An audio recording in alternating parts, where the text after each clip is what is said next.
Welcome to the 9th Annual Aspen Cyber Summit. Please welcome Aspen Digital Vice President and Executive Director, Vivian Schiller.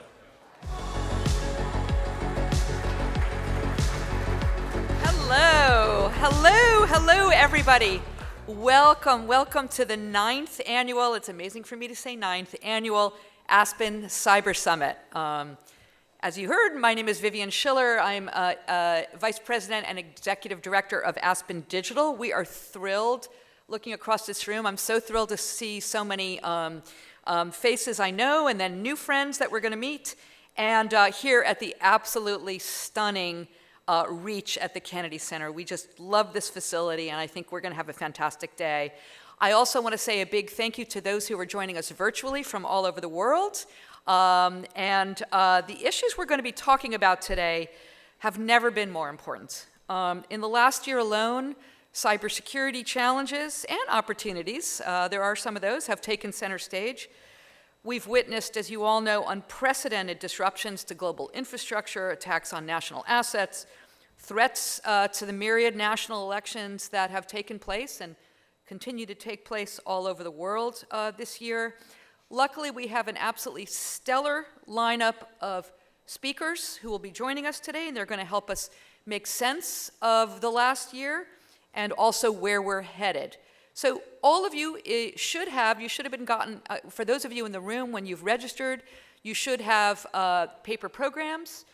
If not, and for those of you who are watching us virtually, you can see the full agenda and the speakers at aspencybersummit.org, aspencybersummit.org. I want to especially thank our sponsors, without whom today would not be possible. Our platinum sponsors, Google, Splunk, a Cisco company, and Craig Newmark Philanthropies. Our gold sponsors, Capital One and PwC. Our silver sponsors, Arete Advisors, Paladin Capital Group, Booz Allen, Brunswick Group, Coalition Inc., Recorded Future, AWS, and SAIC. Their support, again, not only has made all of this possible for us to be here, but it has also allowed us to open up our doors, literally and virtually, to so many civil society groups on the front lines of cybersecurity issues every day. And we're grateful for their turnout today, especially from groups like Latinas in Tech, the George Washington University Women in Cybersecurity, Share the Mic in Cyber, the Consortium of Cybersecurity Clinics, and of course, all of the cyber civil defense partners. Before we get going, just a little bit of housekeeping. First of all, we're going to endeavor to leave 5 to 10 minutes at the end of most discussions for Q&A. If you have a question, and by the way, when I say question, I mean a question, not a statement, not a speech.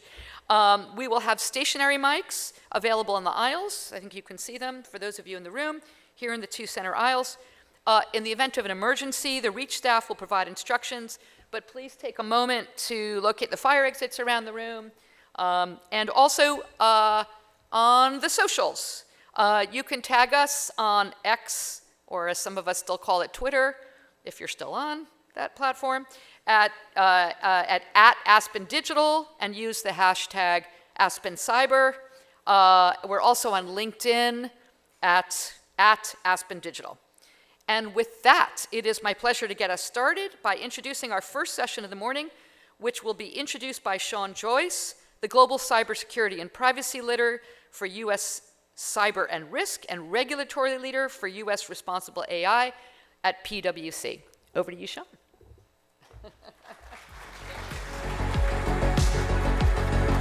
Good morning, everybody, and thanks for being here. Thanks, Dawn. It is my pleasure as the former Deputy Director of the FBI to introduce Director Wray today. Director Wray was born in New York. He was a double Yalie. I didn't know that. He was undergrad and then went to law school. He joined King & Spalding after law school.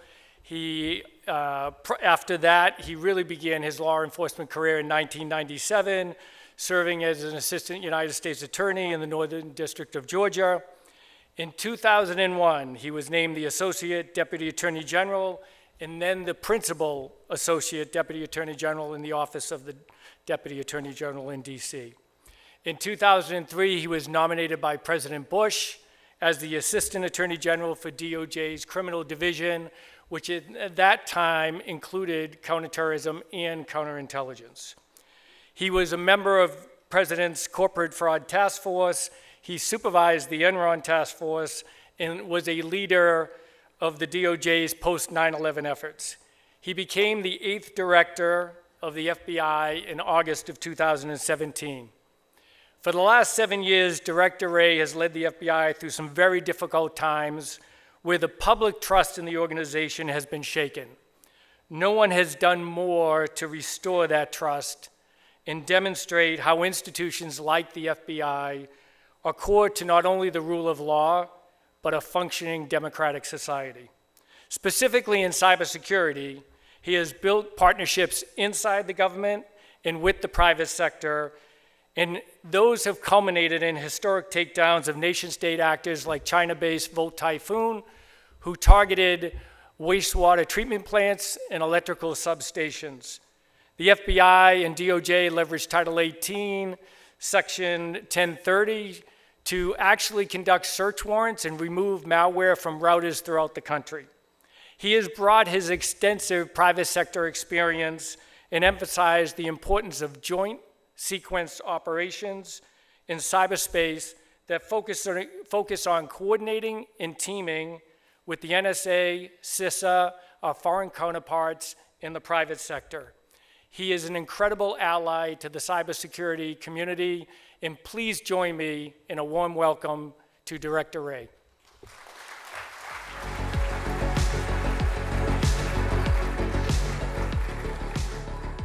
Well, good morning. Thank you, Sean. It's great to be here with you today. Let me say up top, while I realize that we're at the Aspen Cyber Summit this morning, and I promise I have some very important cyber-related issues I want to discuss with all of you. Before I get to those, I just want to take a quick moment to talk about what happened over the weekend at West Palm Beach. For the second time in just over 2 months, we've witnessed what appears to be an attempt to attack our democracy and our democratic process. And I'm relieved that former President Trump is safe, and I want the American people to know that the men and women of the FBI are working tirelessly to get to the bottom of what happened. Our work is very much ongoing, and we're just a few days into the investigation, so we're limited in what we can say. At this point, what I can say is that we have dedicated the full force of the FBI to this investigation, and that runs the gamut from criminal to national security resources, from tactical support to evidence response teams, from forensic scientists to operational technology personnel, and I could go on. Together, we're working around the clock to investigate this. And now I'd like to get in to those cyber issues I promised to discuss this morning. So for 3/4 of a century, the Aspen Institute has helped leaders throughout industry, academia, and government identify not just the greatest challenges we face, but opportunities we have to join forces to overcome them.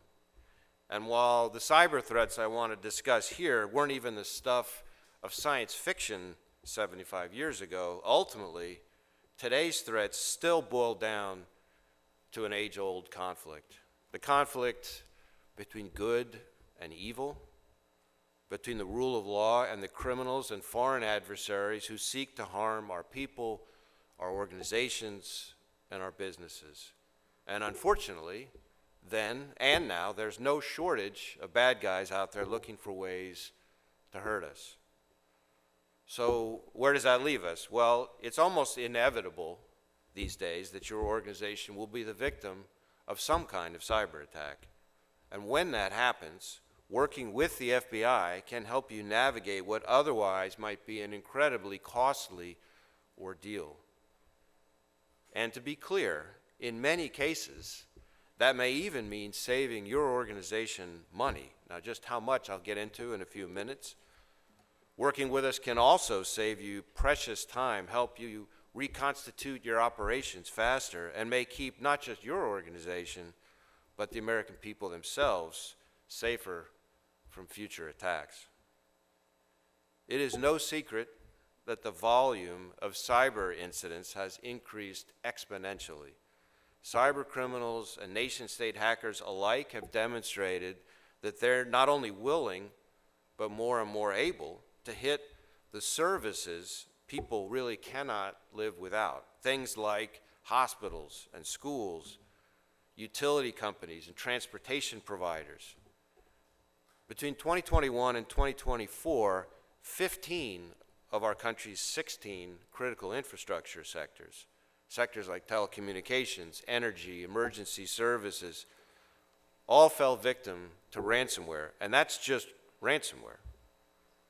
Because those services are so essential, criminals and hackers backed by nation states know that they can score big by, one, locking up your data until you pay an outrageous ransom, two, conducting what we call double extortion, stealing your data and then threatening to release it or sell it to the highest bidder, and three, conducting triple extortion by preventing access to your website through denial of service attacks or by harassing or threatening your organization's employees and executives. So, given the ubiquity and the severity of the cyber threat, more and more it can sometimes seem like the odds are stacked against us. Mindful of this evolving landscape, 4 years ago, I announced a new strategy to drive the FBI's cyber work. The cornerstone of that strategy is our unwavering support for victims. Everyone from private citizens targeted by fraudsters to billion-dollar corporations suffering data breaches. That means that our mission revolves around you, using every piece of intelligence available to us to help keep your organizations and others like them safe from future attacks, and working with you when a cyber attack does occur to help you minimize your losses and get up and running again. Now, depending on the circumstances, the work we do can vary from victim to victim, and we believe in using every tool we've got to make life harder for our adversaries. For example, when an attack happens, we can deploy one of our FBI cyber action teams. These are elite specialty groups that can deploy around the world in a matter of hours to respond to cyber attacks on site. That's what we did last year, for instance, when a particular telecommunications company found suspicious behavior on their network and asked for our help. Our team was able to identify malicious activity associated with Volt Typhoon, a group of hackers sponsored by the government of China. They had been hiding inside the network, lying in wait. Fortunately, our cyber action team gave the company the information they needed to mitigate the compromise across their system. And when we discovered Volt Typhoon was also using a botnet made up of hundreds of compromised, privately owned routers to conceal their activity, and the fact that it was being directed by China, we conducted a court-authorized operation that not only severed their connection to the botnet, but also prevented reinfection of those victim devices. Now, Volt Typhoon is just one facet of a broader campaign by the Chinese government to infiltrate U.S. infrastructure, co-opt devices in your organizations, and frankly, a whole lot of homes, and use them to target us and our allies. Today, for the first time, we're able to publicly speak about a second joint sequenced operation that we conducted just last week as part of our ongoing efforts to take China's botnets offline. This botnet was run by a different group of hackers, again working at the direction of the Chinese government. Known as Flax Typhoon, they represent themselves as an information security company, the Integrity Technology Group. But their chairman has publicly admitted that for years his company has collected intelligence and performed reconnaissance for Chinese government security agencies. Flax Typhoon was targeting critical infrastructure across the US and overseas, everyone from corporations and media organizations to universities and government agencies. And like Volt Typhoon, they used internet-connected devices, this time hundreds of thousands of them, to create a botnet that helped them compromise systems and exfiltrate confidential data. But unlike Volt Typhoon, they targeted more than just routers. Flax Typhoon hijacked Internet of Things devices like cameras, video recorders, and storage devices, things typically found across both big and small organizations. And about half of those hijacked devices were located here in the US. Flax Typhoon's actions caused real harm to its victims, who had to devote precious time to clean up the mess when they discovered the malware. One organization in California, for instance, suffered an all-hands-on-deck cybersecurity incident, and IT staff needed to work long hours to remediate the threats and replace hardware, all of which took swaths of the organization offline and caused a significant financial loss. But working in collaboration with our partners, we executed court-authorized operations to take control of the botnet's infrastructure. Now, when the bad guys realized what was happening, they tried to migrate their bots to new servers and even conducted a DDoS attack against us. Working with our partners, we were able to not only mitigate their attack, but also identify their new infrastructure in just a matter of hours. At that point, as we began pivoting to their new servers, we think the bad guys finally realized that it was the FBI and our partners that they were up against. And with that realization, they essentially burned down their new infrastructure and abandoned their botnet. Ultimately, as part of this operation, we were able to identify thousands of infected devices, and then, with court authorization, issued commands to remove malware from them, prying them from China's grip. Now, I view this as another successful disruption, but make no mistake, it is just one round in a much longer fight.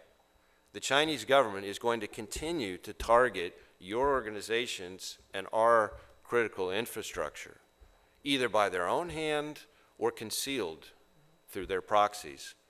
And we're going to continue to work with our partners to identify their malicious activity, disrupt their hacking campaigns, and bring them to light. Of course, we're also working hard to provide your organizations with information to proactively build resilience and defend yourselves before an attack even happens. That was the case earlier this year when we joined our partners to warn the private sector about a group of pro-Russian hacktivists, cyber criminals using a particular known vulnerability to compromise operational technology networks. They had set their sights across our critical infrastructure, from dams and wastewater systems to the energy, food, and agriculture sectors. And after we sounded the alarm, we heard from our partners throughout industry. Because of the advisory we'd issued, they were able to prioritize fixing that specific vulnerability, keeping their companies and the American public safe. When we learn of a potential attack through our intelligence collection or our global partnerships, we're focused on working with you to stop criminals and foreign adversaries before they can cripple your networks. Like we did in 2022 to protect a major American political party's networks through information collected using our FISA Section 702 authorities. We learned hostile nation-state actors were just days away from conducting a cyber attack. So, working together with the targeted organization, we denied that adversary's access and prevented any damage.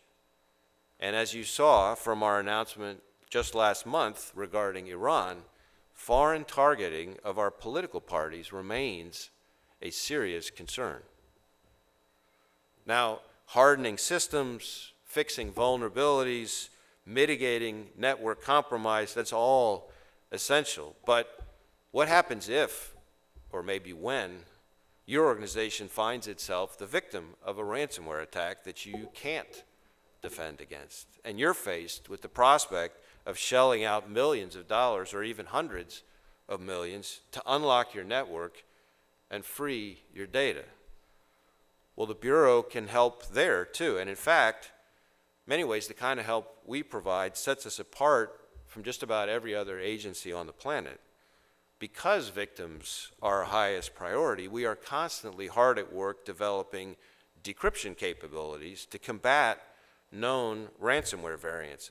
And when we've got them, we try to put them to good use.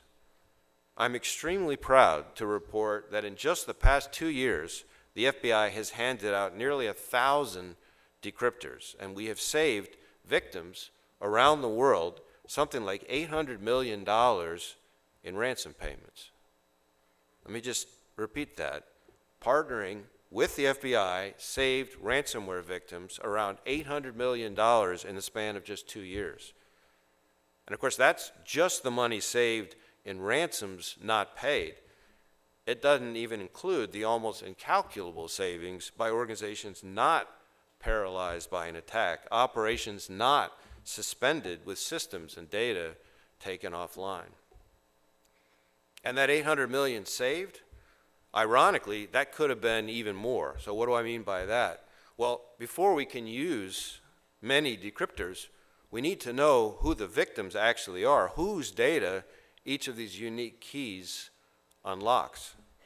So if your organization gets hit by ransomware and then just tries to go it alone, well, we may not be able to make that match. We may not be able to save you that ransom payment. Now, it has been more than 7 years since I was working in the private sector, but I still think I understand the importance of profit to a business. So let me just say this as plainly as I can. If you are a victim of a ransomware attack, call the FBI right away, because together we can try to save you your money. But money is not the only thing the Bureau can help you save. When you're the victim of a cyber attack, every second counts. And involving the FBI right from the outset can save your organization precious time when it really matters the most.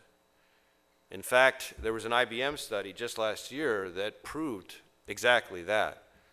The life cycle of the average data breach is 33 days longer when the victim organization does not involve law enforcement in their response. Let me say that again. Data breach is 33 days longer when the victim does not involve law enforcement in their response. Think about it. Can you afford an extra 33 days of downtime after a cyber attack? Consider, for example, the case of the Los Angeles Unified School District. We're talking about the nation's second largest school district with 600,000 students and 100,000 employees. 2 years ago, they were hit by a ransomware attack over Labor Day weekend and immediately called the FBI. And we had our experts on site within an hour. And by the end of that holiday weekend, we had helped them halt the ransomware, turn their networks back on, and restore priority systems, all without paying the hackers a cent and without losing a single day of operations. Or what about the U.S. Cancer Treatment Center that was the target of a ransomware attack last summer? Well, hackers had encrypted the center's systems and data, leaving scores of patients without access to critical medical care. Now, frankly, it's hard to think of a case where the criminals were more callous or when getting back online fast mattered more. Fortunately, the center engaged with the FBI fully right from the start. And in addition to investigators and technical experts, we also deployed crisis negotiators. So while we were busy working with our partners to provide indicators of compromise and share information about the hackers' tactics and procedures, we were also helping the center negotiate the ransom payment, getting it from $450,000 down to $50,000. Then using the decryption key the hackers then provided, the center was able to resume operations all just 4 days after the attack. In that instance, it was not only time-saving to work with the Bureau, according to the Victim Cancer Center, it was also life-saving. But the value, I think you'll find, in working with the FBI is more than just time and money. The FBI has a suite of unique authorities and capabilities that are key to stopping and preventing attacks and essential to our work with victims before, during, and after they're hit. One particularly critical authority is Rule 41, which I know a lot of people in this room are familiar with. It allows law enforcement to seize, and I quote, instrumentalities of a crime. Think malware that's been secretly installed on victim networks. With Rule 41 search and seizure warrants, we can combat illicit cyber activity that spans multiple states, seizing the bad guys' domains and servers, removing malware and web shells, or conducting operations to kick adversaries out of our systems. In the case of Volt Typhoon and Flax Typhoon, we could not have protected our nation's critical infrastructure, your networks, without our Rule 41 authorities and the help of our partners in the private sector. In many of these cases, it is the private sector that helps us identify the threat actors and understand those critical technical details. And in some cases, we're able to work with private sector companies and our government partners to develop mitigation measures, helping shut the doors the bad guys have propped open. For us to continue successfully executing our Rule 41 operations, information and intelligence sharing is critical. Because bottom line, the FBI, our government partners, and the private sector each tend to have a piece of the puzzle, and everyone's got to share their piece to complete the picture, to help us impose the greatest possible cost on our adversaries. That's how essential all of you are in our nation's cybersecurity, and we need you to keep playing a role in this space because the threat is only going to get more severe, more complex, more challenging as adversaries like China, Russia, and Iran turn increasingly to AI to infiltrate our networks and steal our information. We're going to need all the help and teamwork we can get. The mission of the FBI always has and always will prioritize victims, working to keep people and organizations safe, providing the assistance they need in the aftermath of a crime. That's what we do. And if the criminals and hostile nation states behind today's cyber threats had their way, everybody would be a victim. Not just you and your networks, data, and livelihoods, but all Americans and the essential services they depend on. So if there's only one thing you take away from my time here this morning, I hope it's this: the FBI needs and wants to work with you. Let us save you money, save you time, and save you from future attacks so that you can keep your organization's focus where it should be, on your operations. And together, we can keep our nation safe.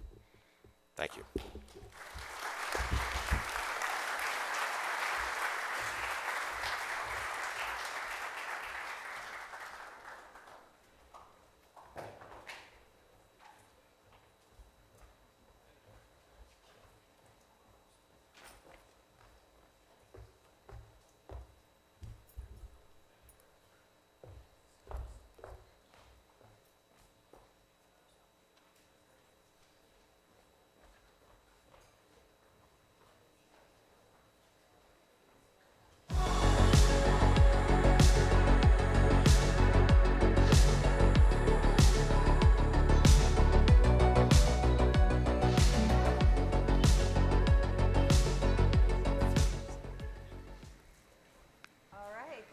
Everyone. Thank you so much for joining us today here at the Aspen Cyber Summit. I'm Katie Brooks. I serve as Director of Global Cyber Policy here at the Aspen Institute. I'm joined by Kemba Walden, Cezanne Seymour, and Siobhan Gorman for an excellent conversation where over the next 35 minutes, we're going to talk about a huge topic, which is aggregated cyber risk. Many of us have been tracking this for years with fears of large-scale disruptions. This year, though, it entered the public consciousness in a new way when on July 19th, air travel, emergency services, banks, and more were disrupted by a faulty update that was pushed out to operating systems worldwide. Now, this is certainly not the first time that this has happened. There have been industry-specific disruptions impacting everything ranging from car dealerships to pharmacies, healthcare, and more. All of these stem from a single point of failure. These single faults can cascade both vertically and horizontally across the digital ecosystem. So we're going to dive into this today in basically three parts. One is level setting, so what is the problem? Two is how we got here. So what are the benefits and incentives that put us in this position? And what's the problem? So the costs. And then where do we go from here? So to get started, Kemba, this is a pretty complex topic. Most will certainly understand, I think, what we mean when we're talking about monoculture and tech concentration, but I want to make sure we start with a common understanding. So can you describe what we mean in simple terms and how you've seen it actually play out? Sure. They're simple terms, and they're not words that I've made up myself. You heard the director say some of these words, and so let me repeat what he said. And you'll also find these words in the latest Cyber Safety Review Board report on Storm 0558. So the definition from my perspective are ubiquitous and critical products like operating systems, cloud services, payment systems, which underpin essential services, and the director talked about hospitals, schools, utility providers, that support national security, the foundations of our economy, and public health and safety. So ubiquitous is a word that the director said. So these are ubiquitous products that underpin our essential services. And it's often, we'll get to this in the second part, but it's often created in the cracks. Mergers and acquisitions, large conglomerates coming together, being acquired, being integrated, so that you get bigger and bigger products that underpin services. Excellent. Thanks. That provides us with a great starting point. So let's dig in a little further. So Suzanne, are there particular sectors that we need to be more concerned with about this concentration, and why or why not? Yeah, I think so. So there are some sectors that may be predisposed to concentration risk. And the word risk is going to be doing a lot of heavy lifting today. Yes. So in the spirit of Kemba's response, just to define what I mean by that is when I talk about risk, I'm really talking about two things. The first is the potential for an undesirable outcome, and here we're talking about disruptions. And the second is the impact of that disruption, which we measure in terms of variables like financial loss, harm to national security, threats to public health and safety, reputational damage, and so forth. And you'll probably notice that for all of those variables, there is a scale of severity that's worth paying attention to. And there are some sectors that are potentially more likely to have more exposure and have more severe losses associated with the disruption. And I'll just illustrate what I mean with two examples. So first is healthcare. The healthcare sector is highly vertically integrated. So healthcare organizations have made the decision to bring various parts of their supply chain in-house, and they've done that to improve patient care and keep costs lower. At the same time, the healthcare sector is highly specialized, and there are a number of highly specialized vendors and software platforms that service that sector.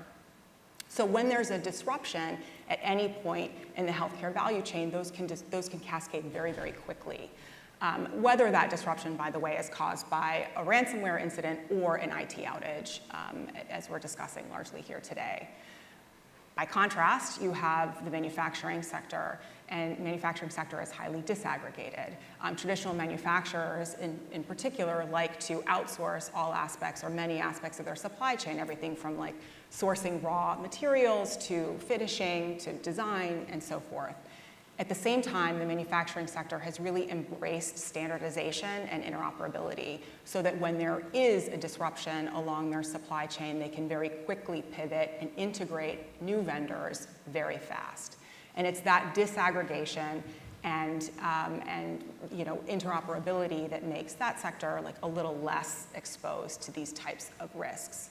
So if I were a policymaker in this space thinking about critical services, I would be looking for indicators like vertical integration and specialization. Definitely, and a little later on, we'd love to ask that same question about different sectors on resiliency, so we'll come back to that. So Siobhan, over to you. This issue has obviously been in the headlines a lot recently. I think a lot of our probably non-cyber friends in the room have had a new interest in it, have started asking these questions, but it's actually not new. So what has changed recently that this is hitting the headlines, and how have you seen this problem manifest in the hours and days into crisis management around it?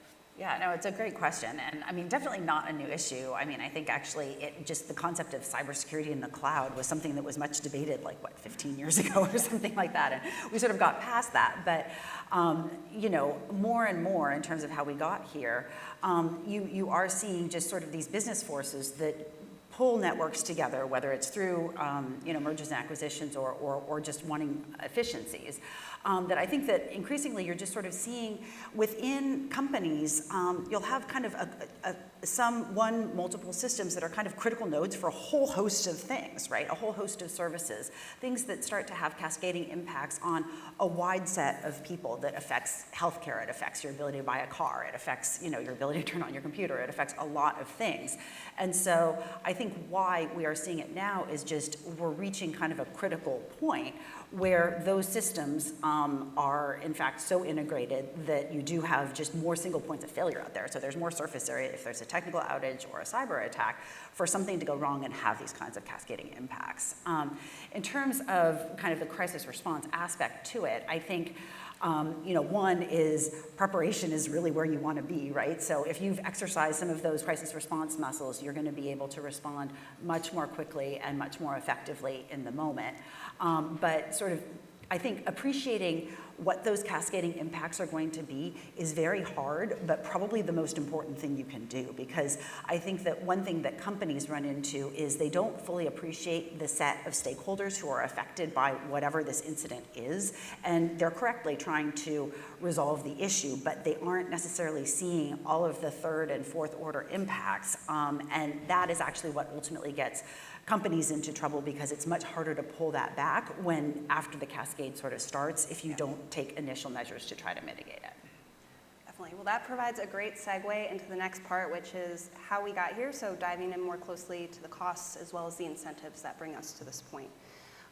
And so, Kemba, certainly we've talked about a little bit of the cost consolidation or reduction, some of the mergers and acquisitions that bring us here. What are some of the other driving incentives, specifically for the private sector, but then also on the government side? Okay, so I think as a nation now, we are trending towards the idea that we are shifting cybersecurity risk from consumers to producers, from the small to the big. And that creates efficiencies that's helpful to raise our overall security profile across our digital ecosystem.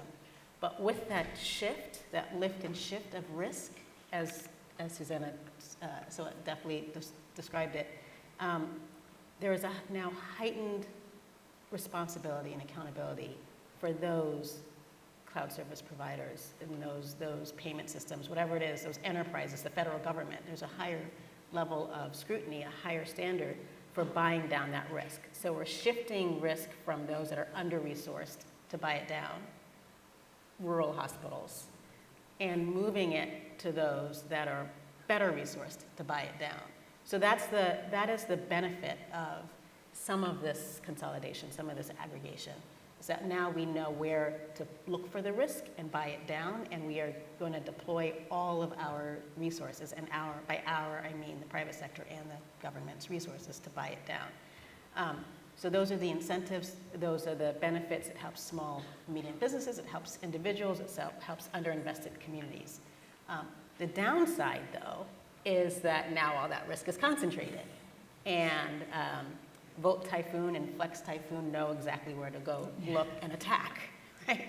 That is the downside. So there's more light on those that have a higher standard of buying down the risk. And that's where we are, I think, as a nation. That's what we need to figure out together. How do we do that more effectively? And more importantly, how do we do it? How do we make it more defensible, the system, right? And how do we make that system more resilient? I think there's a lot of work that still needs to be done there, but that's the cost. Definitely. And Suzanne, I want to bring you into this conversation about the split between the private and public sector incentives, where they are now and where they should go from here. What are your thoughts? Yeah, I mean, I'm not sure that I have too much to add, frankly, to Kemba's answer. What I would say is just an observation to add, to complement that. At the end of the day, this is really all about trade-offs and managing risk. And where you sit will influence how you view that risk and how you make those trade-offs and the costs that go with them. So if you're sitting in government, at the core of this conversation is the public policy tension between leveraging the societal benefits that come with economies of scale and mitigating the costs of concentration risk. If you're a chief risk officer in a private business, on the other hand, the decisions that you make around concentration risk are going to sound a lot more like what operational efficiencies am I willing to give up for security? What will that cost me? And who makes that trade-offs it will differ. At businesses, we're talking about boardrooms, et cetera, but really it is about values and trade-offs. Definitely. And so, Shimon, we've seen this conversation about the shifting of risk to those that they can hopefully handle it at that enterprise level. Are you finding that many of those folks in those seats are prepared for that shift in risk? Are they doing these contingency planning, business continuity plans, or what's happening on that end for the preparedness piece?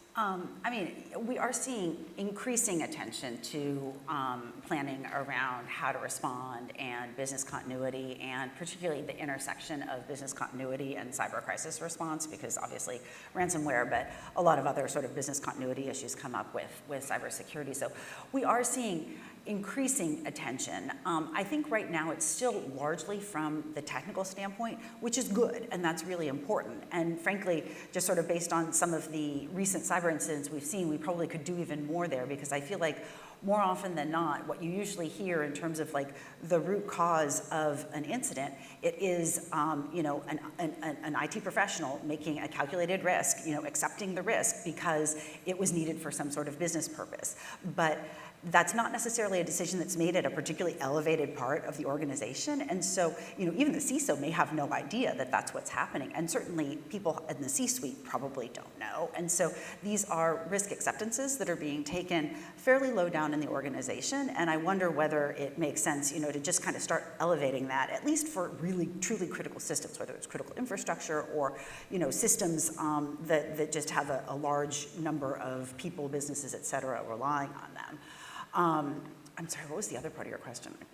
I lost my train of thought. But no, that was great, and I actually have a follow-up on that. So I've spoken with many CISOs, some of whom are here in the audience.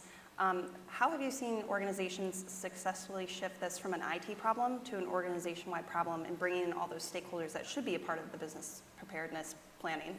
Yeah, no, exactly. And actually, that was probably the second point I was going to make, that for sure it needs to be addressed at the IT level, but I do think that what we are seeing is all of the cascading set of business impacts, right? And so businesses need to be planning both from a governance standpoint, are you really thinking through roles and responsibilities in terms of broader crisis response, business continuity, cyber crisis response, and are you really thinking through the sort of how your broader sort of business is going to interact with any components? Because we see a lot of issues where either it's like a holding company with subsidiaries or just a sort of more of a federated business organization. They have a really hard time organizing among themselves when a component of the business is affected and there are sort of larger issues at stake than just that component of the business. So I think that kind of thinking through the business-wide implications and then who the stakeholders are on the other side who may be affected by it and how you would reach out to them, connect with them, communicate with them, and help them is really important. Absolutely. So that, I think, takes a really good organizational lens to it. Suzanne, would love to go over to you and zoom out to kind of an industry lens. I think in July there was a lot of discussion about what does this mean for the cyber insurance market. So would love to turn to you and hear how you're thinking about that aggregated exposure to risk. Yeah, sure. So I will sort of start by saying, like, what the insurance sector does is that we, of course, when a business decides to transfer their risk, we will take some of that on board, and it's important for the market to have confidence that we're doing that responsibly and sustainably. If I say one thing about insurance, or if you remember one thing about cyber insurance today, I hope it's this. We do not view our exposure to aggregated digital risk as static, and we take a very dynamic approach to managing it beyond which policies we write. So I'll just take a step back. Digital risk does not behave the way that many other causes of loss in insurance behave, like flood or fire. You can't move your home out of the path of a hurricane, but we do the digital equivalent of that all the time in cyber insurance. So we have an aggregated cyber risk model that takes 48 trillion events a month, and that model gives us insight in real time into which of our policyholders may be affected by an outage or vulnerabilities. And we use that information to work with our policyholders throughout the life of the policy to mitigate that risk. And I'll give you a concrete example. So if right now a vendor discovers a critical vulnerability, it's a known exploited vulnerability, says it issues a release, whatever, we realize it's happening, the first thing that we do is we scan our book of business, we identify the affected policyholders, and we reach out to them very quickly to alert them that they are affected. We also make technical assistance available to help them remediate that risk, thereby reducing the likelihood that they will be breached. And that essentially is the digital equivalent of moving their home out of the path of a hurricane. Really helpful insight to hear, and certainly interesting to get the dynamic component of that there as well. All right, Kemba, over to you. I want to go back to the role of government in all of this aggregated risk. What role should the government play in managing this for society in general and for their own systems? I think government is in a unique position to be able to take a look at the entire landscape, much like the insurance market, frankly, but take a look at the entire landscape. Not only the digital infrastructure that the government relies on to deliver public services, but the digital infrastructure of our critical infrastructure owners and operators. And we are able to look beyond borders, and because we have a collaborative nature with many of our near allies and allies, and some of our adversaries, to figure out what's in common. So there are a couple of observations for government. First, government through its regulatory power and authorities, legal authorities, you heard Director Ray, they can go and arrest people and give you the decryption keys. We can regulate so that certain essential services and certain ubiquitous critical providers raise their cybersecurity bar.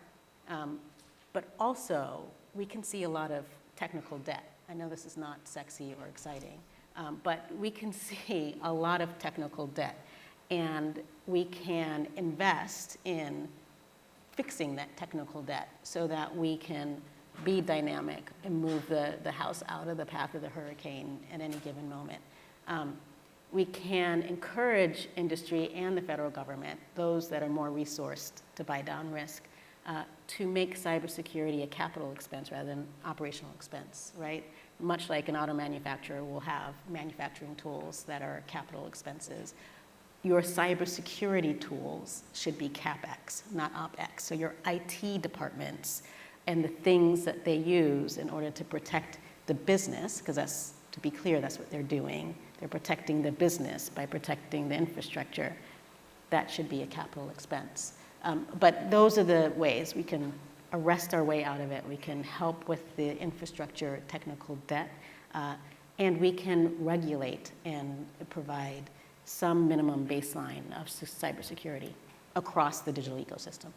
That's a really helpful overview. And where are you seeing some of these conversations happen operationally across government now? Kind of who has the lead on that? I know it's in a few places. It's in a few places, and maybe the United States is not the easiest place to figure out who has the lead on that. But I will tell you, just from my experience as the former acting National Cyber Director, there is one of those at a minimum in each country. And so you would ask, why would the National Cyber Director travel so much? Because there's a National Cyber Director in Singapore or in Israel or in Nigeria or in Costa Rica and et cetera. And we're all trying to solve similar problems, maybe slightly different contexts, but similar problems across the digital ecosystem. Nate Fick is in the room somewhere. And we have a few international diplomats who are looking at the foreign policy piece of it.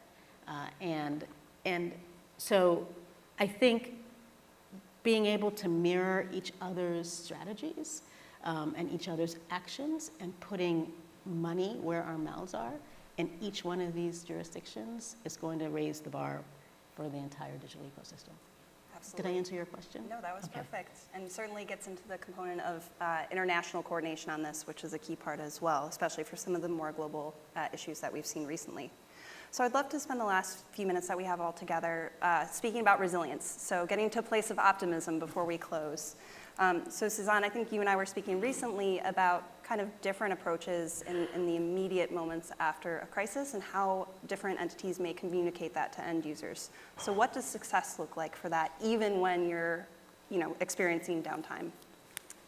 I mean, in the response time, I mean, I would just echo something that Siobhan said earlier. The time to prepare is in advance and to understand. So this is something that we really saw, I think, in July 19. One of the, I thought it was a really instructive event. That sounds awful to say, but it was quite useful because in the United States, what you saw was that within the same sector, multiple businesses that were seemingly dealing with the same challenges had a very different ability to respond in real time with metrics that are clearly very public. And I think what that tells you is a couple of things. The first thing, that some of these organizations were much better at preparing and knew who to contact in the moments internally. And the second thing that I would say is communicating to the public what's happening in real time is quite important. Making it clear, I think we saw a lot of the organizations that were responsible that were clearly pointing back to CrowdStrike for information in real time, and I think that was the right move. So those are the kinds of things that I would think about in terms of communications, and really just the emphasis should be preparing to respond in advance. Absolutely. And Siobhan, I'd love to go over to you with the same question. What are the ingredients for success when you wake up one day and find out things aren't going as planned? Yeah. I think that, again, understanding sort of who is affected the most about, through this situation and trying to communicate to them. Often it's customers, right? So if you're a business that gets hit or you have systems that are down, figuring out how it is that you can communicate to your customers, and also thinking through, again, with some pre-planning, like what are multiple ways that you can do that, right? So if your systems are down, how is it that you can actually reach, and maybe it is publicly, maybe it's through, broadcast television, or maybe it's through social media or something like that. But it's good to know in advance sort of what the game plan is, and sort of plan A, plan B, plan C for reaching, at a minimum, your customers and your employees, right? Because those are gonna be groups that you really do need to reach in a major incident like that. But I think that it really does come back to resiliency, and it is resiliency on the technical side, it's resiliency on the operational side, it's resiliency on sort of the communication side, where you're thinking through, okay, like what's the backup plan? And I think that increasingly, hopefully, especially after a set of instructive sort of incidents that we've seen over the course of the year, I hope that companies, organizations, governments too, are kind of thinking through how is it that we're going to build in a little bit more redundancy into our response process and the whole response process. So it's not just the technical side, but also sort of the more sort of corporate and business side of it as well. Excellent. So I think we actually will have time for one audience question. Kim, I'll go to you with a final question before we get there, but want to cue that up first. If anyone is interested in asking a question of our panel, please feel free to queue at the microphone here. Few ground rules, please go ahead and state your name and affiliation, and please make sure your question ends in a question. All right. So Kemba, we've talked a little bit about resilience and what that means from kind of immediate first response viewpoint. What does it look like in government, again, when you wake up and see those headlines one day? So when I wake up and see those headlines now that I'm out of government, I can roll over and go back to sleep, which is nice. So what could be helpful to government, and there are a lot of things that government can do to be helpful to industry, I'm aware, but what could be helpful for government is if that industry or that entity that has the most information about a cyber attack or is the biggest victim of a cyber attack has a decision maker. I know I'm calling the pot calling the kettle black, but a decision maker, right? So that incident responders, whether they're government incident responders, whether they're private sector incident responders, and all of them need a single decision maker. If you are talking to a CISO or a chief security officer, that security officer should be able to pull a business offline without having to call the CEO to talk to the board also. Because time is of the essence. So having a single decision maker, I think, would be something extraordinarily useful to the government. The other piece is, please know who your FBI special agent or your CISA cybersecurity advisor is on the ground, and have their cell phone number written down on a piece of paper. Just know who that is well in advance, because as the director said, if you call the FBI immediately, maybe we have a decryptor that, if in the ransomware case, that we can come and supply and deploy. Or if it's CISA, the same thing. But know who that person is at that local level and have that number written down on a piece of paper. Because if your system's compromised, you're not going to get it out of your contacts list. So those are the two things that I think would be extraordinarily helpful to the government. Have a single decision maker that can make business decisions on a dime.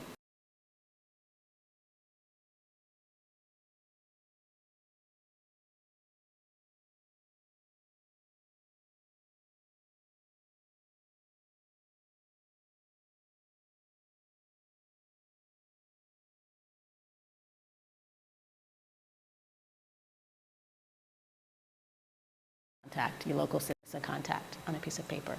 Can I just add one quick thing? I think in terms of one decision maker, I think the single greatest challenge that we see companies going through in a cyber incident is the lack of a crisis captain. And so it's the same kind of thing, but it's the decision maker to speak to the government or other external folks, but also to call shots internally, because companies spin and they lose time, and then it can get away from them. Definitely. I like that term, crisis captain. I don't think I've heard that before, but yeah, single person decision maker to lead folks through the fire. All right, excellent. If you want to queue over at the mic, that would be great. Virginia Griggs, healthcare IT space. Epic and CERN are now Oracle own healthcare IT. I think it's a huge vulnerability. You all are geniuses. So can you speak to that?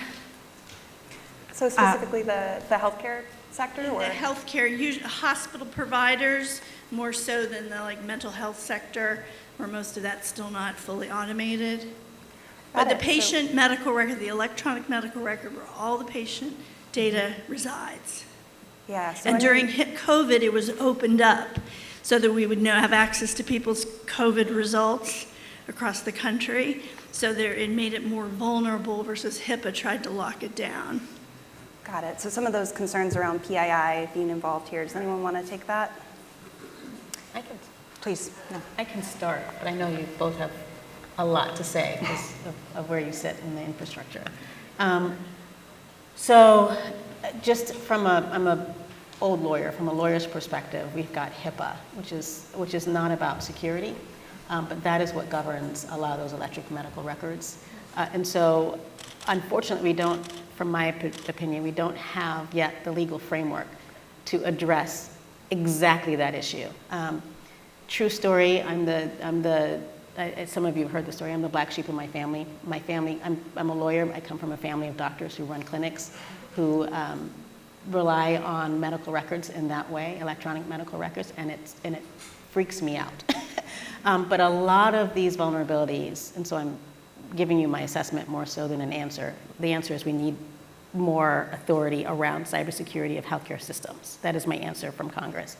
But these vulnerabilities are illuminated because of all the mergers and acquisitions and aggregation of these different systems coming together and being governed under HIPAA, which is an important law, but not a security law.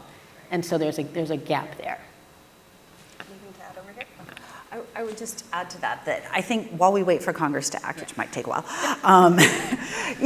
companies do have a role to play just sort of in terms of self-policing their own networks, right? And so identifying, if you do hold a lot of electronic medical records, either because that's your business or your business relies on it, how is it that you are building in both redundancies in terms of making sure that there are other ways to have access to it if certain types of systems go down, as well as sort of additional protections or access controls or whatever else is needed. That I think in cyber we've often sort of thought about what are the crown jewels, and I think it's not so much the data anymore, it's actually more the systems. And so how is it that you are both protecting and creating resiliency around sort of the really key systems within your company to make sure that you can bounce back as quickly as possible? You'll have to deal with HIPAA, you'll have to deal with all the data pieces, but I think that anything that is blocking kind of critical care to people in some sort of way is going to take precedence over kind of working through what the data notification requirements are, which are obviously important, but it's got a longer tail.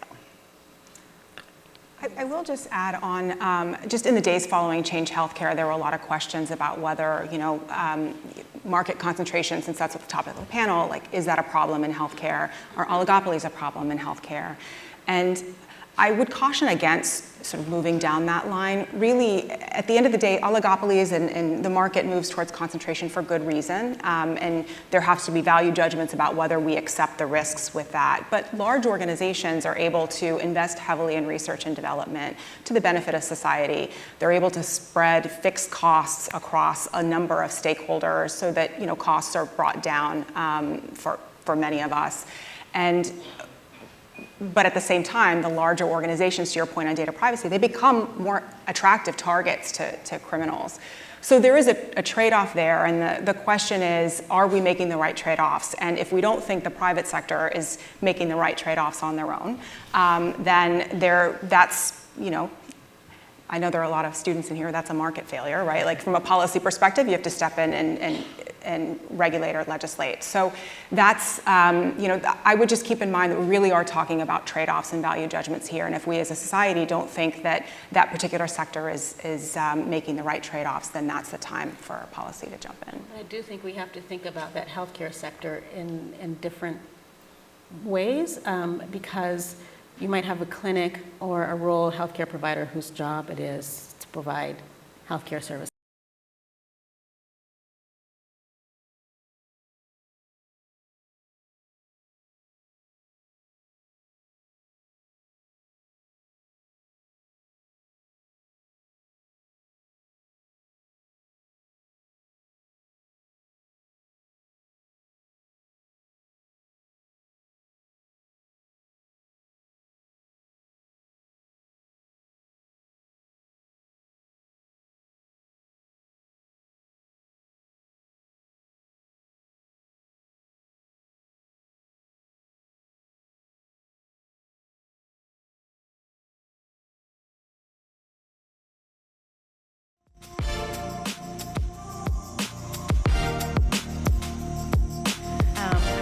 I like it. I'm going to add, get rid of your technical debt.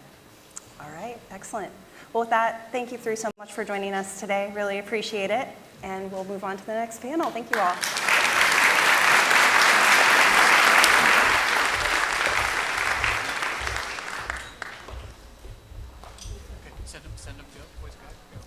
It's a pleasure to introduce our next panel, moderated by Sasha O'Connell, Senior Director of Cybersecurity Programs at Aspen Digital, featuring Stephanie Crow, Acting Head of the Australian Cybersecurity Centre in the Australian Signals Directorate, Lisa Fong, Deputy Director General of the New Zealand National Cybersecurity Centre, Rajiv Gupta, Head of the Canadian Centre for Cybersecurity, David Luber, Director of the Cybersecurity Directorate at the National Security Agency, and Felicity Oswald, Chief Executive Officer of the UK National Cyber Security Centre. Please welcome the panel.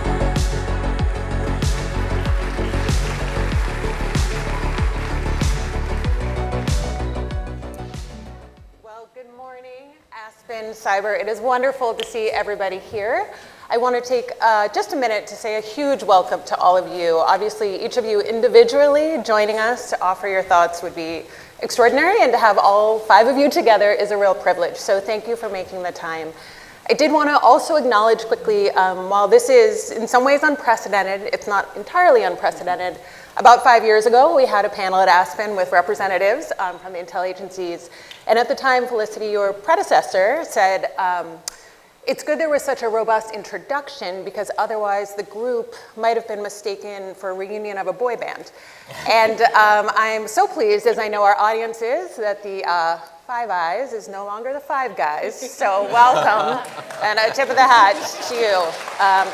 It's important. It's important. Representation matters. So with that, maybe Felicity, I can turn back to you to kick this off. We've heard a lot already this morning about the threat landscape. And I'll give each of you a chance to weigh in. I'm really curious, how do you see the cyber threat landscape evolving? What is that change piece? And maybe if you can, one thing this audience might not know from your perspective in particular, or a misconception they might have. So Felicity, if you don't mind. Thank you so much, and it's so great to be here at Aspen. So thank you so much for having us.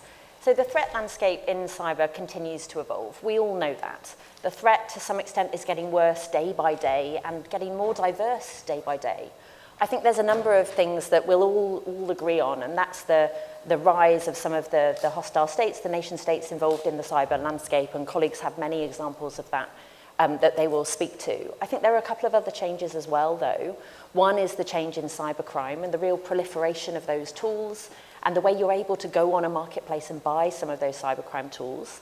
And then the third change I'd highlight would be the cyber proliferation. So the ability of any nation state or any organization or person actually to go and buy a legitimate or semi-legitimate cyber tool from a known and registered company and use that rather than build it themselves. And those three changes, hostile states, nation states going after greater disruption, greater espionage through cyber, plus the change in cybercrime, and then this middle ground of this cyber proliferation across so many nations. All three of those worry us. Rajiv, did you want to add on to that? Yeah, I mean, Felicity said it well. I think that the confluence of those threat actors, as well as the increased digitalization of our society, I mean, everything is connected to the internet now, so the threat surface is incredibly large and growing, right? So we see all these internet-connected devices that are now being used by threat actors in different ways. We see our operational control systems for, factories or other sorts of systems that were never intended to be connected to the internet that now present a great risk to those organizations. So I think that combination with the threats that Felicity mentioned are really presenting the threat surface. Steph, did you want to add? Yeah, thank you. As all comments mentioned, I think that the threat in the Australian context continues to evolve just in terms of the way we're seeing advanced persistent threat actors and cyber criminals in terms of the scale against us. In the Australian environment, I think we are seeing more and more impacts to our citizens than we have before. I think that in the financial year in Australia, 2022 to 23, we actually saw over 94,000 reports of cybercrime into the Australian Signals Directorate. And actually that's the equivalent of one report every 6 minutes. And when we think back to 3 years ago, that was one every 10 minutes, so we're starting to see that gap really start to close. And just to add to Rajiv's point, I think that the way in which technology is proliferating in our environment is also adding to the increased opportunity and vulnerability surface across all of the networks, particularly in critical infrastructure and government, where we start to see some of these attacks and the scale increasing. That makes sense. Lisa, did you want to add? A good illustration of the change from the New Zealand context is that earlier this year, New Zealand publicly attributed a state-sponsored actor on our most critical of infrastructures, our democratic institutions. That related to an incident dating back from 2021, so 3 years ago. And actually 2 years after, so a year ago, we had already attributed living off the land activity with our counterparts on stage. So just even illustrated by what we're attributing and the kinds of activities, you can see a huge progression, a really rapid evolution in not only the threatscape, but also the techscape, so the nature of the domain that we're operating in. And in terms of what that means and what you might not see in this audience, there's a rapid diversification of the kinds of relationships, tools, as well as tools of statecraft that we are bringing to the problem set outside of just technical lanes and well into policy and standard lanes. Thank you. I'll let you have the last word on this stuff. Thank you. And just to pivot off of what Lisa just mentioned, the living off the land techniques, I think from 2023 and into to date really changes the way I think we have to think about the advanced cyber activity of the PRC, and then what we need to do differently to ensure that we can identify, instrument, and to keep that kind of activity happening in our critical infrastructure networks and other critical national security networks. Of course, the main theme that we have here today is partnerships.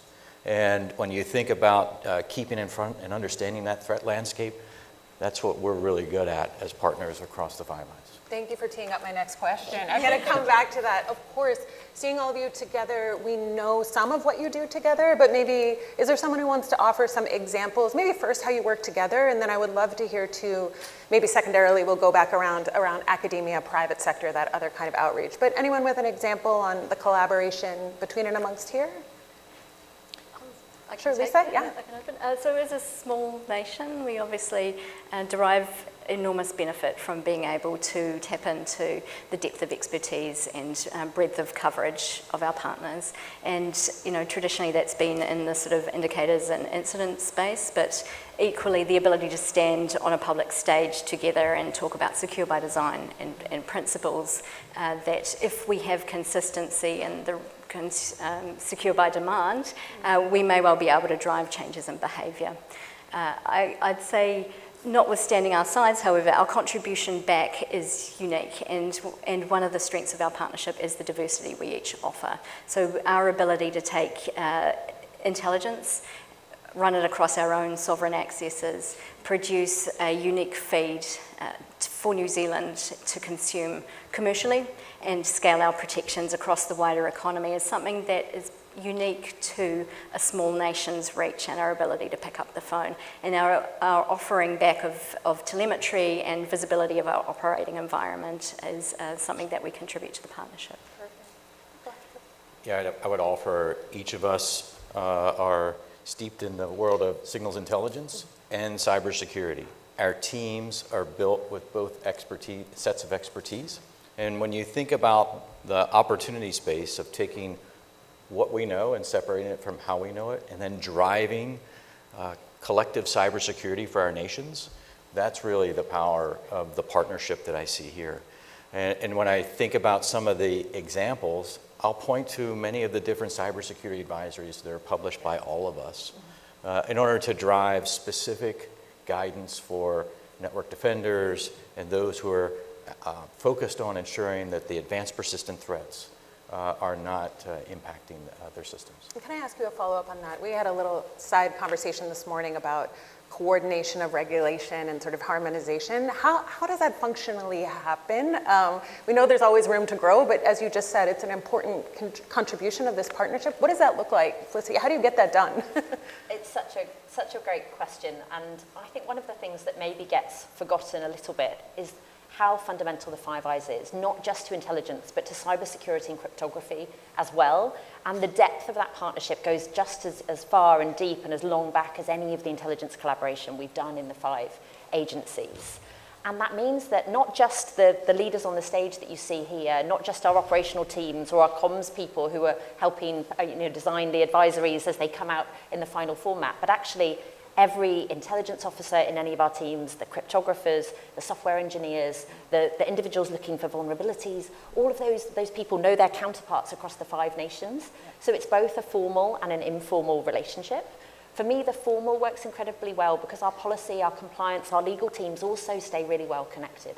Of course, we have slightly different legal frameworks and oversight regimes, but we have shared values, and so many of our systems are built on those shared values and long history. And it's fantastic to see actually individual countries innovating because it means we can learn from what they do and look to work out, can we do something similar, even if it's slightly different in our own context. Amazing. Somebody did that? Yeah, I would echo everything you've said, Felicity, in terms of the criticality of the Five Eyes partnership here in the operational space, and how we work together to provide that advice to our policy agencies in the context of taking a whole of government approach to actually how do we defend and mitigate against the cyber threat. And I think you need a balance of both, regulation, policy response, as well as the operational response that we take.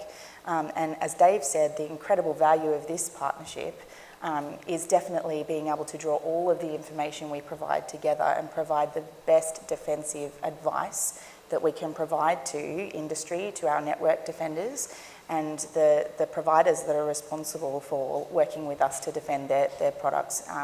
So I think it's incredibly important. In terms of some of the advanced tradecraft we're seeing, The joint advisories, particularly on event logging and best detection in terms of how to prevent and understand what's happening in your environment, is really, really important for us. And with the Five Eyes, there is way more impact and uptake of that advice, and that's a really important thing for us. Last word on this? Yeah, no, I mean, 80 years of code making and code breaking dating back to World War II, right? So a long-standing tradition of collaboration that surprised me coming from the private sector and into government. Amazing. I couldn't believe the collaboration that happens. There's only so many experts in this field as well. Being able to reach out to any country and knowing that there's you have that pocket of expertise anywhere is fantastically important. In terms of your point on harmonization, really important, particularly as we get into regulation of critical infrastructure and some of these other spaces, and us all being aligned in terms of what's really important. Incredibly valuable for us in terms of North America. We know that many of our industries flow north-south, right? So it's the same set of regulations. If Canada does something different from the US, it doesn't work for industry.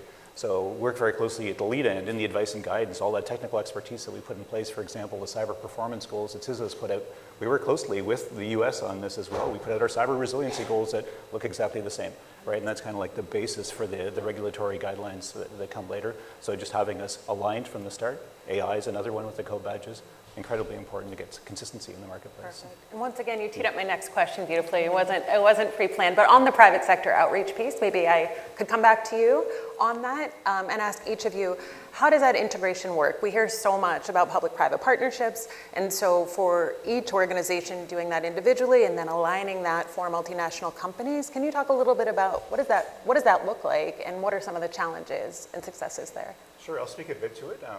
And we all have somewhat similar models, but within Canada, it's been really important for us as a single organization that's voluntary, we're not a regulator, is to work with industry aggregators. So if, for example, the telecom in Canada, we have the CSTAC, the Cybersecurity Technical Advisory Committee, where we can actually have really detailed, in-depth understanding and threat sharing sessions in terms of, what are we seeing and how can we actually defend the nation. We, of course, share that information across the Five Eyes and make sure that whatever we know is being shared equally across our different groups. We have the same thing for finance as well. The Financial Resiliency Working Group, get all the banks together, insurance companies, stock exchanges, these sorts of things. Energy, the ESTAC, Energy Security Technical Advisory Committee, which is a bit of a gap for us, but looking at our current threats and the threat landscape, what might be targeted, it's really important for us to establish these advisory committees and get not just the collective knowledge of the Five Eyes and the information we can share, but get that really important information from the actual operators back into our spaces as well, so we understand their risk and their threats, and then we can find solutions to that as well. Absolutely. Lisa, is it the same in New Zealand? The scale, I know, so interested, different. Yeah. But how does it work in a similar fashion? It absolutely does. This, taking the tertiary sector, for example, we have the similar approach to the Security Information Exchange, so the ability at technical and analytic level to facilitate conversations between universities who are competing in the market. These are research institutes. They are looking for students and want to defend their networks well. It's a great forum to have points of contact in the event that somebody's having a bad day, and to build trust and higher levels of sharing than we might otherwise see between those universities. We also engage with seniors, so it's really important to us not to just sit in a technical lane, that we also speak to executives and the councils and provide the kinds of prioritisation, understanding of the threatscape as it changes. We provide technical services, so I've talked about malware-free networks, which is our ability to apply indicators across the public and private sector to detect and disrupt threats. We provide those services to one of the major providers of digital and data networks, REANs, to the tertiary sectors, and since their adoption of that service, they've seen about 17,000 events per day across their networks that we've been able to disrupt. So the impact is really real. I'd say at the other end of things, we also like to engage as part of the community as well, so provide our own contribution back. And we have a STEM scholarship for women, particularly Māori and Pacifica women. And so we're looking to also engage in a sort of human and workforce way to make sure that we're growing the capability of the future. Perfect. Any other thoughts on partnerships, either? Yeah, I think I would say from an Australian perspective, ASD's of the realisation that we cannot and we won't work independently of industry. It's a really important part of how we operate now. And actually some of the best scale that we've achieved, both against adversaries, as well as in terms of the defensive environment, have been from those partnerships. Earlier this year, Australia did its first cyber sanctions, and we couldn't have achieved that without the partnerships of the Five Eyes here, but also the incredible amount of insight, support and assistance of some of the critical industry partners involved in sharing us some of that threat data. So I would just highlight that from a scaled perspective on how we counter the threat environment, it's a really part of the way we operate now. And our National Partnerships Program in ASD is framed around that very principle. Did you want to? Yeah, I'd just like to emphasize the scale piece. One of the ways we can scale cybersecurity is bringing the insights that government can see, particularly intelligence agencies, to what industry can also see. And the power is really analyst-to-analyst collaboration. And as our analysts can work with analysts in industry, that's where you get to see the opportunity to share insights back and forth, bring context to the most important threats, and then develop countermeasures and mitigations to ensure that we don't just support incident response, but how do you also outmaneuver adversary activity prior to exploitation occurring. So I think the real power in the public-private partnerships is that ability to scale and to link the analysts together in a way that they can truly have amazing outcomes.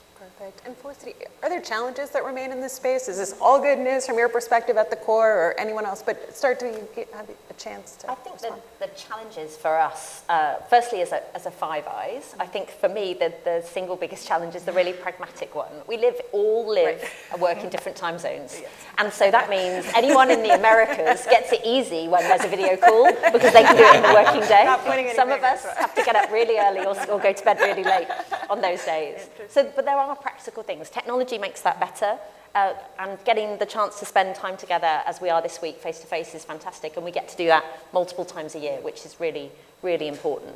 But I think broadly in the partnership space, it has to start with trust, and it has to start with understanding, but it also has to start with listening, because each of our contexts, whether that's across governments on this stage or beyond, or into industry, are going to be slightly different.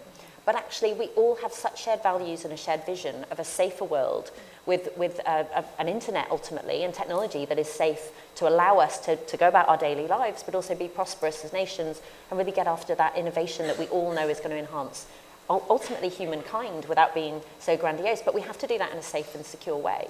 And actually, if you have that shared starting point, getting to a space where you're collaborating doesn't feel so hard, if you can agree on those great big moments. So for me, yeah, of course there are challenges, and we all have that in our daily lives, but it's that sense of moving together and looking at how others are innovating. And I think there's a concept for me about moving at the pace of the fastest, not the slowest. Mm-hmm. And that means a bit of to risk overusing the team sport analogy. You know, there's a sense of making sure that you have the strongest athlete in each race and the rest of us support them, and then learn from them and work out what we can do to add value from our context or viewpoint.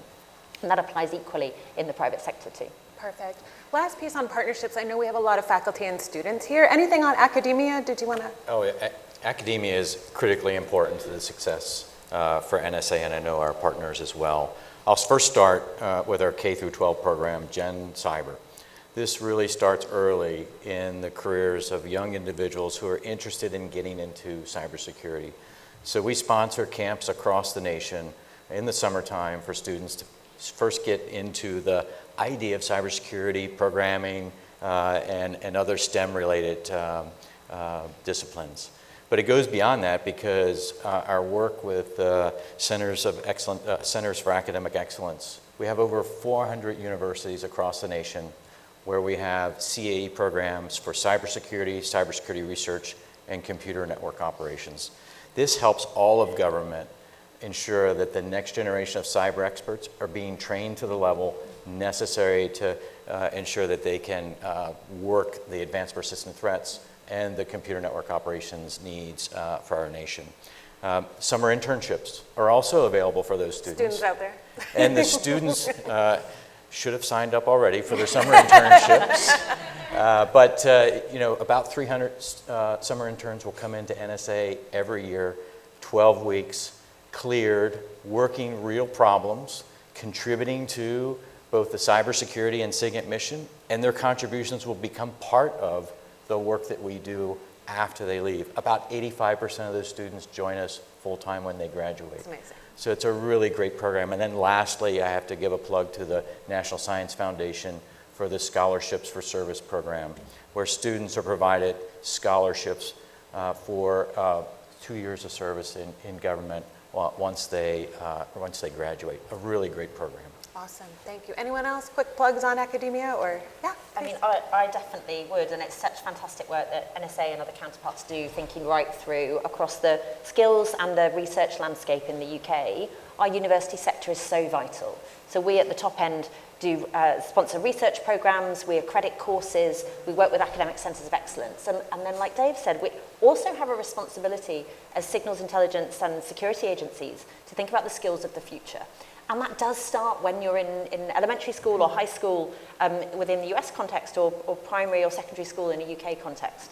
And we have to be all able to think about what's the language we're using as a community to ensure that we're getting the most diverse reach into those schemes, as well as getting the numbers. We all have a shortage of cyber skills. So some of the programs we run are particularly aimed at minority groups, at young women, to join those programs as well. And I think we all have such a shared aim in ensuring the whole of the cybersecurity community, whether someone has a government email address at the end of their career or not, is actually a shared challenge. And it's another area that we partner really closely with both universities and schools, but also industry in the UK is a big sponsor of our skills program called Cyber First. But no, fantastic. Thank you, thank you. Anybody else? Good. Well, with 15 minutes left, I want to turn to the future. So we've talked about kind of where we are and what we're doing about it, but I know this audience wants to hear from you all of what you see coming, and in particular, how emerging technology, of course we can talk about AI and post-quantum encryption and all the kinds of things. There's plenty to talk about. It'll take us more than 15 minutes, but I wanted to give each of you a chance to really have a minute and talk to this group about what you see ahead. And maybe, Rajiv, we could start with you. Sure. I mean, I'll start with the obvious. I mean, you mentioned post-quantum encryption, and the algorithms are out, and the big challenge there is to be able to roll those out into industry through standardization programs and basically making sure that's embedded in your procurement guidance and churning the equipment based on a risk-based kind of understanding as to where that risk really manifests itself in terms of getting the standardized cryptographic algorithms into your technical appliances that are out there. AI is a really big one, right? And that's going to be something that enables organizations like ours. Of course, we're looking to exploit that in any way we can to really get the benefit, but really important to be able to secure that because of the presence it will actually have.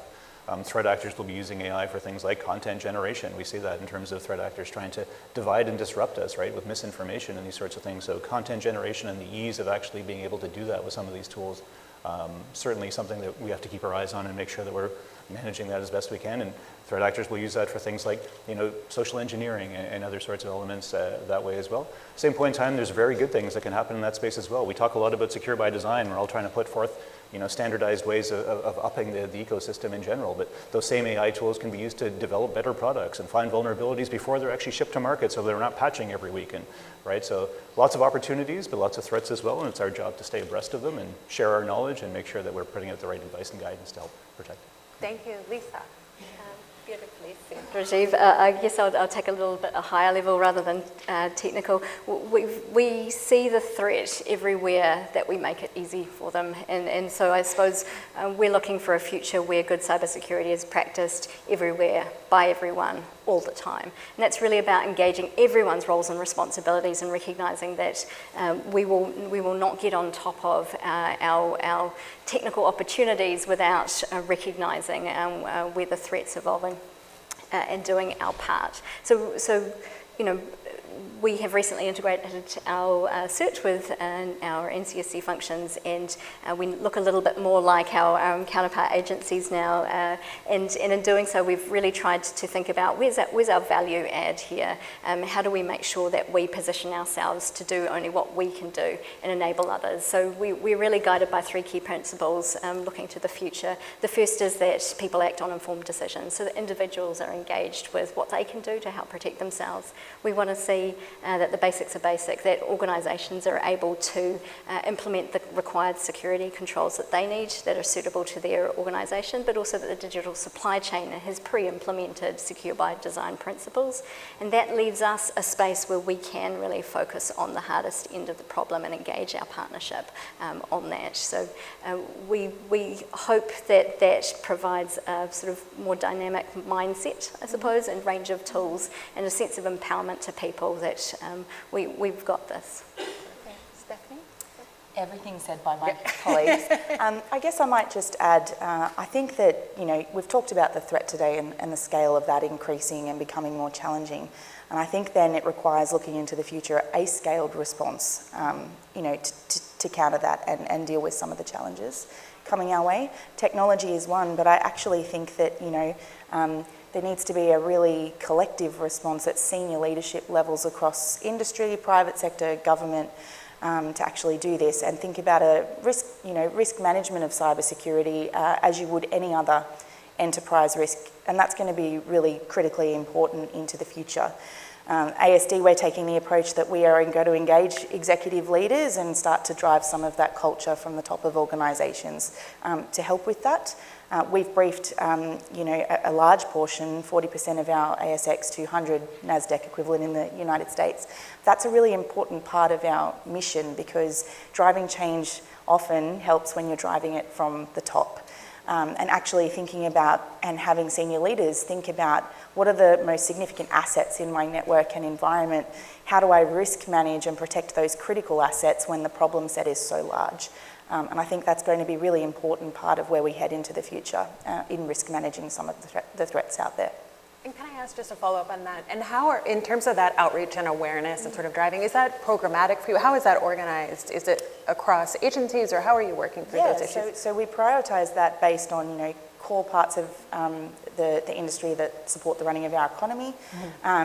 We look at tiering our national partnership program in terms of tiers and sectors to make sure that we're reaching the right audiences and scaling in that way. So in ASD we have over 3,000 partners that are what we call network partners, and those are large organisations that have huge environments and require a lot of advice from us around network security and response. We have medium, large organisations. We have over 5,000 partners there. And then we also scale our advice to over 100,000 home users that have joined our program. And it's really about making sure that that tailored advice from a defence perspective is provided uniquely to those sectors and to those organisations. Amazing, thank you. Felicity? In terms of the future, so the future for me, I guess I think about it in three ways. Firstly, the threat, and we know that that's uncertain at the moment. Unfortunately, there's nothing to suggest it's going to get more predictable over the next few years, and there are some indications that things may get tough at times. So we can't expect the threat picture to lessen necessarily. That means that as we evolve the future technologies, and Rajiv has mentioned AI and the future of quantum computing, particularly in relation to cryptography. Those are absolutely two of the technologies we're focused on. We need to make sure that those future technologies are as secure as possible against that threat landscape. And then the third element for me about the future is how we respond. And for us in the NCSC, and I know it's a shared ambition across all of our nations, is to ensure that we have the levers and the incentives aligned so that it's easy to make really good cybersecurity decisions at every level. Whether you're a citizen thinking about your password, how do you make a smart decision on what a great password for your new device is? How do we ensure that a new Internet of Things device that you buy for your home is as safe as possible? There's a role for government and the regulators there. The UK this year set out some really groundbreaking regulation to ensure that all new IoT devices coming to market are much more secure. But that scales right up. Stephanie mentioned the importance of scale. We have to think about all of those levers, all of those incentives we all have, buying smartly, using our consumer power. We're big supporters of CISA's Secure by Design work. So Secure by Default is so important for the future. And for us, it's thinking about how do each part of the system, whether private industry, whether individual consumers, whether governments, do their part in that maze to ensure that it's easy at every level to make those really safe and secure decisions for the future. And the kind of big elephant in the room is the tech debt. And that's the one that we need to help organisations who are grappling with technical debt and worrying about the future and how they modernise to really bring forward good examples, and that we as government are there to support them in whatever means we can going forward. Thank you. Last word on the future, no pressure. No pressure, no, not at all. Well, just to add to the great discussion that's occurred already, I think we all know there's no single silver bullet to cybersecurity. And when I think about the future, taking from all the discussions so far, the threat requires us to think differently about how we protect our networks. So think about today, where we have a single edge device that we're counting on to ensure that someone doesn't get in and get access to the crown jewels of our critical networks, whether it's in critical infrastructure or government. We need to think more about zero trust concepts. We need to make sure that as we think about the future of networks, we have to assume that breach will occur. How do we make sure that if breach occurs and when breach occurs, that there's limited movement for those adversaries to get to the data that they're really trying to get after? Second, I think cryptography plays a critical role in making sure that advanced nation states can't do the reconnaissance they need to do in order to get to the networks that they'd like to get to for exploitation. To prepare for the quantum era of computing, we all have to have a quantum roadmap. Whether that quantum roadmap is for national security systems or whether that quantum roadmap is for critical infrastructure or academia, we're at a pivotal moment. Because particularly for industry, the algorithms have now been announced, implementation will start occurring in products, and as folks are looking at their tech debt, they should be really matching that tech debt up to their quantum roadmap to ensure that they're buying new products that will be supported with the new advanced quantum resistant algorithms that will help you protect with high assurance with cryptography that will counter a quantum computer in the future. So really tying these things together, tech debt, quantum, and making sure that we're preparing for our future, not just replacing devices because it's time to replace them. Let's make sure that we replace them with a strategy that's going to make it more difficult for an adversary in the future. And then lastly, AI. I mean, you can't have a conference without talking about AI. We think about this from a couple different facets from the National Security Agency. First, from our foreign intelligence perspective, we have to be able to detect and counter adversaries as they try and manipulate or use AI against national security and other critical systems. Second, just as we've done with other parts of industry, we need to develop those deep partnerships with AI companies, as well as partnerships with those who are implementing AI within our national security systems and other government systems to make sure that they're doing it securely and making sure that we can share insights that we have on how adversaries are threatening those new ecosystems. And then lastly, I think, and really important, is promoting, evaluating, and developing best practices and guidance on how to secure the AI ecosystem. So back in mid-April, 15th of April of this year, we published our first guidance on securing AI ecosystems, but there will be more of that coming in the next even couple weeks. Perfect, thank you. We have about 3 minutes left. I just want to do one quick speed round for each of you. You all have offered thoughts I know are so relevant to folks here, leaders in the private sector, in government, in academia. Again, we have a lot of students here, so I want to just go back through and maybe start with you if you don't mind. Can you just offer a bit of advice? We have students here interested in careers in cybersecurity. You offered some very specific internship and other opportunities at the NSA. Any other life advice, things you all wish you had known then? Again, with 3 minutes, we'll just go back through real quickly. Dave, start with you. Well, first off, for the students in the audience, the summer internships are really awesome. We also have co-op opportunities for those students. When we have engagements with academia, I think it's really important to have engagements with the professors and the students, because your professors are guiding you through your programs, and when they understand the value of what you're contributing and where your goals and aspirations are, it's really going to help out when you're then deciding at the end whether you enter into government or enter into industry, that they've got you on the right track, because they're really close to the work that you're doing every day. Thank you. Thank you for your passion for our students as well, Felicity. Thank you so much. So for me, I think one of the things that cybersecurity suffers from is a bit of a reputation that suggests you have to be a deep computer scientist at the age of 18 or 21 to be able to have a career. in this sector. I am proof that that is not the case. I learned to code when I was in my 30s. And by the way, I don't have to code every day now. That's a good thing for the nation and for the world. But for me, there's something about the cybersecurity community does genuinely welcome all skills. We talk a lot in GCHQ about the importance of a mix of minds, and that's about the representation, the communities you come from, your gender, your background from an academic perspective or your interests, as well as the things you can do in the workplace. So don't be put off and be curious and seek out new opportunities, ask questions. That's such an important thing in all of our jobs, is to ask great questions and really listen to the answers. But it's fantastic everyone's here, and I really am excited about the next generation coming through. Thank you. I am also living proof that you don't have to be a deep coder or technical expert to have a career in this field. And I think that just to really add to your brilliant points, because I'm in complete agreement with Felicity, it's about also not being afraid of the tech. In my experience, technical people, if they get asked questions, get very excited, and they're more than happy to explain to you every intricate part of their job and mission. So I think that I would tell students out there that, you know, absolutely the curiosity thing is key, and asking questions, don't be afraid to do that, because there's not a day in cybersecurity that I don't go home learning something new as well. So it's a constantly evolving space, and we need people to be asking questions and joining us on this journey. Perfect, thank you. With our 37 seconds left, I want to hear from both of you. Very please. briefly, Felicity's mentioned the sort of multidisciplinary nature of the industry.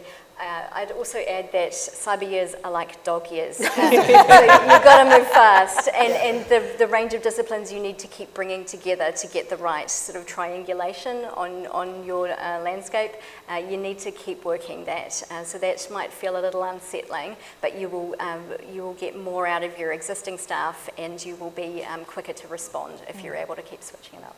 Final word, sir. 3 seconds. I would just say that we also have a co-op program. So happy to say, but absolutely, curiosity, absolutely essential. The career is always changing. You never know what you're going to be doing, and what you think you're starting as a student will be something very different 10 years later or 15 years later. But an amazing career, I would say. Amazing. Thank you all again. On behalf, please join me in thanking this amazing panel, and we will be on our way. Thank you. It's now time for a short break, courtesy of Splunk, a Cisco company. Help yourself to a specialty drink at the coffee station and a quick snack, and we'll see you back in your seats by 11 o'clock. Welcome back, everyone. Please welcome our next panel. Ellen Nakashima, National Security Reporter at The Washington Post, with our panelists, Tobias Feakin, founder of Protostar Strategy, Jorge Guajardo, partner at the DGA Group and co-chair of the Aspen Institute's Global Cybersecurity Group, Jarrett C. Riddick, senior fellow at the Center for Security and Emerging Technology at Georgetown University, and Jessica Chun Weiss, David M. Lampton Professor of China Studies at Johns Hopkins University School of Advanced International Studies. Please welcome the panel.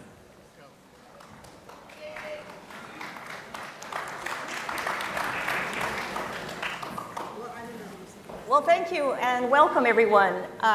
We had the title of our panel was Myth Busting, What Do We Get Wrong About China? It's a nice sort of provocative title, and it got me thinking, though, with that question, it sort of presupposes you want to know, you want to devise a pretty good, effective strategy or policy for dealing with China. And as part of that, want to know what are the real outcomes? What is it that we actually want to achieve vis-a-vis China? And so our panel today is going to discuss, I think, what the goals are in our competition with China, what the strategies are to achieve that, whether they're working or not, what do we get right and what do we get wrong as we try to, as the US and its allies and partners try to work towards that goal. So I'm going to start with Jessica Chun Weiss from Johns Hopkins University and ask you to start with,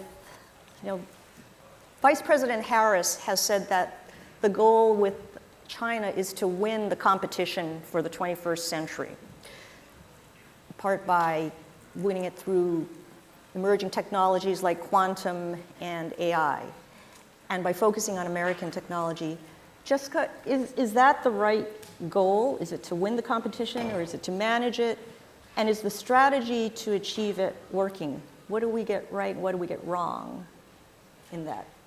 Well, first, thanks so much. It's great to be here with all of these illustrious speakers.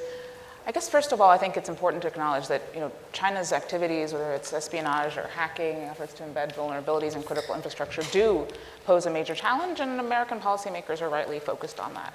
That said, I think whether in Beijing or in Washington, rhetoric about winning the future or winning the 21st century sets up a reflexively zero-sum frame that makes it difficult to maintain the kinds of integration that both societies benefit from. And whereas yesterday, ordinary activities between companies, researchers, and students were seemed valuable, now they are pulling back from those activities for fear of being deemed disloyal. And the problem here is that integration, to some degree, even though as we need to mitigate the risks, we also need to recognize that there are real benefits to American interests of remaining to some degree connected, if only to learn what Chinese scientists and innovators are working on in China. In some areas, whether it's in renewable energy or others, Chinese producers are well in front. And so the idea that we could simply win by walling ourselves off and walling them out, I think is misplaced. Can I just push back on you for a minute there? Because I think what the administration has said is that it's not seeking to completely cut off China or decouple entirely. It wants to focus in on a number of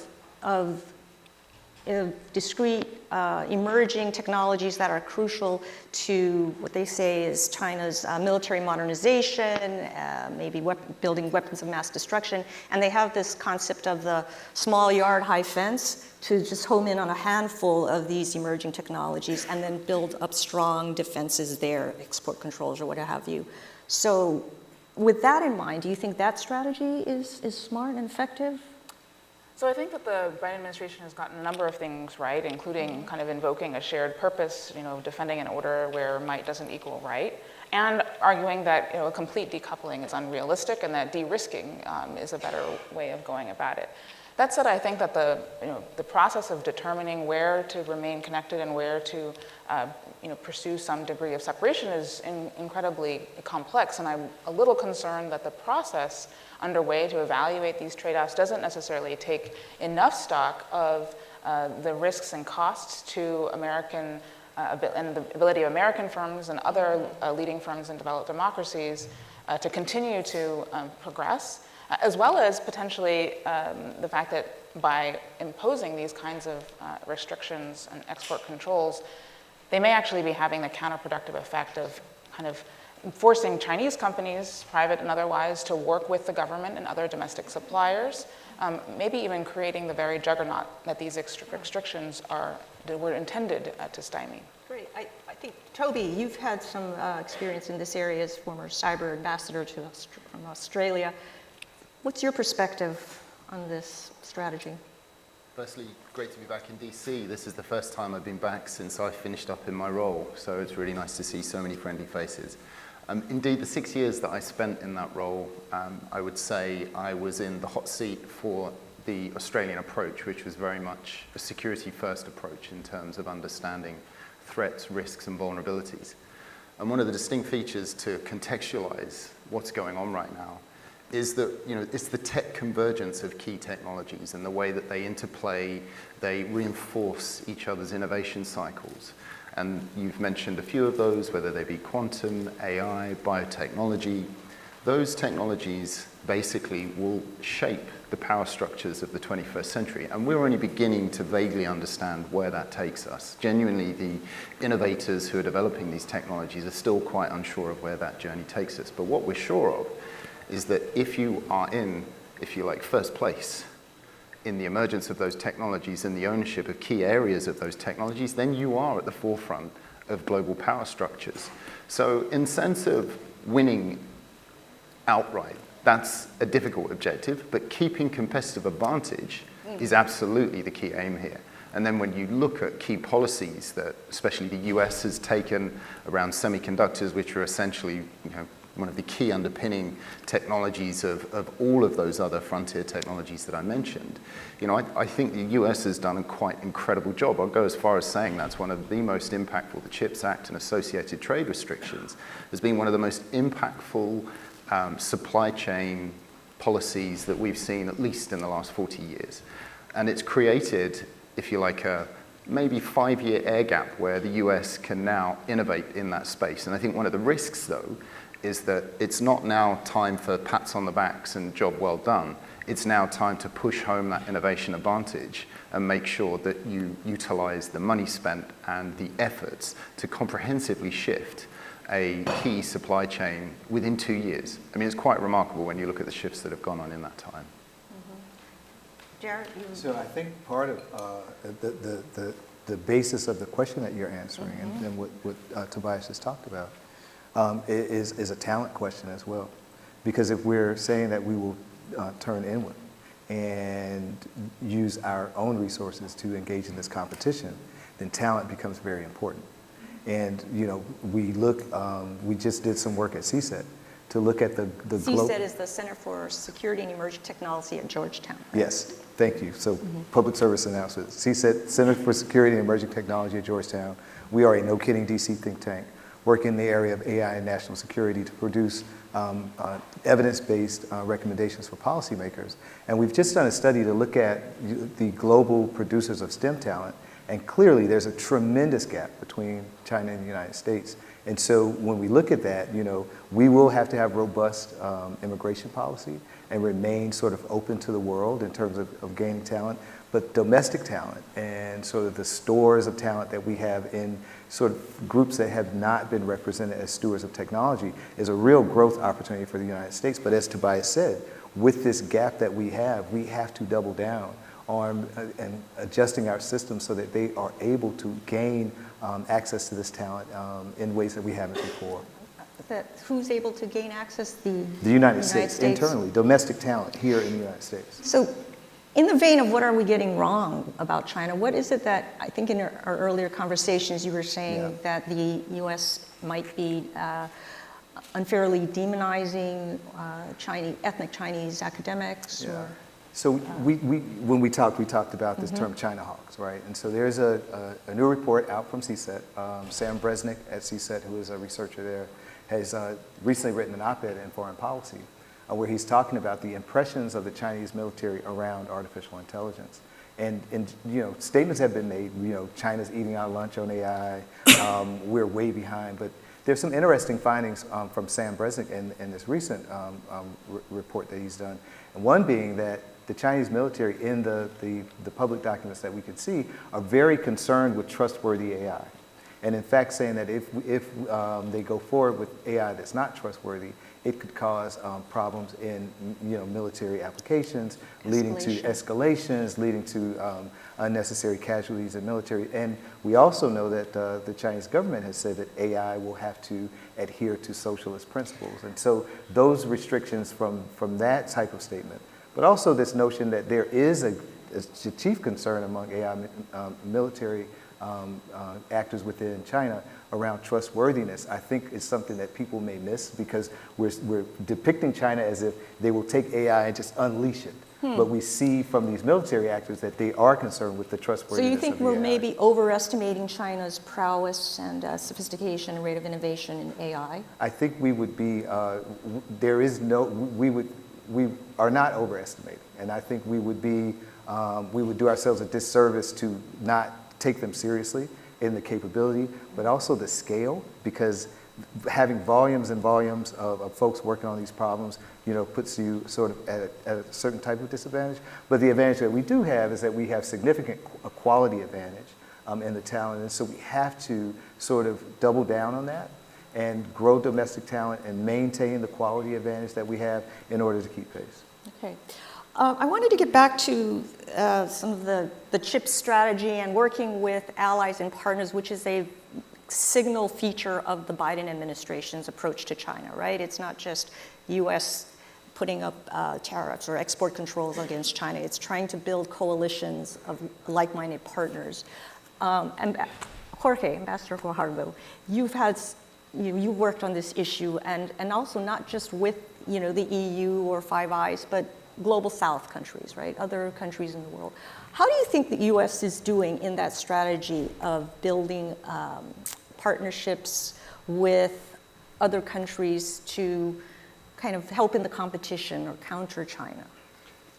So let me answer that question and just very briefly go back to the previous debate on what I think the U.S. is getting wrong with regards to China. And I think one of the things I see right now, so I spent 6 years in Beijing as Mexico's ambassador to China. And I noticed the Chinese political system is opaque by design. It's meant to be opaque. It's not meant to be an open system.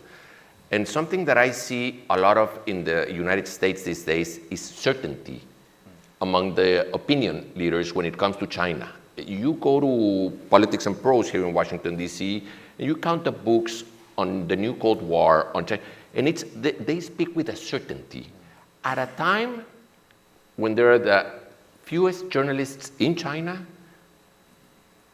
and these are mostly opinion leaders projecting their values on China and assuming that China will be acting how they would act if they were in their position. And I think that is a fraught proposition. So I think the certainty with which the U.S. acts is something that in and of itself is something the U.S. might be getting wrong. I think the first thing to realize is that we don't know what's happening there. We really don't know. Now, going back to that certainty, we saw it a lot with the Huawei rollout. And the United States was going all over the world saying, do not buy Huawei kit because the Chinese can spy on you. And they would go all over the global South, Latin America, Africa and other places and say the Chinese will spy on you if you use Huawei. Well, first of all, keep in mind that as a region or as a global South, we are not geopolitical players in the sense that we worry as much about being spied on here. First distinction. Second, the U.S. spies on us just as much. So it's not a concern about the Chinese spying on us versus the U.S. Spying on us. Usually the U.S. uses the spying to build criminal cases against political leaders, so they might not be as inclined to be favoring with the United States in terms of spying, whereas the Chinese do it for industrial, commercial purposes. Again, we do not have as much intellectual property as you find in developed countries. So that idea that you would go around, that the United States would go around talking to developing countries' leaders and warning us about the threat about China spying on us, doesn't play as much as one assumes it does. It doesn't scare us as much as people in Washington think. There's an aspect that the United States, again, in its certainty and lack of understanding on how these countries think, oversees. And that is, one, as I mentioned, that we don't worry as much about being spied upon, but two, that perhaps what would get our attention more is the threat of commercial coercion. And what do I mean by commercial coercion? If a country has Chinese kit, whether it be Huawei, CTE, whatever may come next, in its infrastructure and is dependent on it, they may be susceptible to commercial coercion by China. Now, a country like Mexico, Colombia, Peru, or anyone in Latin America would say, well, we are not geopolitical players, we are not afraid about commercial coercion, until you size a Chinese mine or you arrest a Chinese fentanyl dealer, somebody with whom the Chinese government takes objection, and then you subject yourself to threats. And might they not probably upgrade your system as fast as you would expect because you're being subjected? Right. So now it's a matter of sovereignty. Mm-hmm. Now, developing countries understand sovereignty. We don't understand spying, we understand sovereignty. So again, that's a change of emphasis how the United States approaches this issue. Instead of telling us or warning us about the threat of spying. Toby, what do you think of that, given Australia's position too, and having also been subjected to Chinese economic coercion, but also having to work with non-aligned partners in the region to counter China? What's your take? It's quite hard to unsee what you've seen from inside the beast. And so, my mind's pretty clear as to, how China is operating, certainly in Australia, how it's operating in the Asia-Pacific region. And there may be elements of what Jorge said which I'm not quite in agreement with. The single most poignant thing that Jorge said is this is an issue of sovereignty. And that really should hammer home. And a lot of my time was spent talking to countries around the region, especially where they are caught in this vice-like game of making choices. And in amongst countries that don't want to have to pick sides. They want to get on with building their economy and digitizing and innovating. And that is one of the most powerful messages you can give them. Okay, they may not really care about their networks being owned. They might not have the awareness to understand that. But that's why it's important that you assist countries with building that capability to be able to understand for themselves what's going on their networks. But there's also another part of this that we had to speak to and engage with countries on, which is the whole indebtedness in the development cycle. Because a big part of the play that China made in our region was around the digital Silk Road and the huge infrastructure developments of digital systems and networks that were then, laden countries with debt in an incomprehensible way, and even worse, than having that capability was not providing the ability to sustain that. I mean, I'm separating myself completely from maybe my ideological leanings here, but to provide the technology, indebt a country to it, and then not even be able to maintain it, and that means all the country has is infrastructure which can be essentially accessed at will by a state that is really just interested in understanding everything about the way you operate as individuals, as a state, as your industry, to influence the way that they will then make decisions about what they decide to do with you. That's Chinese decisions. And by the way, also having lived in a country which has been subjected to Chinese coercion very directly, once there's a decision made that you are not flavor of the month, sorry to put it in a very glib way, they will then switch off the tap very, very quickly. And you've seen that happen in other parts of the globe. And that's certainly something that Australia had once it had been through this process, as I said, of a security-first policy where it was understanding where our risks were. So helping other countries understand more our decision-making process and why we arrived at that decision, to us, was the best way of explaining to other countries why it was important that some of those considerations were in their own choices. So it wasn't a matter of saying, you must choose this supplier, but it's saying, here's our example, here's the process we went through, here's how we reached our decision. Does that make sense to you in the process that you're going through? And actually, we did find a lot of countries sat up and said, yeah, actually, my goodness, yeah, we're going to go through that ourselves. Yeah, I think this administration, too, is trying now, including with partners in the Asia-Pacific, to try to find ways to help other countries resist such economic coercion, build resilience. Do you have any thoughts on whether or not this strategy seems to have traction, be working? Jarrett? Before I go to that, I really would like to stay on the Global South issue as well, because as I mentioned, the work we did at CSET to look at the global producers of STEM talent. This was data that had not been updated since 2016. And when we took a look at the most recent data, which was, I think, 2020 data, Brazil and Mexico are in the top 10 world producers of STEM talent, which when I saw that, surprised me. I don't mean that, to disparage our Latin American neighbors, but I think people will be surprised to hear that fact. And so when you think about the encroachment of China into Latin America, South America, to the Global South, and then I often tell people, because of my past in science and technology, that I really live in 2035, right? And when you think about 2035 out to 2050, 1 in 4 people in the world will be on the continent of Africa. So Global South, we say that now sort of as, but in the future that will mean something very different. And the way that the Chinese are positioning now and what that will mean in the future is, again, I think we could put under the category of things that we get wrong, because I've talked to many people who say, well, our long-standing relationships with these countries will give us an advantage no matter what happens. And Tobias is very clear in saying that the way that the Chinese are doing this is really strapping countries with debt. But I do think that what is happening now and the way it will position the Chinese for a future that will look very different. If you're talking about now countries in Brazil and Mexico that have producing greater STEM talent, this population explosion that will happen on the continent of Africa, it begins, to me, to begin another conversation about talent, and talent that's being produced in these places that is much different from what has been there in the past. And so that future, really, Tobias said it well, the countries that lead in emerging technologies will be the countries that really have a great advantage going forward. And so the talent mix that exists now in the Global South, and with China being there, I think gives a particular type of advantage that we're not paying attention to. And if we get into 2050 and they're there and we're not, the talent explodes, and then we really don't have an entree into that talent. So I think that is something that's probably not on the radar of most people. And when I talk about it, I think people say to me, well, I haven't heard that before.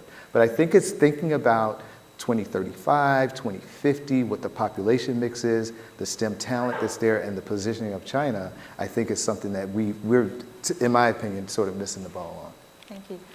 Go ahead. I think, Ellen, to your question, I think whether it's from Beijing or from Washington, lectures don't win many friends. And so I think the real question is, China's sort of coercion in some ways hasn't been particularly effective on its own kind of steam, separate from the United States coming in and trying to bolster resilience to that coercion.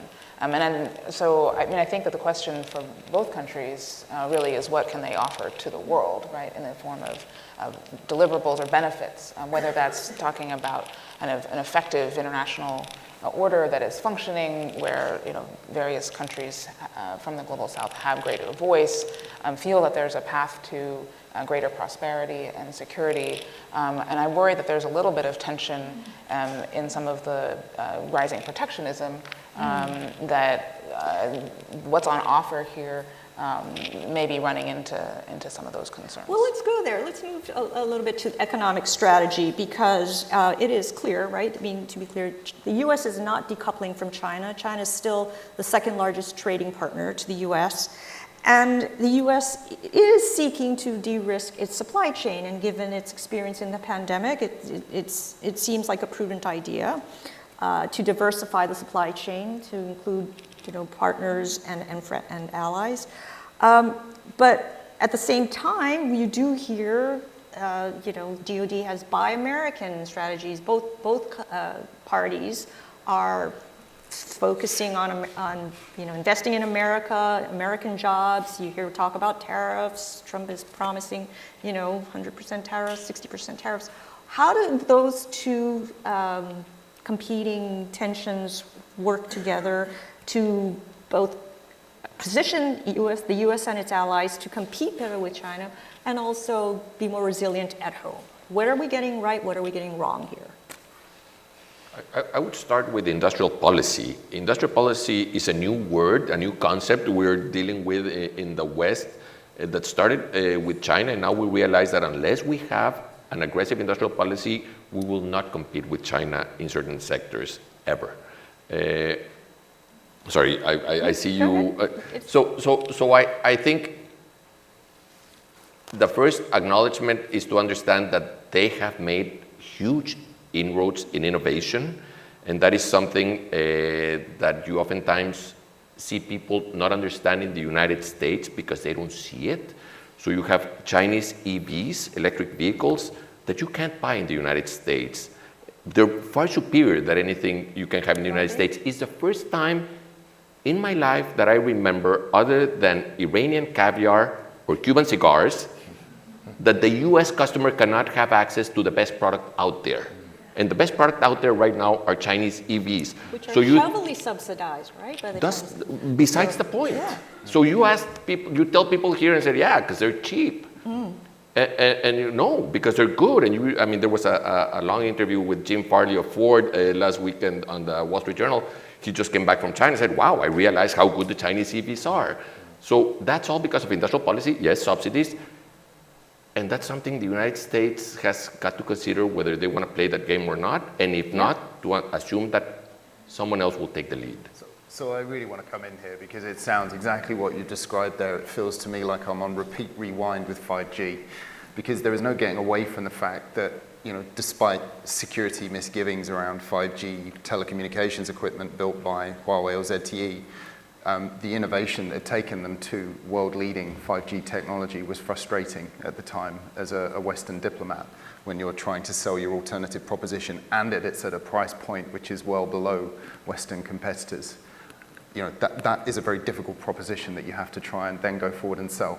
With electric vehicles, you've described that exact same proposition, which I wouldn't disagree with, but still the risks are there.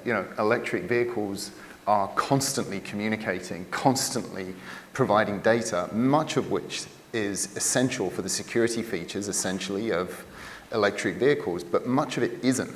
And what's built in is the inability to switch off certain parts of data feeds that you would really not want going back to the country of source. And it's exactly the same risk methodology that you should be thinking of, which is if that data is being hoovered up out of the car and pulled back to country of origin, what are the policies that are in place for access of that technology? The data. How does that data then get utilized and assimilated into understanding your country? It's yet another layer of granularity of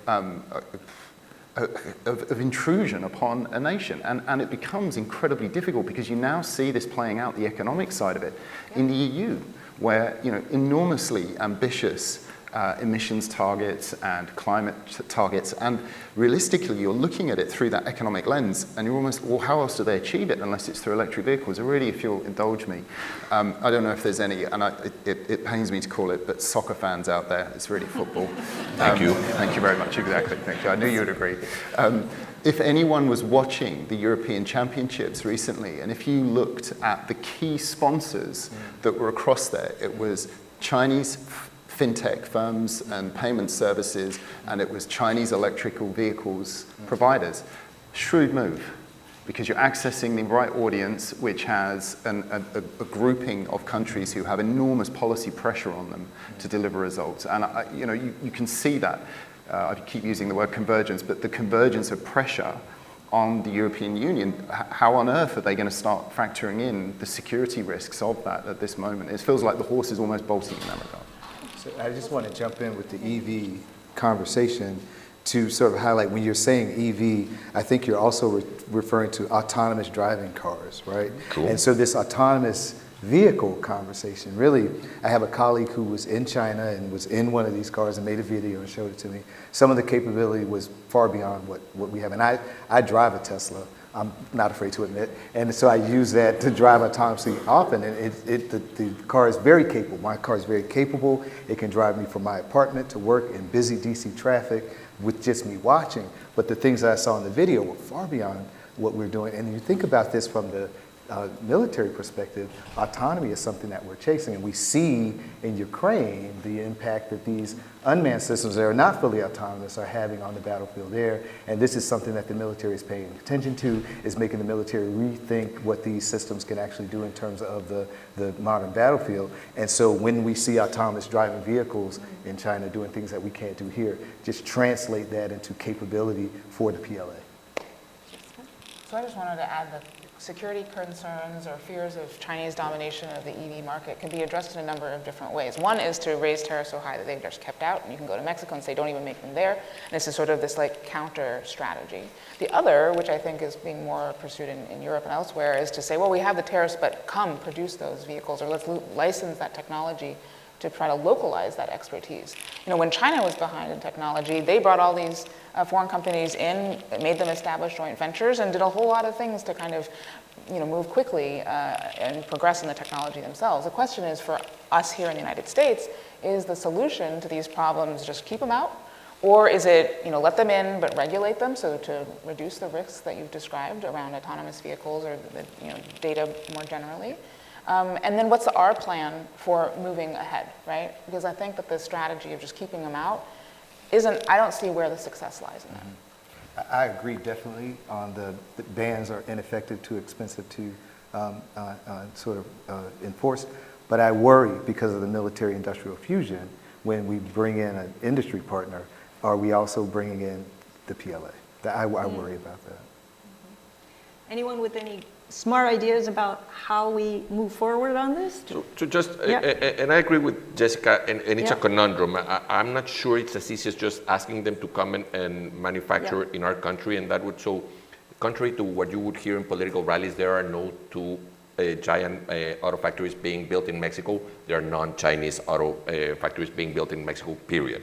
Nevertheless, there is a debate in Mexico on whether we should want them to come to our country. And just 3 days ago, the Minister of Commerce of China issued guidelines to EV manufacturers in China not to export their technology to manufacturing plants abroad, to keep it and just send the parts. And that's China playing the counter game, so they know they have an advantage, not unlike the United States knowing they have an advantage on microchips.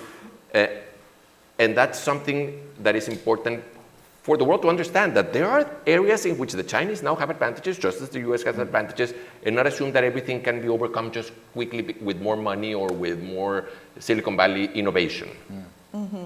So look, this is a cyber summit. I would be remiss if I didn't ask at least one cyber-focused question. So the US government has been increasingly vocal about warnings that China is a persistent threat to critical infrastructure, seeking to pre-position on water, power, and telecom networks in the event of a conflict. How much progress have the US and Western allies made, and other allies, in bringing other Asian partners and allies on board in recognizing and calling out this threat?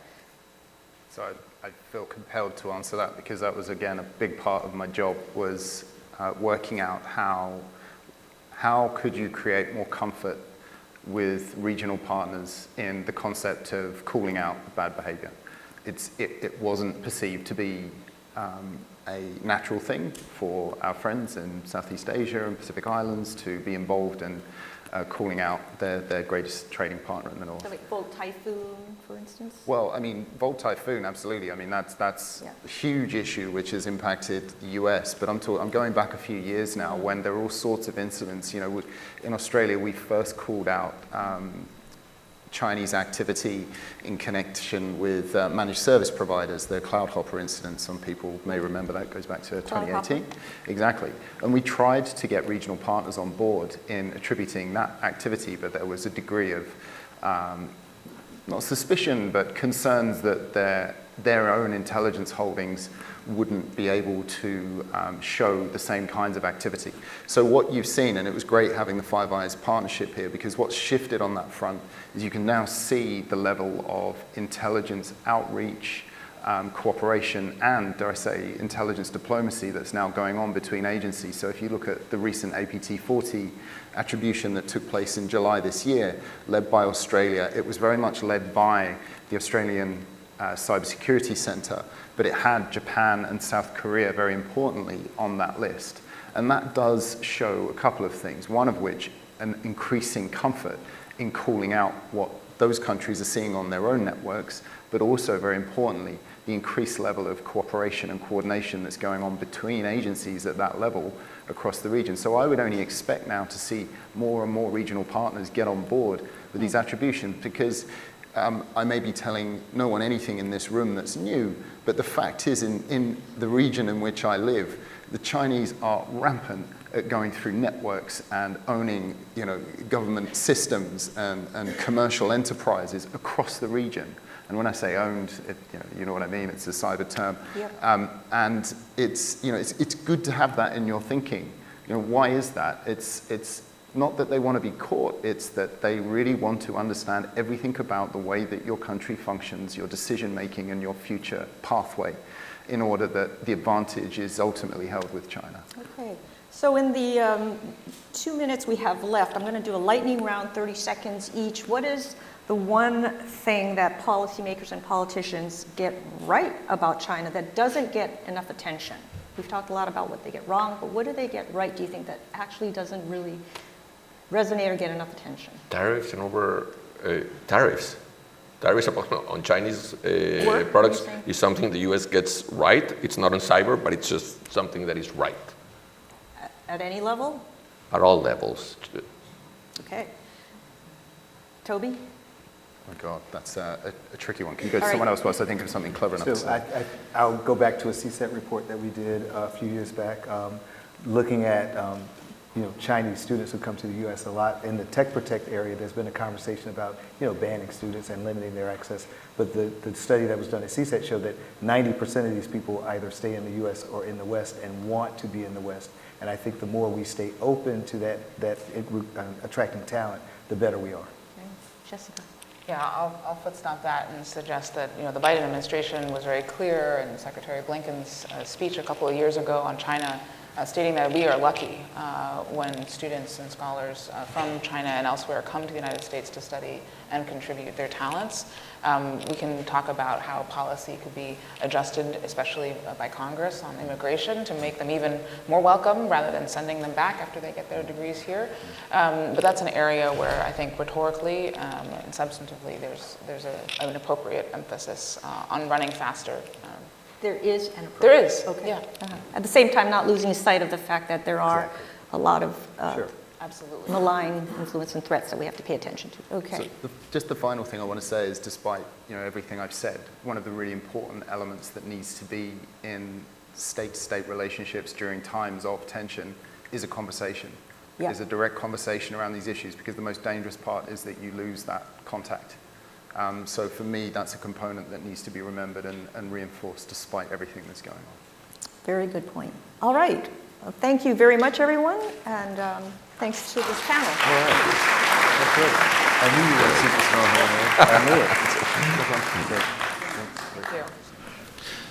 As we enter our final session of the morning, please welcome Cecilia Kahn, reporter at the New York Times, and our speakers, Nathaniel Fick, the U.S. Ambassador at Large for Cyberspace and Digital Policy at the U.S. Department of State, and Brad Smith, Vice Chair and President of the Microsoft Corporation.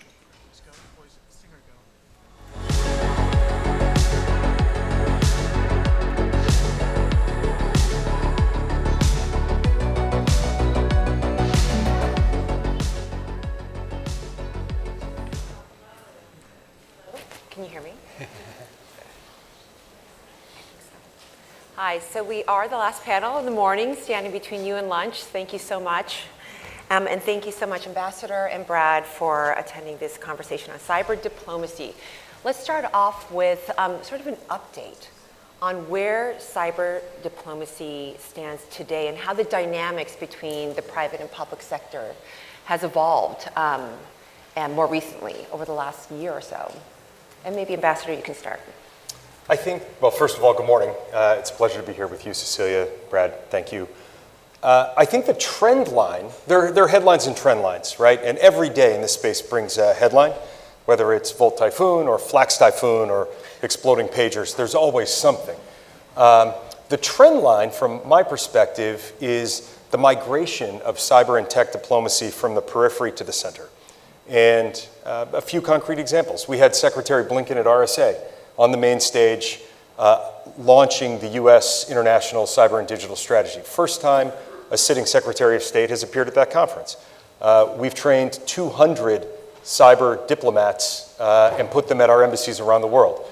And last example, for the first time ever, a commitment to these issues is one of the top 5 selection criteria for career U.S. ambassadors. So in our diplomacy, again, I think it's a migration from the periphery to really the center and the core, and recognizing that it's intrinsic to everything we do. And Brad, in your role at Microsoft, I've seen you sort of take on more of a diplomatic role as well. Can you talk about from the private sector how things have changed and from where you're sitting? Yeah, I would say 2 things. First, I just want to build on what Ambassador Fick, I call you Nate for this purpose, what Nate said. Look, one of the most important things I think of the last year and last few years is that the U.S. government and the State Department are back in the center of multilateral diplomacy, playing a leadership role on cyber issues. And that is indispensable to technology and to the world, and it's important to have not only a position and a team, but frankly, just a great ambassador and leader. It's made a world of difference for all of us in the tech sector. And then second, as you noted, Cecilia, it is not multilateralism for governments alone. Yeah, because cyberspace is fundamentally and typically owned and operated by the private sector, by tech companies, I do think multilateralism has become multi-stakeholderism. You do see tech companies showing up, offering a point of view, and civil society. And so I think that's where we do our best work. It's almost the only way we can do good work is to bring all three pillars, if you will, together.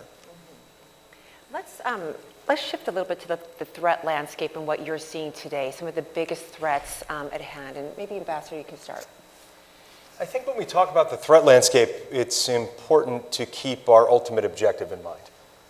And my view, I think our view of the ultimate objective is that we have to sustain at least a basic level of trust in the digital world. We have to have trust in our supply chains. We have to have trust in the integrity of information. We have to have trust in user privacy. We have to sustain trust if it's all going to work, if it's actually going to be a reliable architecture undergirding the 21st century economy and undergirding how humans interact all around the world on every topic. And so if you look at it that way, then you sort of turn the map around on the adversary and think about, okay, what are the threats to trust? And the threats to trust are fundamentally untrustworthy infrastructure that has no data privacy safeguards.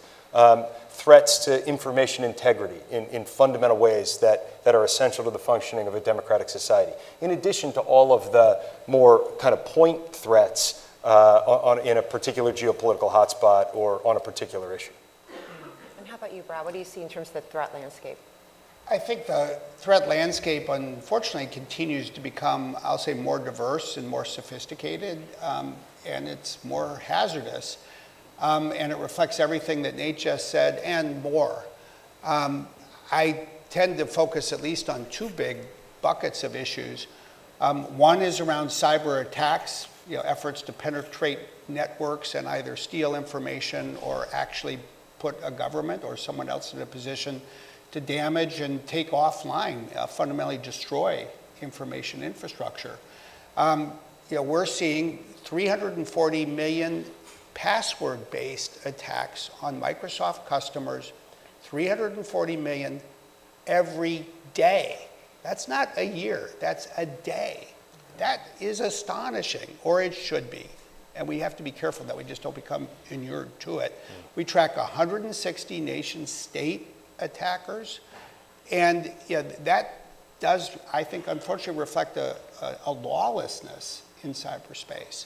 And then in addition to that, we see increasingly sophisticated, frankly clever, well-resourced cyber influence operations, fundamentally by three countries that are in that business, and they're very good at what they do.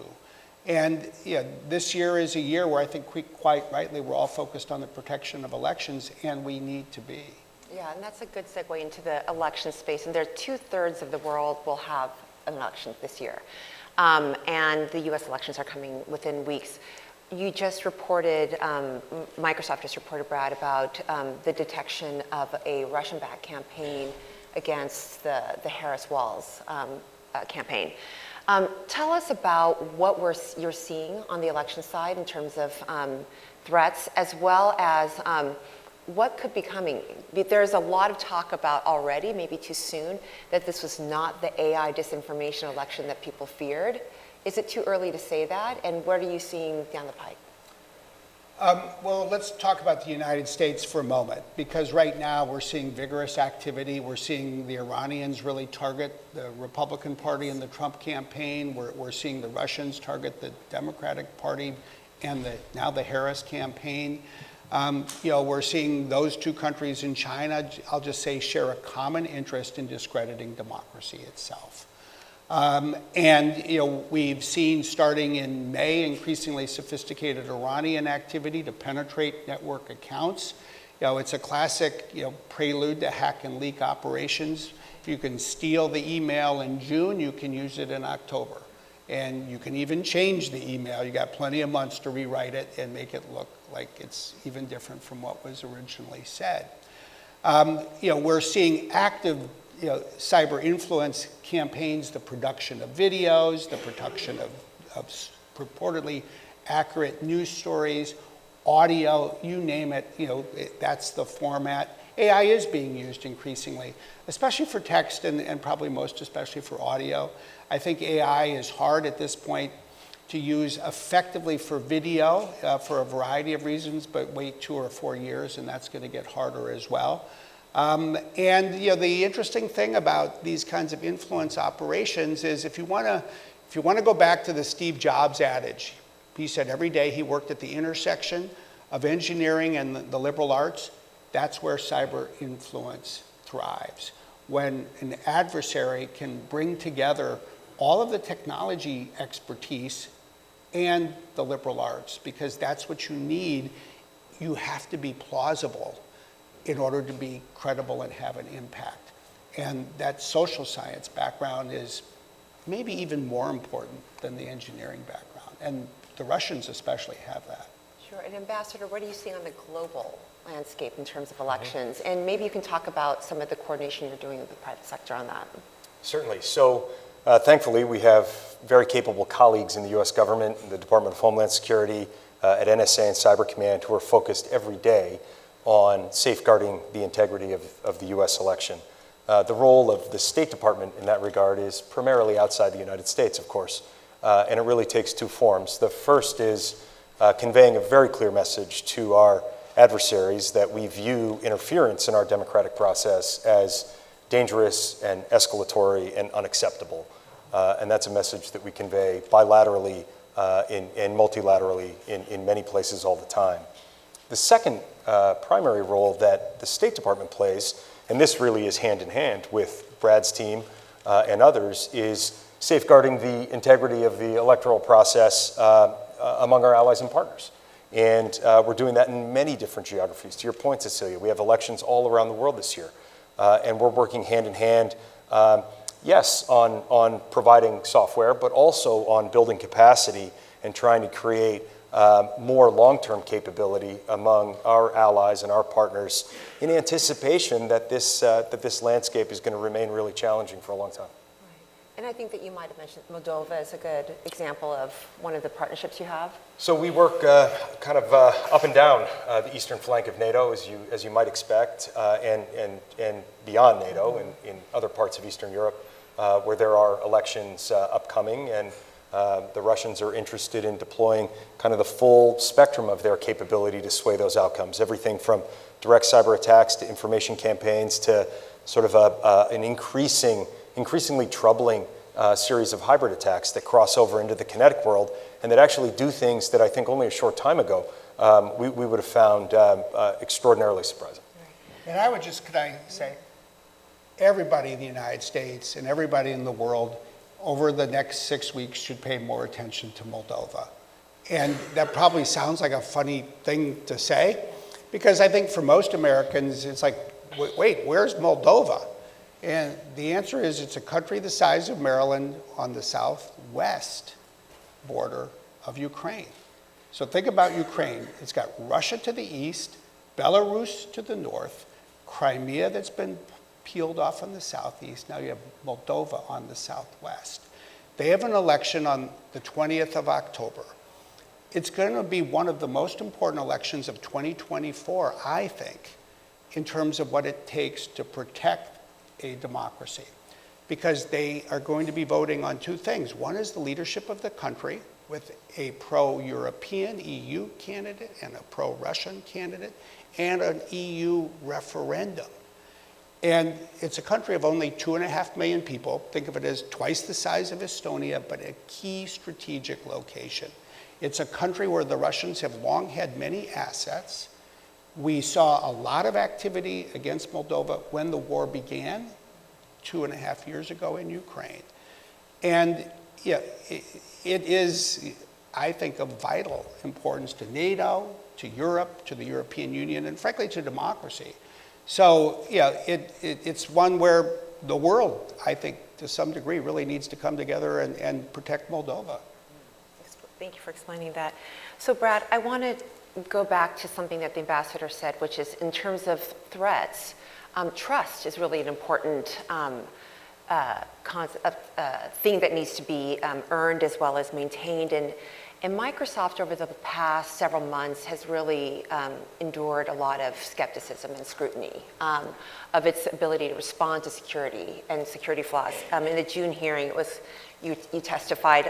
I don't need to remind you, but you did. I remember that hearing. Yeah. Yes. I try to forget it, but I remember. Yeah. The word trust came up quite a bit. We don't trust you, that kind of a thing. So what are some of the lessons learned from Microsoft in terms of its security, approach to security? As you play such a pivotal role, you also are, in many ways, offer so many different services to the US government as well as other nations in the private sector.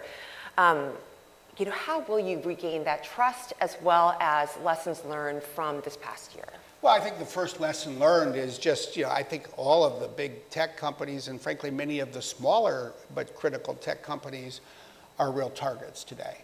When you have a world where you see so many attacks every day, we're definitely in the crosshairs of some of these countries.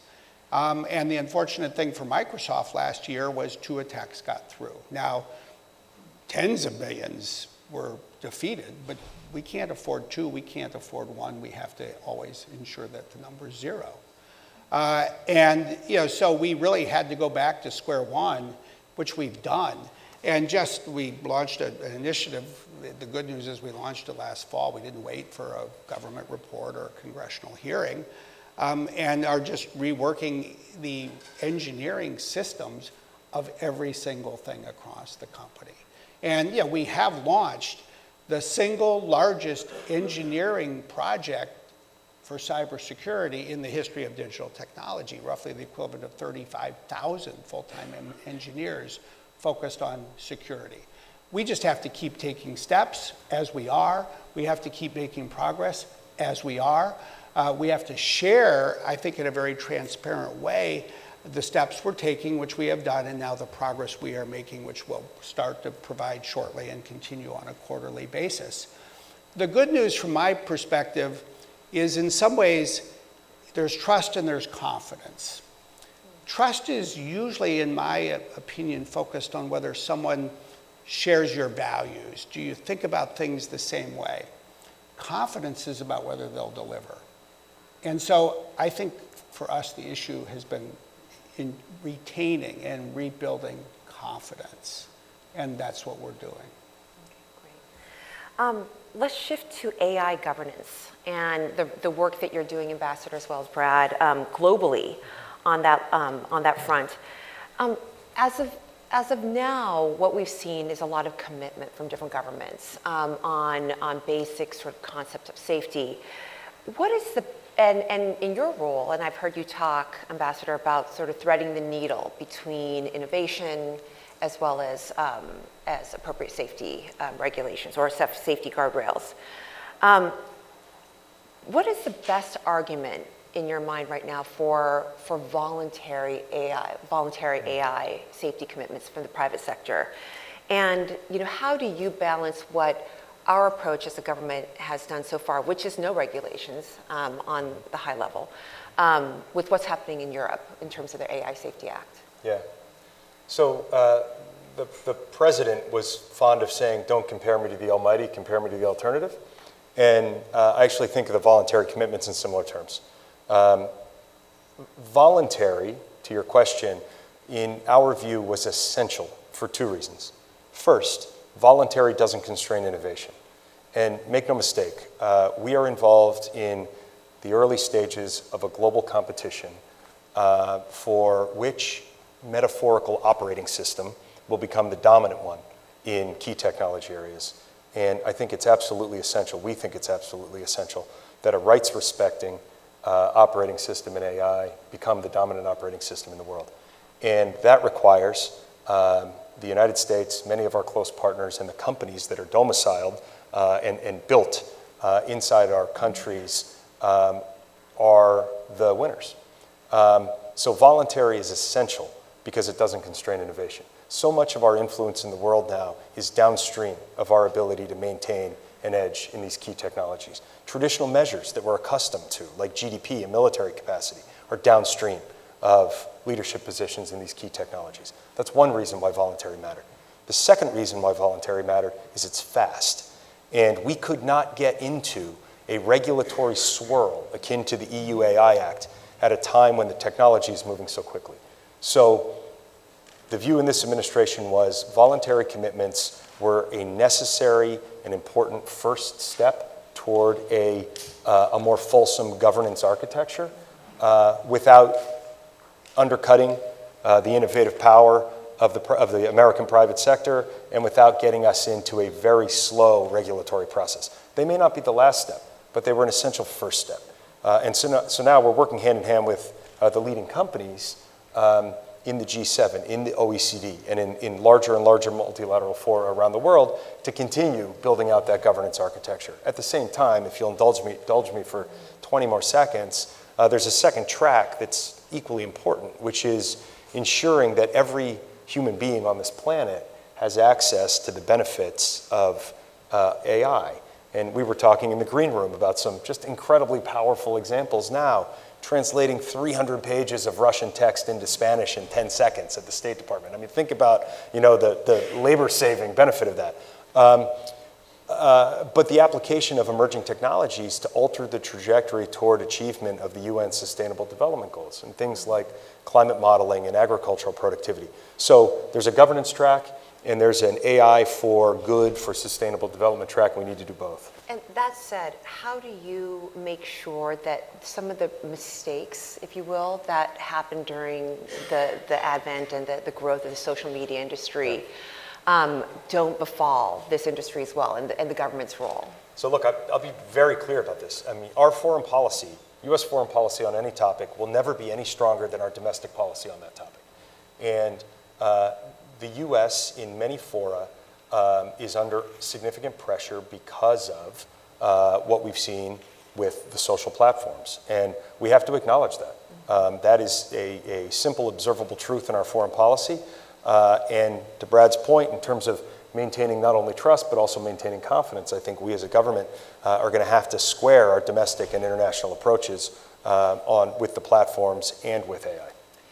In no other industry that I've covered within technology have I heard such polar arguments for the potential and the great risks related to, as I have with AI. Brad and Ambassador, how are you thinking about sort of, this is really simplistic, but there's those who say that it's going to, the doom scenario, then there's the save the world scenarios. Where do you see AI practically, and how are you, Ambassador, talking to your counterparts around the world about these two different sort of arguments? And Brad, how do you as a company navigate those two different scenarios and the regulatory landscape? Maybe Brad, you can start. Well, let me try to weave a few things together. I mean, first of all, I think that there's probably a little bit of overwrought exaggeration sometimes in people either claiming that AI is going to save every aspect of the world or destroy every part of humanity. It's usually a little less than that, and that's a good thing. Turns out that humans matter even more than technology. And if you want to put it in context, there absolutely is one huge technology that was more extreme on both ends, and that's obviously the harnessing of the atom.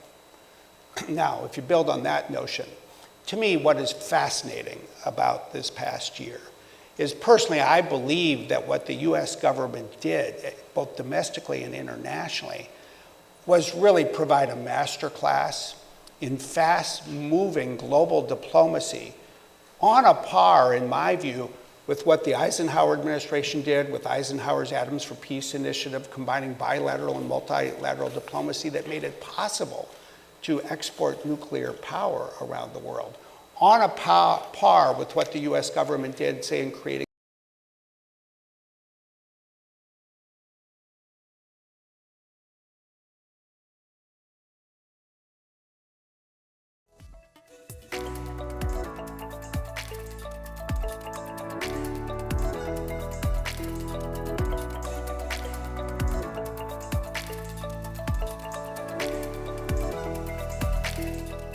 They saw that there was one model emerging that felt to most Americans a little heavy-handed in Europe, So they said, let's have an alternative. The voluntary commitments, worth remembering, that went from the first meeting at the White House in May to signed commitments in July to concrete commitments. It then got translated into an executive order by August of more than 100 pages.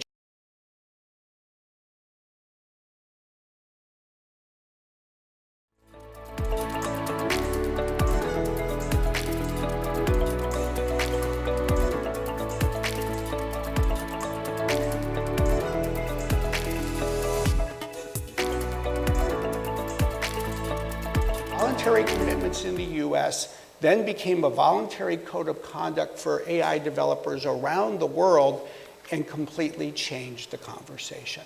And there's a lot that will now be built, but there's a blueprint.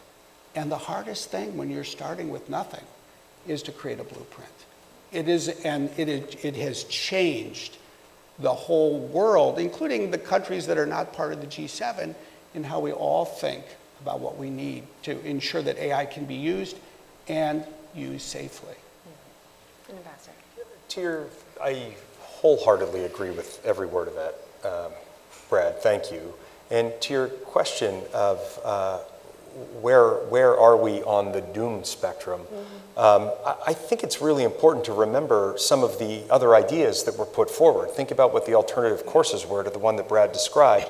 Remember the idea of a pause, right? Some sort of a global pause on AI development. A wildly unrealistic proposal that would have resulted only in the responsible actors pausing and the irresponsible actors sprinting ahead. So I think that the only way that we can have the architecture in place to deal with the mitigation of the really dangerous downside risks is because we followed the path that we followed. And now at least there is a significant, and I mean like dozens of countries wide, emerging consensus on what governance is going to look like and how we're going to deal with transgressions. Well, we are out of time. We're all going to watch Moldova. We're all going to go to lunch. We're going to, after that, see Brad testify on the Hill. It's a busy, thank you so much. Thank you very much, Ambassador Brad.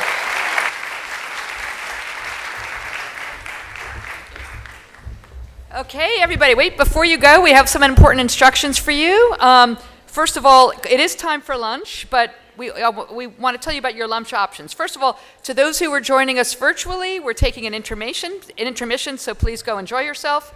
For those who are here in person, please select one of the following breakout lunch discussions. Each one is curated by one of our platinum sponsors, or instead of going into, and I'm going to tell you what those are in a second, instead of going into those breakout sessions, they all have food, there's food everywhere.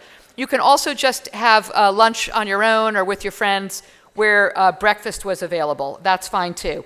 So the 3 sessions, which are on your screen, the Future of Cyber Safety Review Board, the role of the CSRB in a new administration, brought to you by Google. That's going to be in F, which is directly across here. The Future of Building a Resilient Nation, a public-private imperative, brought to you by Splunk, a Cisco company, is in J, which is just directly over there. And finally, an inspiring future cyber civil defenders, brought to you by Craig Newmark Philanthropies. That's in Macaroni, which is directly across the hall. If you are joining a breakout lunch, food will be served in the lunchroom. If you need any help, any of us wearing these light blue name tags, we will see you back shortly. Thank you.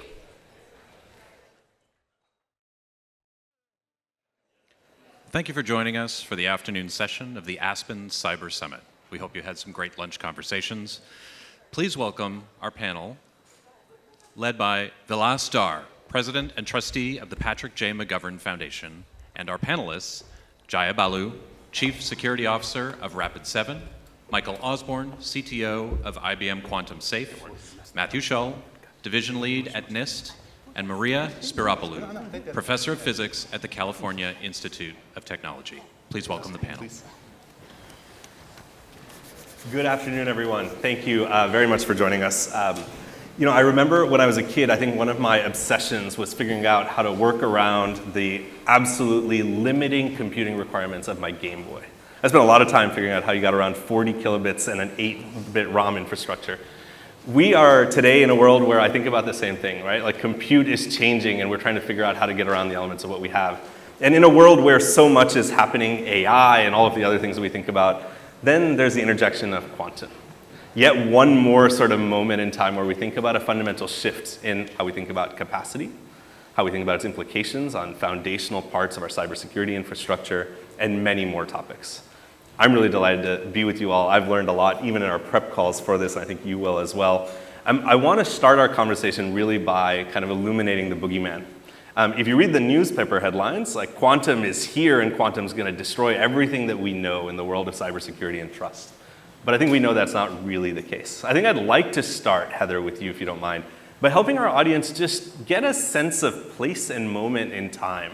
What's happening in the world of quantum that our audience should be thinking about? What does it mean for cybersecurity? Give us a little bit of a landscape. And I'm going to come to the members of our panel to give us additional color on different elements of that. Absolutely. So to be clear, I'm not a quantum physicist. We've got plenty of those on the panel. But roughly what we're talking about is a new generation of computer. And these computers will enable new kinds of computation that have never existed before. It will be much faster. It will be able to do more complicated things.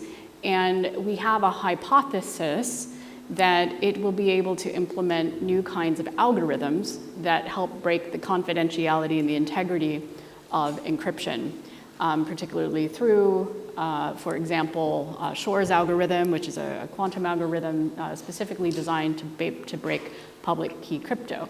So if that is possible, and I think the if is something we can talk about today, if that is possible, then now is the time to get in there and upgrade our crypto. But I also hope we get to on this panel why that's a good idea anyway, even if we can't get quantum computing to work. Well, Heather, you've already brought us back from the brink, right? Like, I think there is a version of cybersecurity and quantum where you could sit and say, everybody's telling us this is something that is about to happen and we don't know and we're scared. I think you've just shared with us, one, the keyword hypothesis, that there is a framework of theory that underlies this, and we're beginning to think about what actually this means for preparation and resilience. Michael, I want to come to you. You said something to me quite interesting just as we were entering the room, and I want you to share that thought with the audience. Tell us about, everybody throws around the word quantum. What are we really talking about? Yeah, unfortunately, quantum is one of those really popular hashtags that's used in many, many scenarios. So you have like quantum computing, which are using quantum effects for these more powerful algorithms and things. But when we talk about post-quantum cryptography, this is like we consider quantum computers as an adversary, and we're talking about all of the things that we need to do to protect against misuse of that technology. And to protect against misuse of that technology does not mean using quantum technology. So to be quantum safe or quantum resistant, it's not about using quantum computers, it's about protecting against the misuse of quantum computers. Let's take that. Jaya, explain like I'm 5. Okay. I'm apparently really good at explaining things like you're 5. So, no, I'm just joking. So first we should remember that we have cryptography today. It protects all of our communications. It protects things that we don't even know it's protecting when we use it. So when we use Apple's iMessage or WhatsApp, we have cryptography protecting those conversations. Or when you're using Signal, which is probably a better example. And the clue is that those algorithms are based on foundational math problems. Those math problems for us right now, with our current capacity and mathematical prowess, they are not crackable. They take a very long time. In fact, we estimate sometimes some of these algorithms, when used at their maximum strength, would take like the lifetime of the universe to break. However, if you had a quantum computer and you're able to use Grover's algorithm and Shor's algorithm, you can actually break the current cryptography, and instead of taking the lifetime of the universe, it brings it back down to a couple of seconds. So that's why the whole threat of quantum computing is a legitimate threat. And I should be clear, this is not all of the cryptography you're using. Symmetric key cryptography is genuinely a bit safer, but we still need to worry about the key encryption mechanisms, and there are certain algorithms that are also better off than others. So it's not all created equal. I'll let you talk about that in a second. And so what I really want to say is we've got a problem we need to fix, but there's also the larger looming problem that we have treated our cryptographic assets unlike every other asset. We've kind of, disregarded them for a very long time, and it's part of that overall tech debt. We don't always know what we're using. We don't know where we're using. We're not sure what's a good algorithm or a bad one. We just kind of take it with the flow. So if you actually do a survey, which some folks did, of their current cryptographic use, they'll find really weak algorithms in the mix that don't have anything to do with quantum. It's just a generic, not keeping those assets like the way we would treat everything else. We joked in passing, again, in preparation for this call, that there might be an analog here to the Y2K problem, right? That there is a storyline here that I think you've all spoken to eloquently, that our modern version of cryptography is based on a set of mathematical principles and a human conviction that those principles were strong enough that we couldn't build a way to break them in reasonable timeframes. And now we've interjected that into that with this code word quantum, the idea that we might be able to build technology that actually changes the underlying calculus. Maria, I'm going to come to you. You're a professor of physics. You work on this all the time.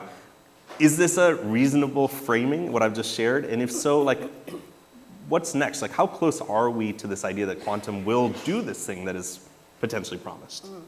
So first of all, I wanted to say thanks to everyone who is here and the Institute and my co-panelists. We had very interesting discussions. The lifetime of the universe that Jaya mentioned is 13.5 billion years, just to put it in context for the solution before and after.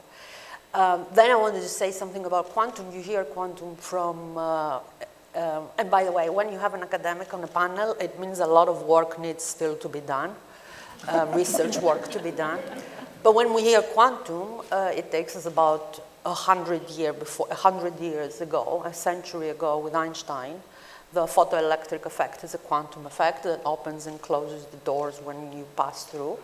What we had not, and in fact in 1935, quantum entanglement that can be used as a resource protocol in order to have communication of quantum information in links that are unbreakable, unhackable because of the law of physics, was described in 1935, and they didn't like it. They thought they called it spooky action at a distance. It was undeterministic. It was impossible. So there's a lot of physics of 100 years, and I want to tell you that the physics, the experimental physics of the past 30 years and more, has shown us that we actually can have streams of and beams of entanglement, just like we have beams of subatomic particle. We can have quantum control. NIST has proven it with atomic clocks. And all these quantum fuzzy or dramatized things, we actually do in the lab every day, and the students have control over that. So the magic of quantum is mostly on the philosophy and the math that are not intuitive, but in actuality, in practice, in making measurement, we do it every day now in the labs. How we're going to use it to break let's say, the quantum 1.0 world of the classical computing. I want to remind everyone, classical computing has a transistor. The transistor works because of quantum effects. And so it is based on quantum physics. In those quantum effects, there is effects of superposition and entanglement that we're not considering. So the many phases of quantum that we are now need to get a grip of how they affect our technology world are not the transistor, but they are the rest of the quantum, not quantum mechanics, but the rest of the quantum effects, superposition and entanglement specifically. So to this effect, for the crypto world, and I will hand it, if you don't mind, to Matt, because they have started thinking about that, not now, but in 2016. There is a way that all our encrypted data that Jaya told you about in your Siri, in your banking accounts, every other encryption that we are using, which is based on math. If there is a quantum processing system that works in 10 years or in 20 years, all of this data that is stored they can be hacked. So you can start now, hack later.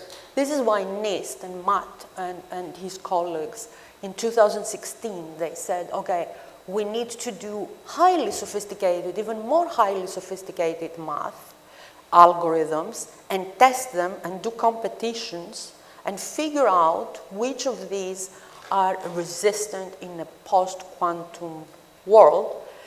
Can they prove that it will be resistant in a post-quantum world? No, you cannot prove that any of these algorithms will not crack. But if you don't mind, I'm going to pause you for a second. That's great. Thank you. First of all, yes, this is what we did. We gave you a really good and heavy lunch and then brought you into a physics class, like flashbacks to college. Like, I get it. This is amazing. No, super good. And a test afterwards. There you go. But we've heard now 4 different perspectives on kind of what might be. And Matt, I think I'm going to follow Maria's guide here and come to you for, give us some practicalities. Like, what is actually out there today, and what's your kind of like frame for what happens over the next 3 years? Practicalities. Yeah. Rarely do people come to me for practicalities. I loved your intro, by the way, because I metroed down. I spent a decent amount of time on my 8-bit Game Boy emulator on my phone, so I was overclocking my Game Boy. All right, practicalities. So we're all using encryption. You're cybersecurity people. You are building abstractions on top of encryption. You make a lot of assumptions. We all make a lot of assumptions when we build cybersecurity. One of the main ones we make is that the crypto is good, it's there, and it's working properly.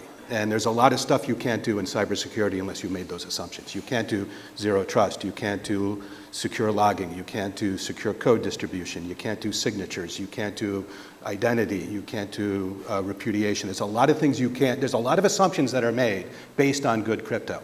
Okay? And we've done a great job at abstracting crypto away from you, which is the good news, but the bad news is we've done a great job at abstracting crypto away from you. And now we're going to tell you, find that crypto that we've abstracted away and figure out if you need to replace it. What we've been discussing here is that in the future, there is a strong enough possibility that a capability will arise that will break our asynchronous, our PKI, enabled encryption technologies. That possibility is strong enough that we as the government, working collaboratively with the world, has designed and published new encryption. We just published it last month, right? Yeah, August 13th, we just put it out. As specs, open standards for industry to build and to implement and to provide back to consumers, enterprises, and governments so that we can start this long and laborious marathon that is ahead of us to find, somebody had mentioned finding, where that vulnerable crypto is, figure out what it's protecting, because we were also talking about store now, decrypt later, because that's your threat model. You don't think about keeping something confidential the first day you encrypt it. You got to think about it the last day you need it kept secret, all right? So if you're in the government, you got classified data, 20, 25-year classifications that we're encrypting and transmitting over public wires. Your threat model is bad guys are going to download and beat on it and hope you made a bad key. You're using that crypto that you shouldn't be using. You did something wrong. And if not, they'll just sit on it and wait for that capability in the future. So 20 years out, that's 2040, what is 20 plus 24? 2044, 2045? 45. Yeah, okay. We're not willing to make that bet. So we've made these specs, we've made these standards, we want industry to start building them so that then we can start to procure them and bring them into our enterprise. So where we are right now, specs are out, final and ready. Where we need to go is industry to build them, enterprises, governments to procure them and transition them, and then use this as the opportunity for all of those other good crypto exercises that have been done. So that's my spin.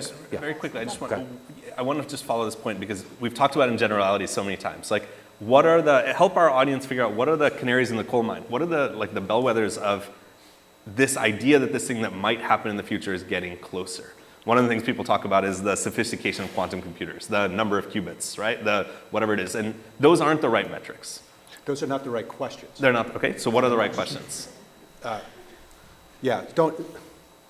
I don't know. You guys. Somebody else want to jump in? Guys, Heather? please. Yeah. Because I Say wanted- something about Yeah, I wanted to jump in a little bit because we have this debate with our teams as well.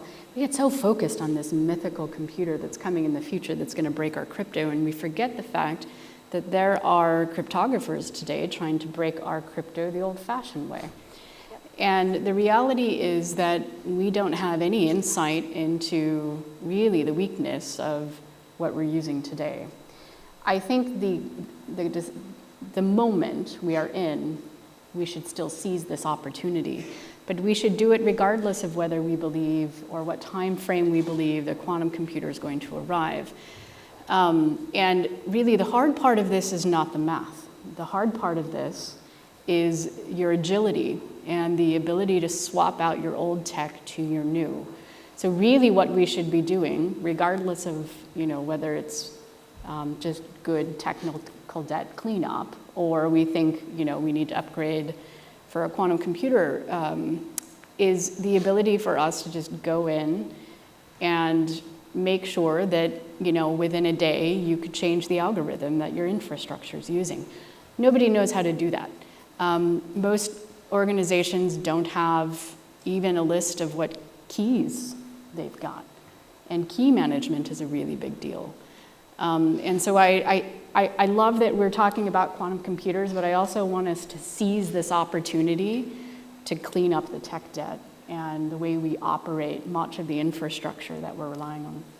Good. I appreciate that. Jai? I think yes and. So yes, we have a lot of tech debt. No attacker is going to reasonably try to attack the cryptographic algorithms if they have another vulnerability they can just exploit. Yes and. So we definitely have to fix all of that stuff. But the point is that we have orphaned to some extent, and from an operational perspective, the understanding of our cryptography. We actually don't know. And I would love to be agile and say we can just rip and replace, but we can't do that either. We actually need to test this stuff because it's not a rip and replace. You actually need to see, which trade-offs you make when you're going to swap your older algorithms for these new ones. So I would really urge you all to start by, you said which questions? I think there are 3 questions. First of all, how long do you need to keep your particular set of data secret? How long? Is it healthcare data? Is it just, email stuff? Like, what is it, and how long do you need to keep? That is a foundational question that you need to be able to answer, because then you can see if you're using AES or if you actually need to swap out the algorithm. You can see what options you have, whether it's just, maximizing the cryptographic key length or doing something else. So I would say that it starts the conversation with what is it you're trying to protect and from whom? So how long do you need to keep that data secure? The second question is, reasonably, yes, there are questions of how long before we actually have a quantum computer, so how imminent, to that threat is, but even with the store now, decrypt later problem. And then the third question is that transition time. We suck at transitions collectively. We are terrible. Like, remember that thing that we called IPv6 once, right? So we are not great at that. So let's understand that we are a complex and dynamic ecosystem of vendors and consumers, and that we really need to work together to actually be able to tackle this. I think that's a great point. I think a lot about the organizational change necessary for technological innovation. I want to stay on that point, if you don't mind. I think we have a few here that work on implementation. I think 2 things that I've heard that I haven't gotten a clear answer to. One is, in this complex ecosystem, who is going to be taking on the charge? Who's going to be responsible for figuring out the commercial implementations of things like standards? Is that something where vendors are going to step in and just start doing that and people are going to adopt it? Probably not. Where is the organizational transformation, the education piece happening? And how do you want to speak to that? Well, I think a lot of it is going to come from the solution providers. And I think, I work for Google's, disclosure there. We are already thinking about this. We've been thinking about this, participating in the NIST process for the selection of the 3 algorithms that are out now. And, we will very quickly be putting that into the solution set.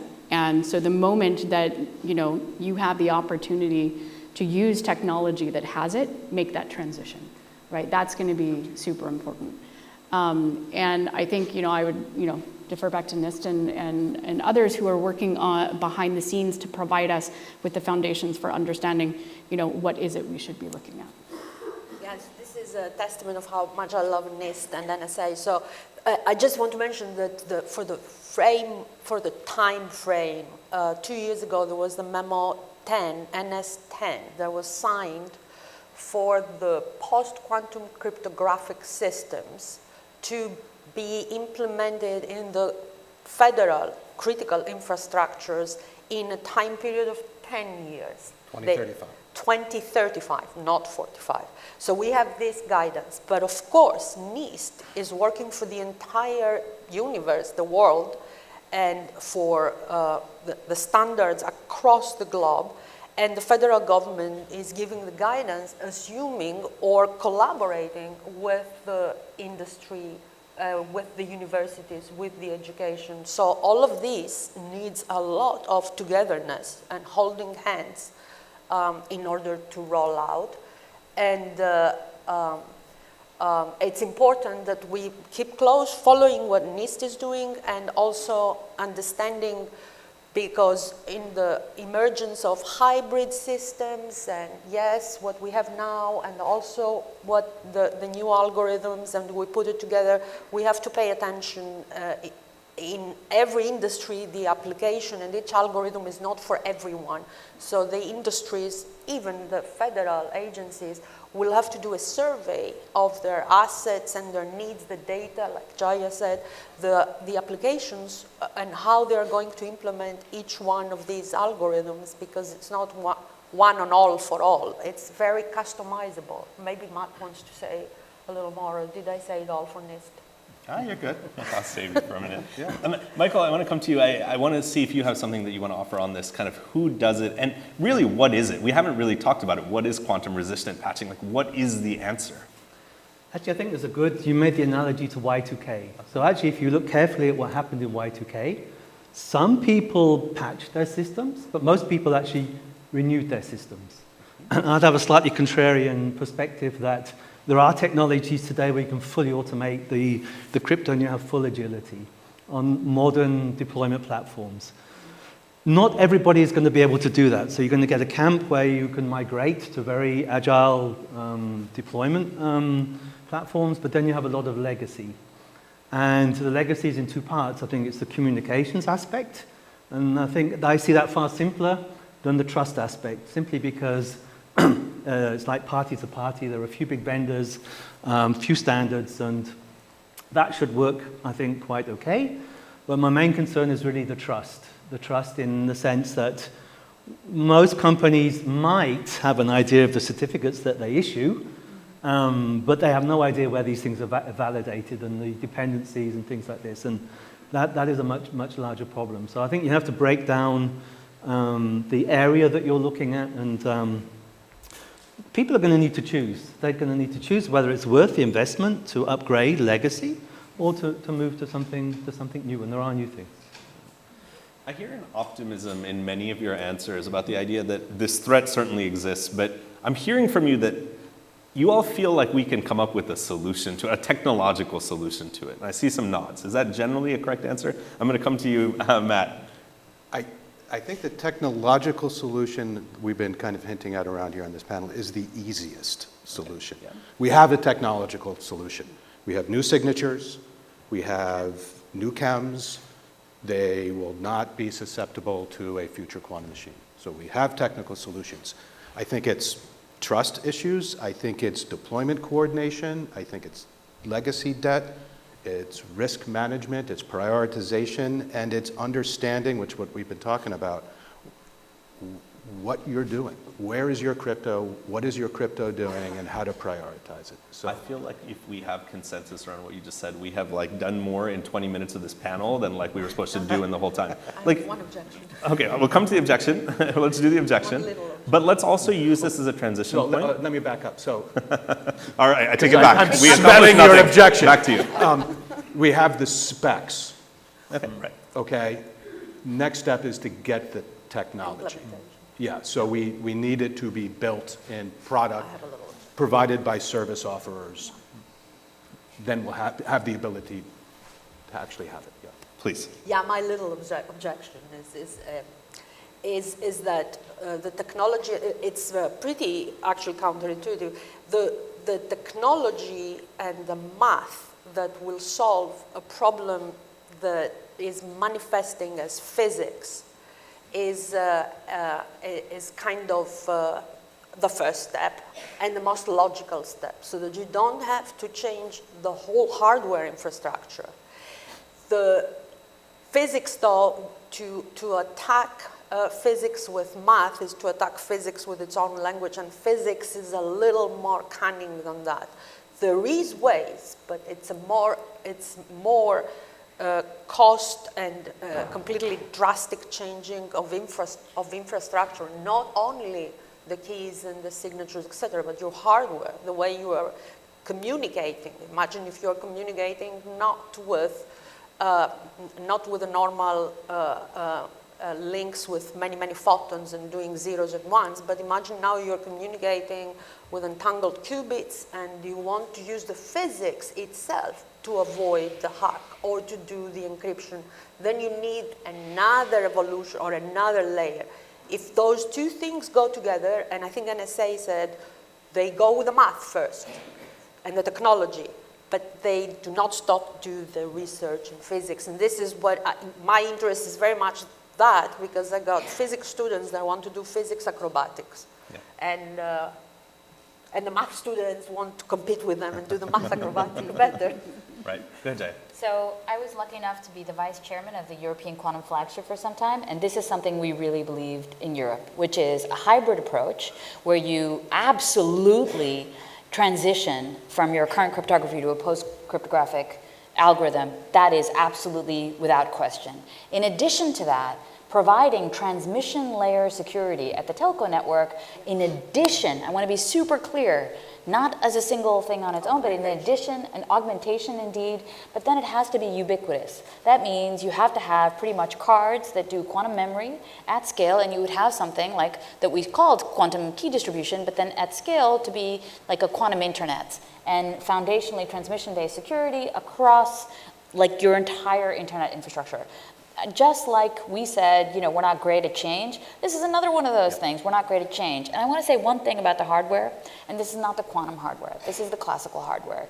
We were talking about unintended consequences. Even though we have algorithms, even though we have certain technologies, it doesn't mean that we necessarily know how to build them out right.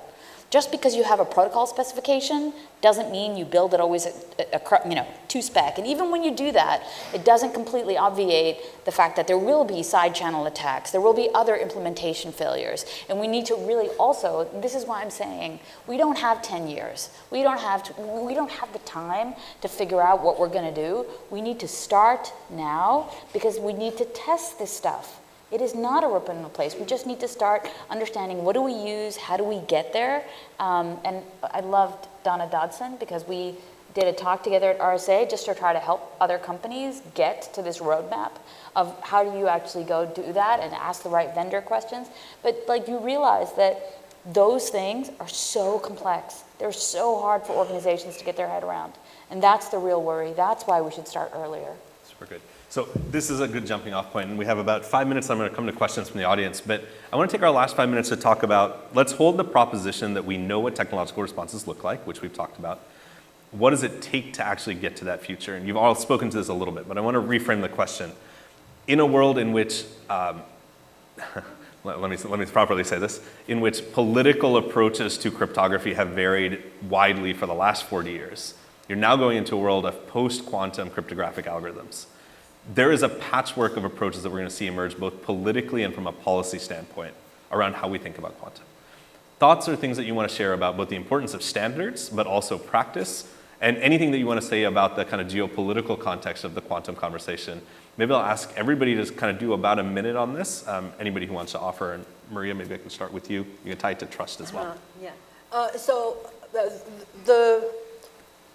So we do live in a very fast-pacing world, and politically quite globally, quite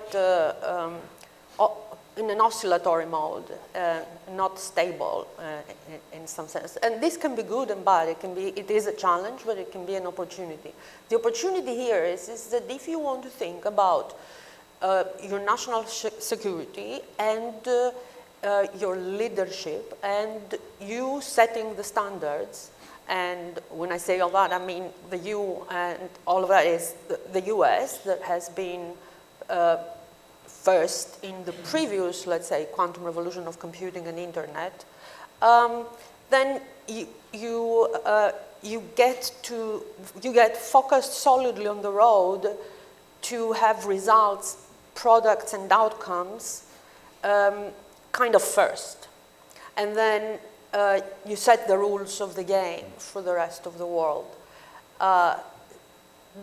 This is not the arriving first. It doesn't mean that you are adversarially stopping anyone else, but you are using your resources, talent, ingenuousness, and expertise to get there, and you retain the focus and the execution without being adversarial with anyone else. Then you set the rules. And if you set the rules of the game, it's a good thing. That gives you, then the standards are standards. At this moment, the standards, I think, that you published, China, and we had a full panel on that, is going to muddle it up and not accepting it and do their own.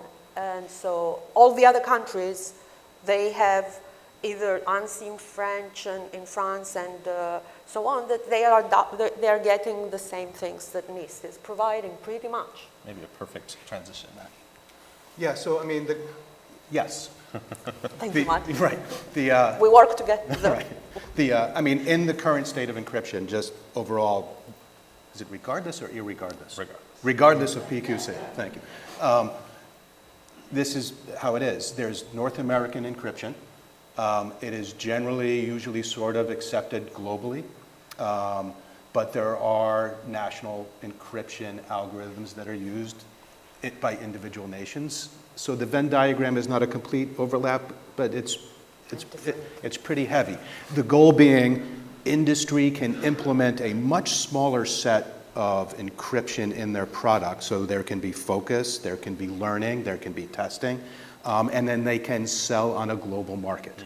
So NIST very much recognizes that it is a global market for industry. So when we design encryption, like we did for PQC, we involve as many people around the world as possible.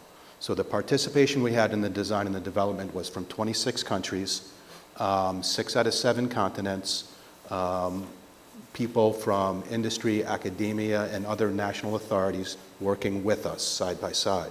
That then allows them coming to trust, because people then trust those algorithms, and because they trust them, because they saw how they were designed, saw how they were developed, saw how they were tested, they can then accept them.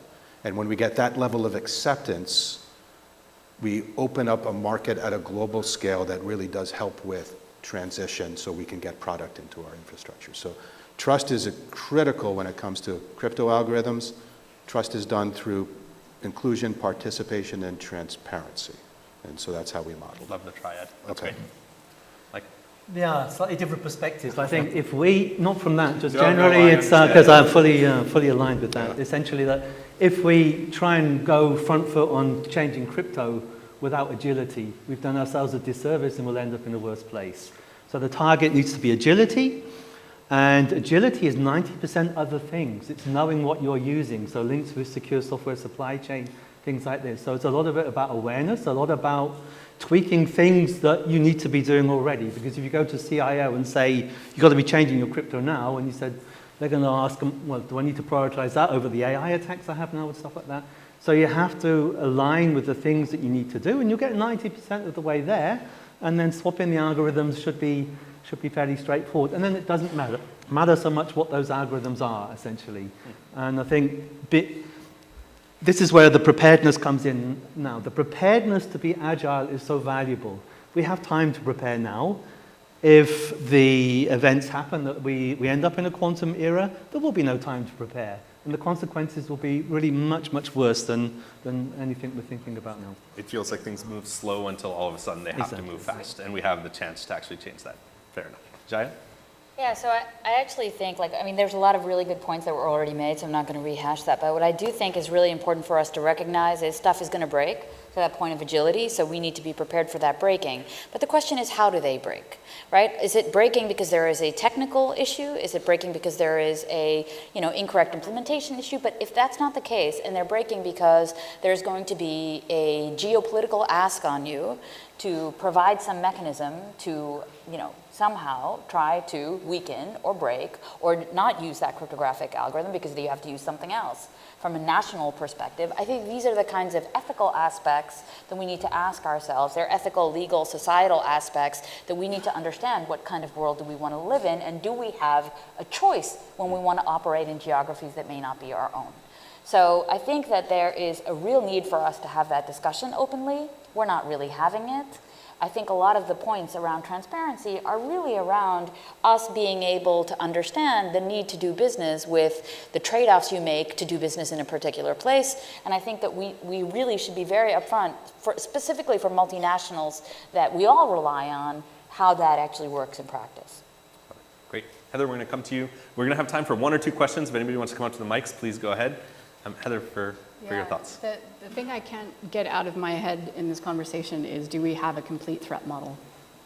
And we're very focused on, the version 1.0 of a quantum computer that can do Grovers or Shors. But the way we think we're going to use this tech is probably not how we're going to use this tech. And it means that other things are going to be found. And it means that in 2035, if we were to do this panel, we would all say, wow, that really surprised me. I didn't think we were going to do that. And just keep in mind, if in a hypothetical scenario, we had perfectly rolled out post-quantum cryptography, what do you think the adversary would be incentivized to do next? Maybe backdoor your algorithms, your code, your supply chain, your pagers. I mean, you've got to make sure we have a complete threat model. I think agility is so important for that reason, because it could be we are totally wrong, and we have to change course midway. Yeah, super powerful. Thank you. I think we have time for 2. Let's take them both together, and then we'll have the panel respond. Do you want to start us off? Yeah, my name is Scott Bennett, CIO for a multinational, $25 billion revenue, Fortune 200 company. My question is, when is the timing, right? When do you think something's going to hit and kind of impact us, knowing that we're going to rely on the vendor and the ecosystem a lot, but what timing should we be preparing for? Good, very eloquently put. I tried to get them to an answer. I couldn't succeed. Let's see if you do. Let's take the other question as well. Hi, I'm VG Comcast. So I heard throughout this panel this assertion that we should be looking to migrate to PQC even in the absence of a quantum computer, because we don't have as much guarantees regarding the existing classical algorithms that exist. So I was just kind of curious as to what is the panel's take on when you start implementing PQC, especially in a hybrid mode, there are other security concerns that come up. So for example, if you implement PQC in DNSSEC, DNSSEC already makes DNS amplification attacks worse. You start implementing PQC that, the signature sizes are so big, DNSSEC amplification attacks become much, much worse.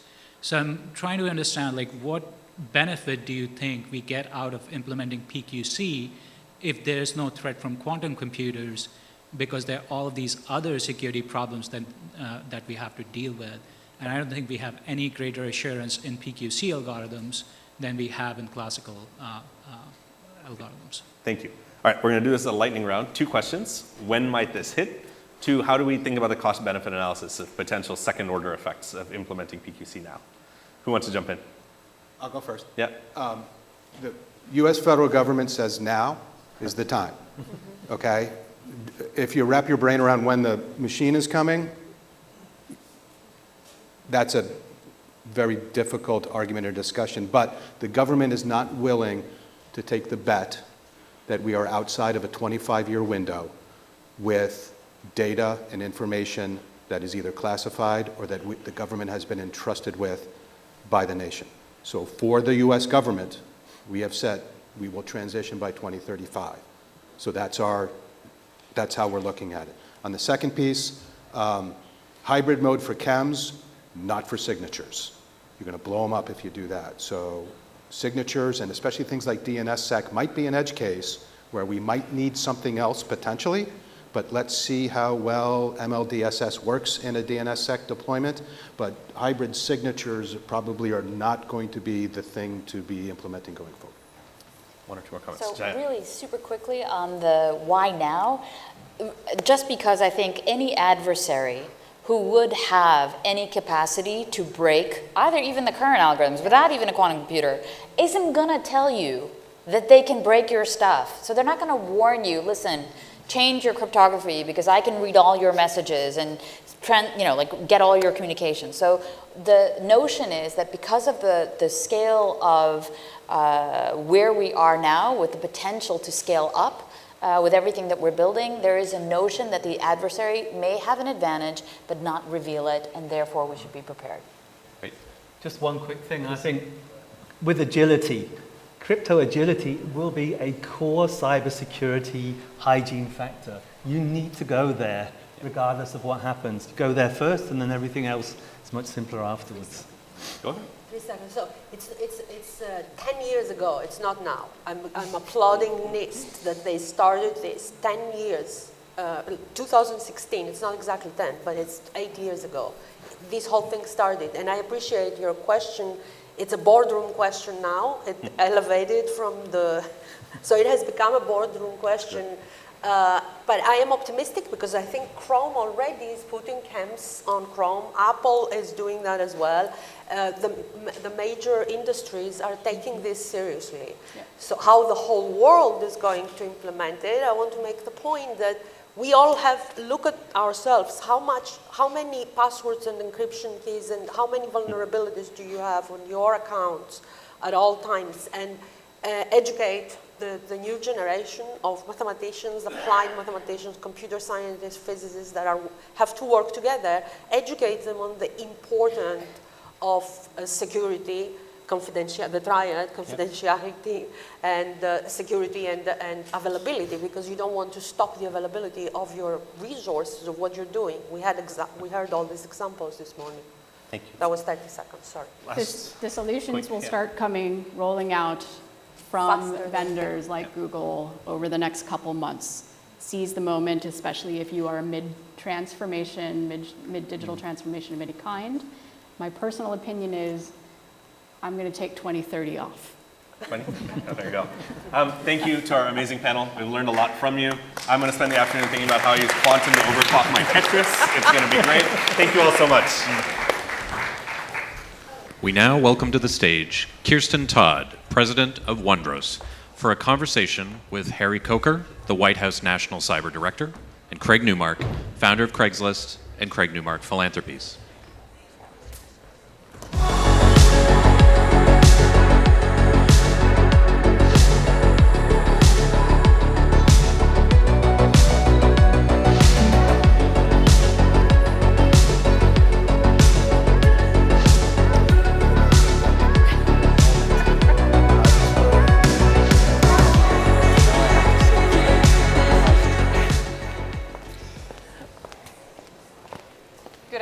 Everybody. It's wonderful to be a part of this panel. Welcome Director Harry Coker of the National Cyber Director's Office and Craig Newmark, founder of Craigslist and Craig Newmark Philanthropies.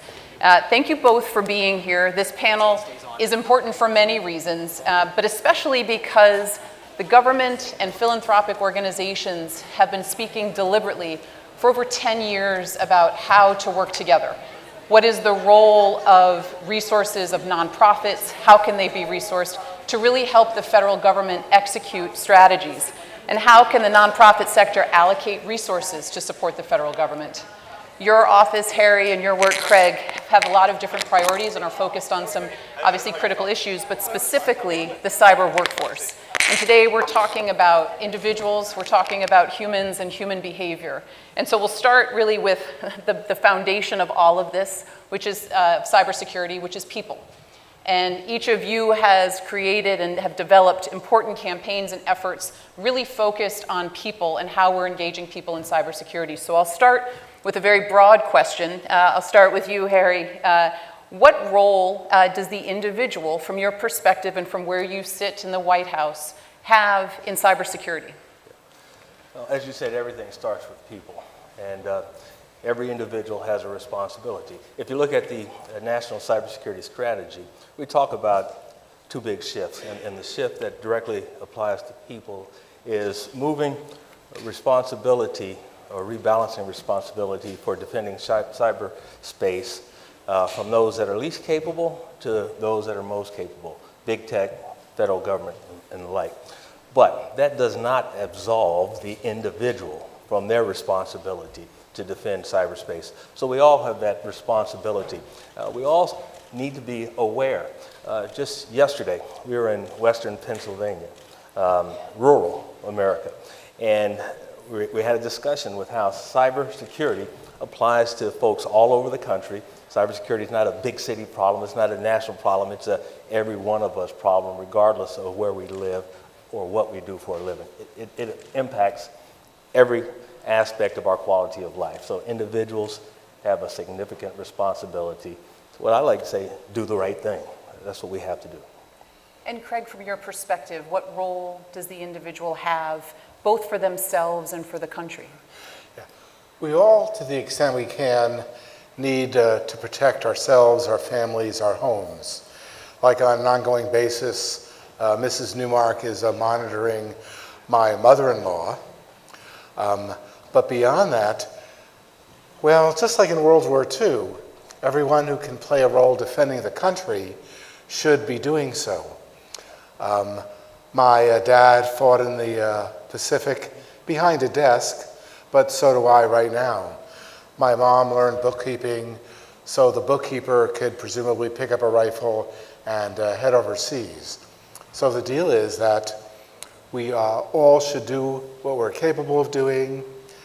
When I was raised in the 50s, patriotism was a normal and expected thing, and that's what we're talking about now, patriotism as a real and vital thing.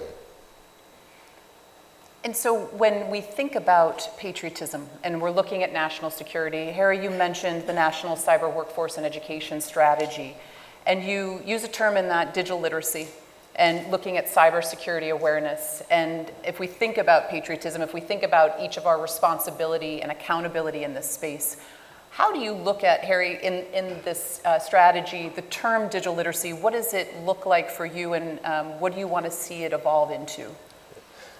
First, I want to touch on patriotism, since we did that, and then I'll get to digital literacy. We have a campaign that's ongoing now, Service for America. It's a sprint across the country to make us all aware of the opportunities to serve America via careers in cybersecurity, AI, and big tech. And the key there is cybersecurity enhances our economic prosperity, our technological innovation, and our national security. So you talk about patriotism, that's engulfed in cybersecurity. Now, shifting to digital literacy, we do need to be clear that there's a difference. We look at the young folks nowadays, and they're playing the video games and go, oh, they know cybersecurity. No, there is a difference between being app savvy and being cybersecurity savvy. Again, I'll go back to Western Pennsylvania, where we met with some high school students yesterday, and we asked them how did their interest in cybersecurity get piqued. And one young person said that they were playing on their video game and it got hacked. And that's why that person wanted to get into cybersecurity, because someone had invaded that individual's space. So they're learning there's a difference between being literate in an app and video games and being literate in cybersecurity. That's one thing we have to know. The other thing is we need to reach further down the education system and teach young folks and not so young folks about cybersecurity. It's an area that's not going to lessen in terms of the threat. It's always going to be there, and part of what I'll call literacy is being aware. We need to know that that threat impacts all of us all the time. So differentiate between apps and cybersecurity. There's a huge difference. And you make a really important point, and we were talking about this in the luncheon panel about human behavior, that individuals like to see themselves where they want to go. And if individuals at any age, whether it's young people, older people, it's elderly, it's looking at different groups, when they can see themselves in cybersecurity, not just for careers, but they can see their ability to do more, to be empowered to do more through stories. We were talking about all the scams and things that happen, and people are ashamed to talk about it. But the more we share when, as somebody who's playing a video game gets hacked and talk about their experience, the more we make this cultural, we have a greater opportunity for change. And I think that point in the strategy in particular is so important. Absolutely. And you talk about these stories, and sorry, another story from Western Pennsylvania, that's top of mind.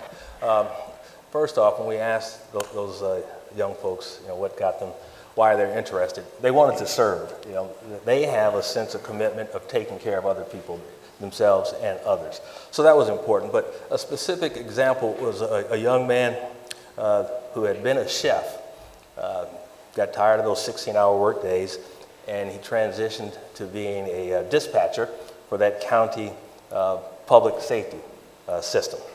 And he recalled taking a phone call from an 80-year-old widow who had just been victimized by cyber fraud. And she lost everything that her late husband worked for.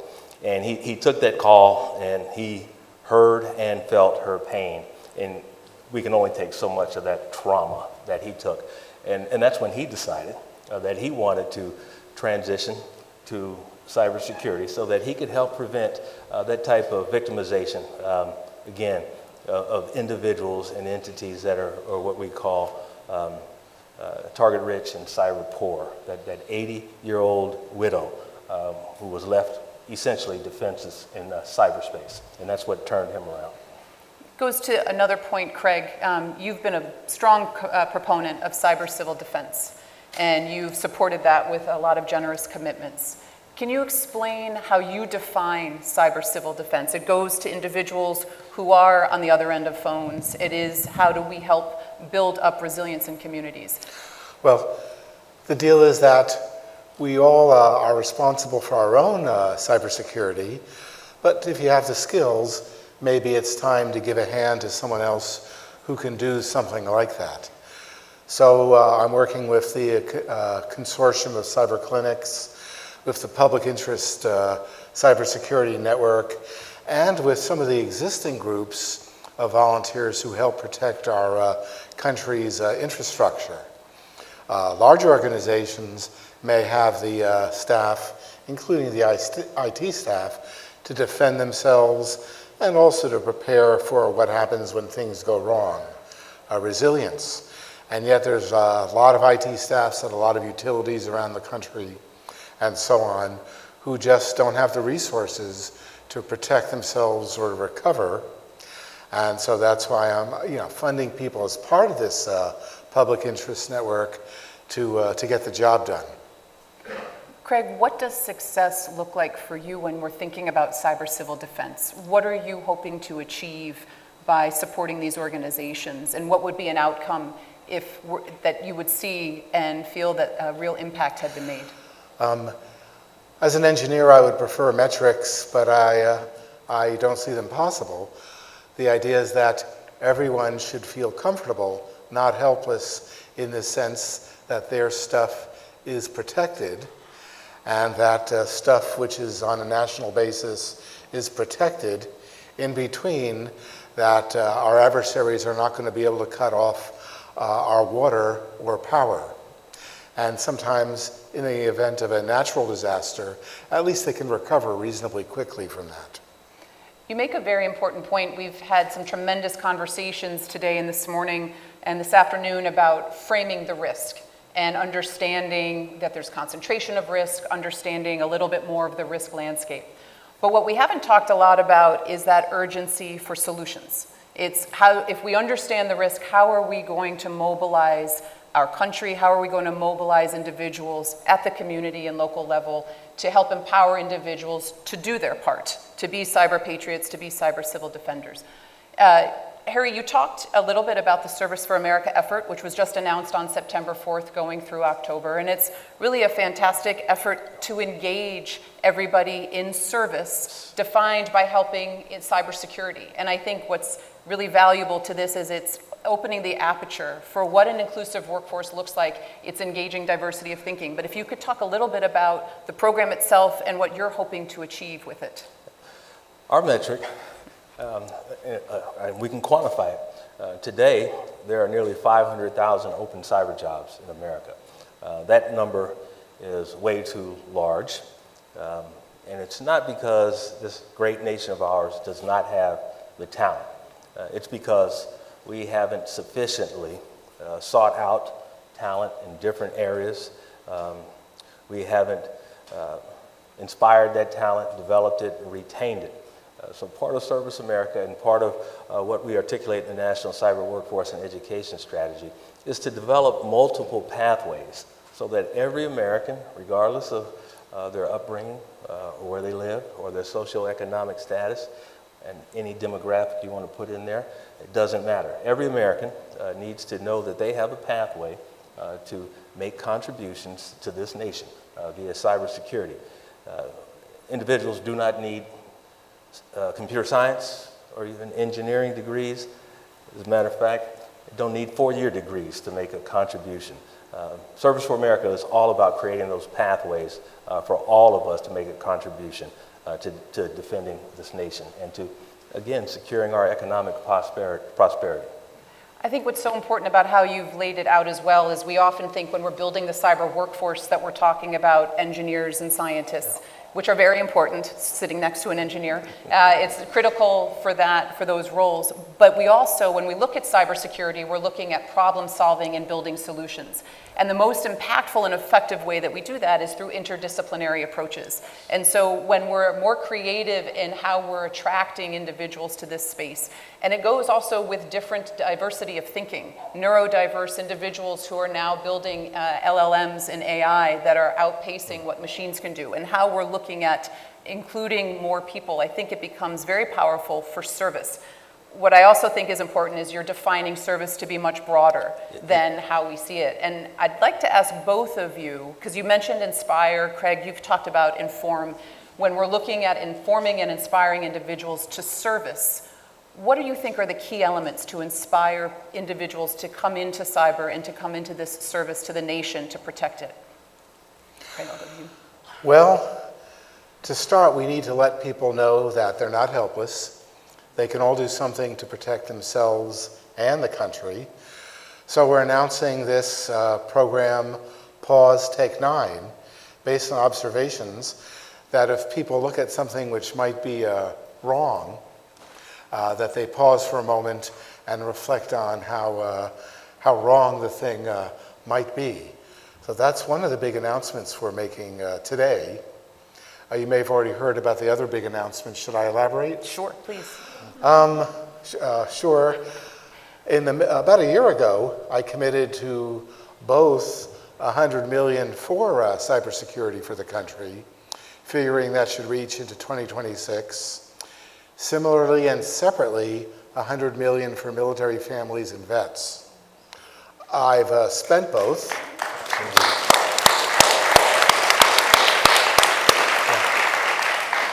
I'll remind people that I'm an amateur at this stuff, which is my biggest advantage, because I have permanent beginner's mind, I guess. So right now I'm contemplating and have announced another 100 for cybersecurity.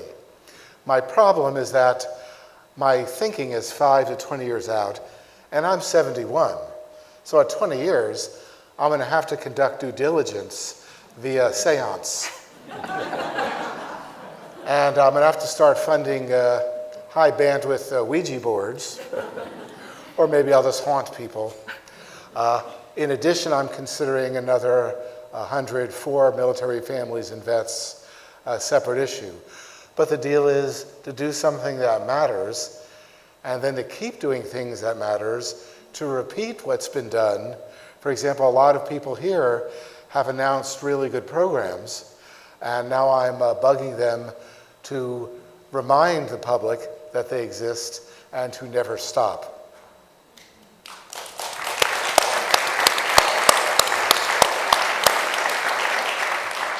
And I'll just offer that rumor has it your campaign launch film is happening at 2:50 p.m. today. Do I have a campaign launch film? So adult. Before break, it's so adult.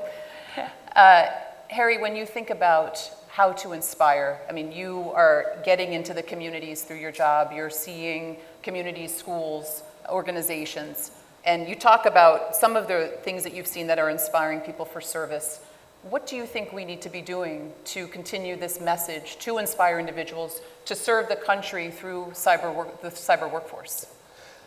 Well, one of the things is folks need to understand that cyber really is a significant threat to this country. It really is. And I don't mean to be the boogeyman, but I do mean to be realistic. The threat is real.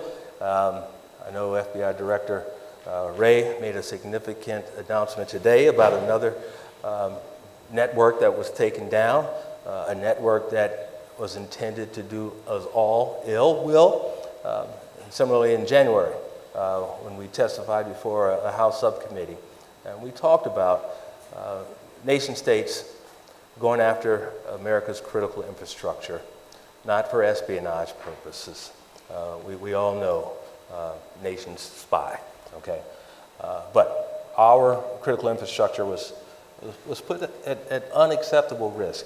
And we all need to understand that unacceptable risk means just that. If we're not inspired to defend our loved ones and our homeland based on the threats that nation states put forward towards us, then I'll be challenged to inspire us. But we also need to be inspired by the opportunities that the Digital Foundation brings to America and the world, frankly. Again, this Digital Foundation is about economic prosperity and technological innovation.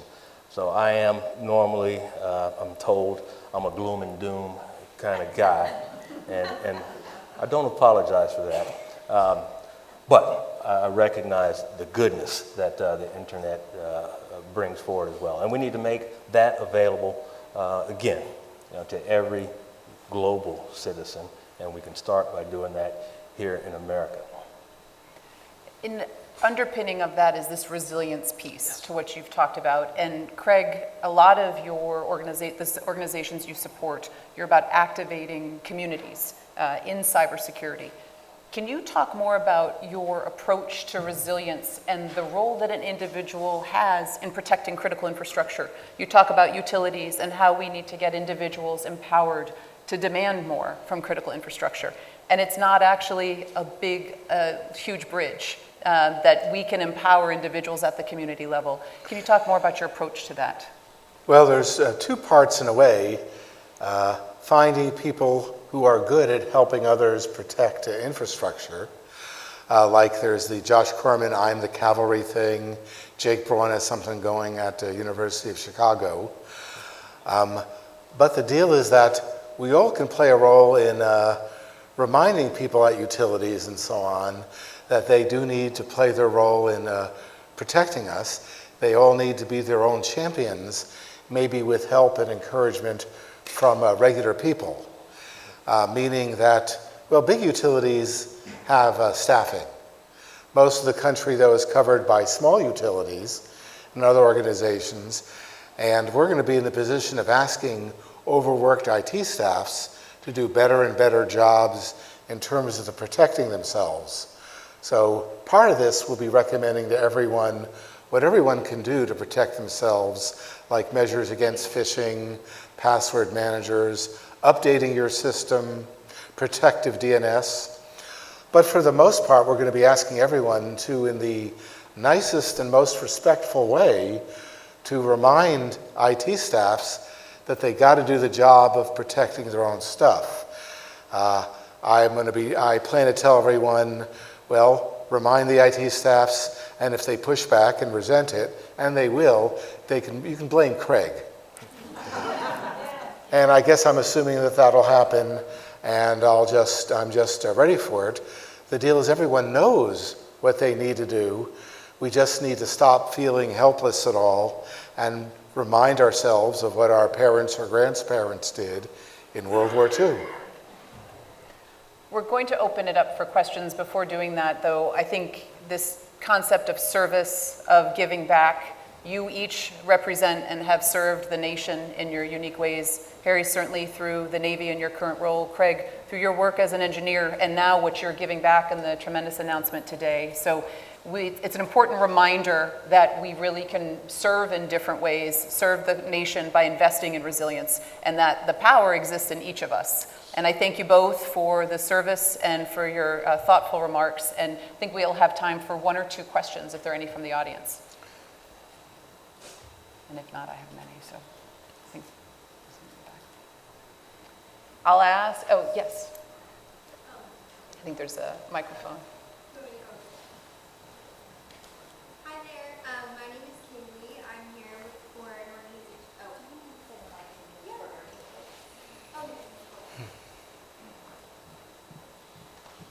Rookie mistake. Hello, everyone. My name is Kaylee. I'm here today with an organization called Cyber Collective. We're a nonprofit that helps people understand the impact of technology and how to protect themselves online. And I just wanted to say thank you to the panel today. This is a really interesting conversation to hear, and obviously we in this room totally have aligned values and why we're here today. A big part of what we do at Cyber Collective leverages mutual aid in our approach, so empowering people through solidarity to navigate these broken systems. And I just would love to hear maybe another story or two from all of your perspectives on those moments within the critical negative impact that happens, how you have been able to support people within your community, your families online. Harry, do you want to talk about some of the work that you've gotten some great commitments from organizations with the strategy, and that might help to share some of that? Yes, in terms of commitments from various organizations, and at the risk of sounding like the president of the Western Pennsylvania Chamber of Commerce. You're kind of doing a great ad for everyone's going to start going to Western Pennsylvania. Yeah. Pennsylvania Cybersecurity Center, right now they are partnered with 10 local high schools, teaching juniors and seniors about cybersecurity, helping them get their certifications. So they're defending and learning, earning and learning is what it's called sometimes. So that's great that they're doing that. But they have made a commitment by 2026 to expand from 10 to 69 high schools across 8 counties in Western Pennsylvania. I was flabbergasted but delighted by that goal. So that's a great way to help us. Another one, since I'm running for office there in Western Pennsylvania, Mercyhurst University in Erie just announced a dual major program for their students that are on the autism scale. It's a dual program, neurodiversity. Folks that have certain skills that can contribute to our safety and again, our prosperity. So, that commitment to develop that program, again, to go places that we typically don't go to recruit patriots that are capable of advancing the cause. You asked how we can inspire people. That inspires me to know that we have caring entities that are working to help us. And I'll just offer, I think Mercyhurst has one of the best engagements for neurodiverse individuals, and it would be great to see more colleges really look at how to open the aperture for education, because that helps us to build out the cyber community. Craig, you've done so much work with organizations that are there to help people when they need help, and also to work with communities in building resilience. Any highlights for you in response to the question about where some of the great work is being done, where you're seeing impact? Since there's only one of me, and barely that, I'm building a network of networks of people who can get the work done in specific areas. So like, I've asked the folks at Girls Who Code to coordinate and work with people providing education K through 12, and to provide serious cybersecurity education there. Frankly, there's a separate project through Aspen on workforce development and others. The idea is that building a network of networks, which is the only thing I know how to do. You do it quite well. Yes, indeed. As you both do. We're all out of time. I want to thank both Thank of you you for your time and for your service. And congratulations on the announcement. Thank you. We are thrilled to share today's all-star sports panel. Please welcome Betsy Cooper, Director of the Aspen Tech Policy Hub. Her lineup today will include Reynold Hoover, Chief Executive Officer of the LA 28 Olympic and Paralympic Games, Jaya Thomas, founder of Diverse Representation, and Eric Zarczyk, Senior Vice President of the National Hockey League. Please welcome the panel.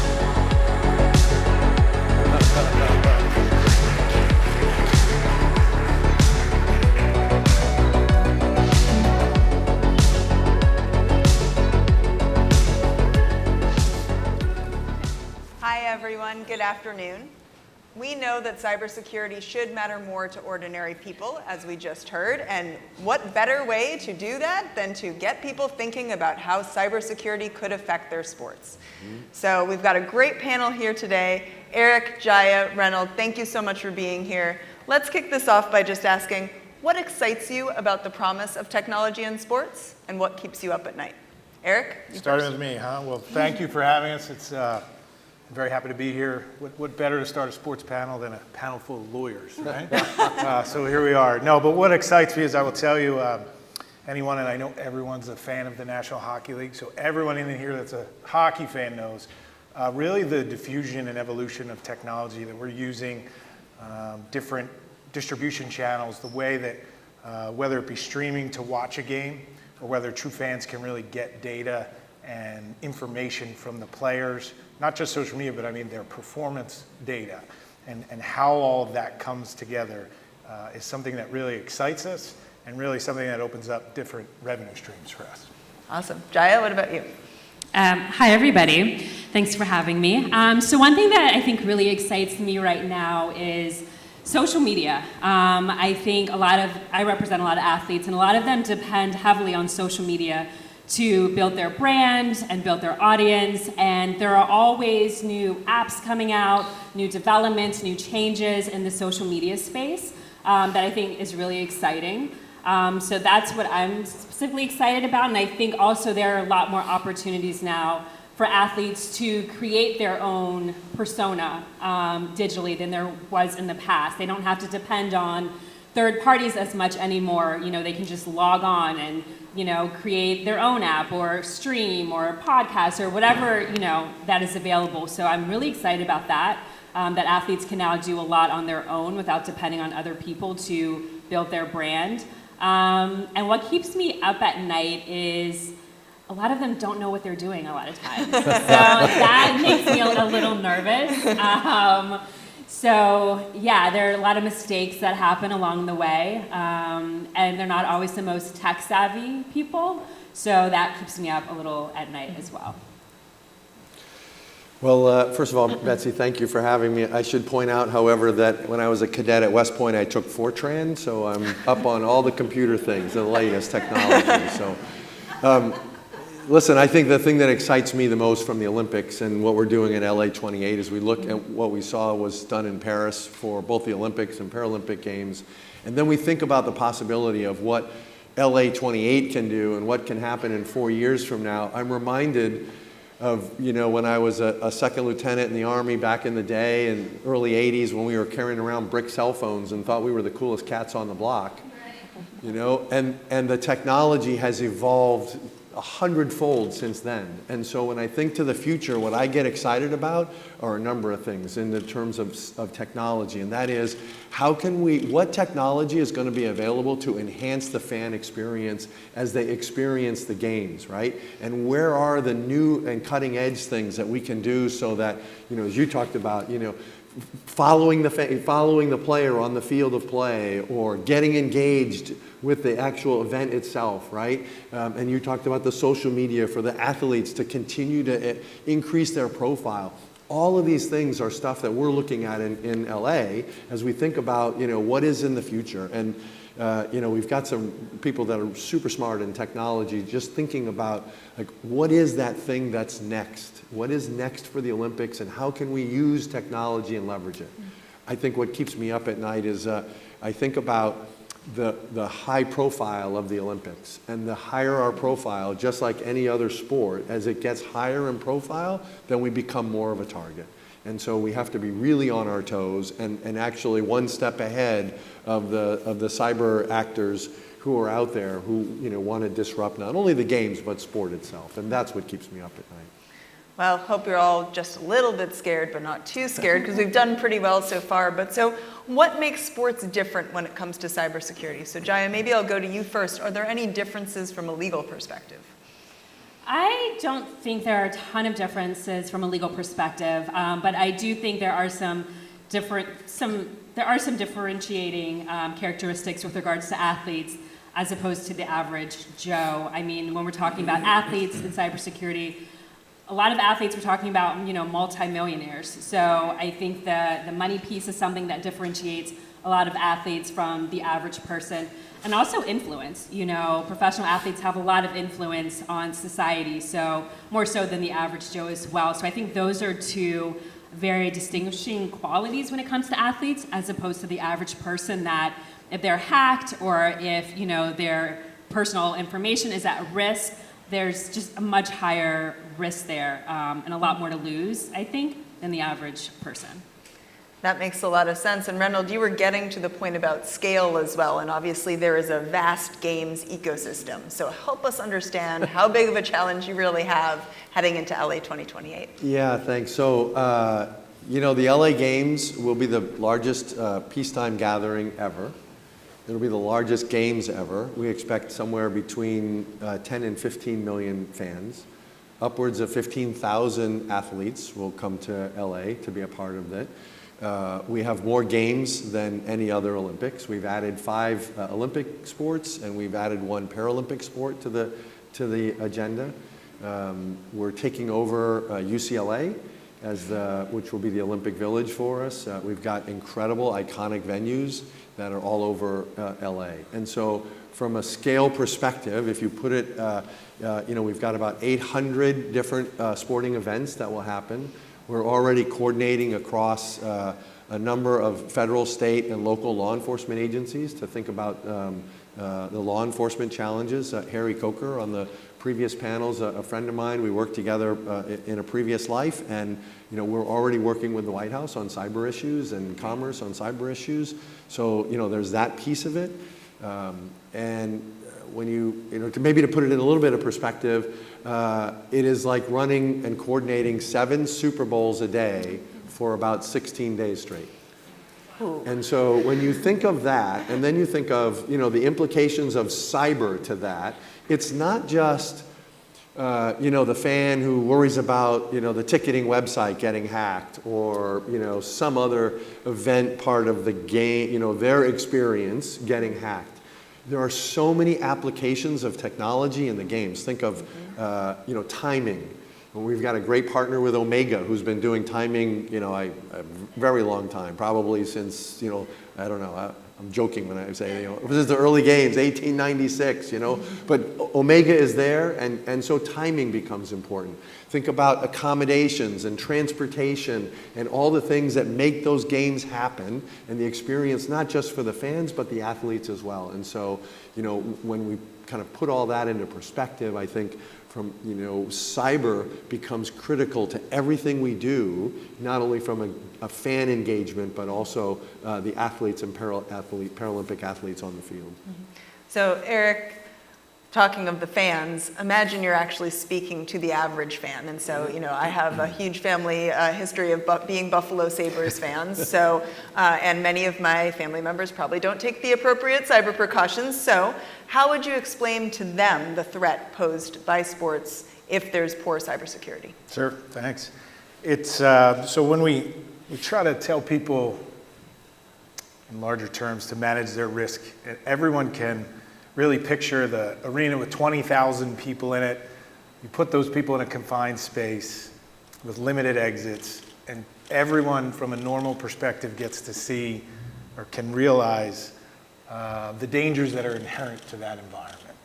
And I've told people before, and in some instances our players who I would engage in that social media sometimes, I tell them, imagine if everyone that was in that arena is walking around with all their personal data taped to their back on a piece of paper, and how attractive that arena would be to a malicious actor to get in and just start cultivating all of that data. And it normally will trigger at that point because I think everyone is used to the physical security issues that we face and that everyone out there faces and traditionally we faced. But sometimes it takes that analogy to really see what those cyber risks are. Great analogy. And I think as you think about the number of people at the Olympics, you can grow that even much further. So Jaya, let's talk about the perpetrators. So who are the perpetrators that you're most worried about, and what do they care about? Are they hacktivists, nation states, individuals seeking to get rich quick? Who are you thinking about when you're thinking about perpetrators? Yeah, when we're thinking about athletes, I think it's definitely the latter. The get rich quick folks who want to come after athletes who they know, like I said, are these multimillionaires, and it's a way for them to get rich, to get money. So I think from the athlete perspective, that's who's we're most concerned with. Eric, what are you thinking about? And I'll add to that, has gambling changed that? As gambling has become more widespread, there are obviously opportunities to bet on games. Has that affected who you are thinking about when you're thinking about perpetrators? I will say it's very intuitive. The short answer to that is yes. I think Jai is absolutely right. We break those up into really three tranches, the folks that look at the players. But believe it or not, and something I thought was interesting from the government perspective that many in this room are from, is that we actually do have some issues with nation-state actors. Being an international game, athletes have an international profile. I don't need to tell Reynold that with the Olympics or Jaya, who deals with the athletes. But you'd be surprised how many times nation-states, and some in particular that you could probably think of, look to, and I'll use a term, punish a potential athlete who may take a geopolitical stance that is not congruent with what that nation state thinks someone from their country should be doing. So on that side, it's large, and something from a league perspective, we try to prevent through education with our players.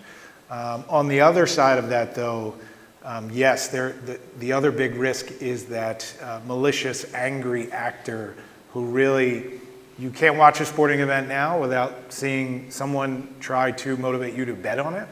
And the malicious actor that really will pursue that athlete, that official, really because they believe it is their fault that someone might have lost X amount of money. And so yes, with the rise in gambling, the players feel the pressure, our officials feel the pressure, our league executives feel the pressure.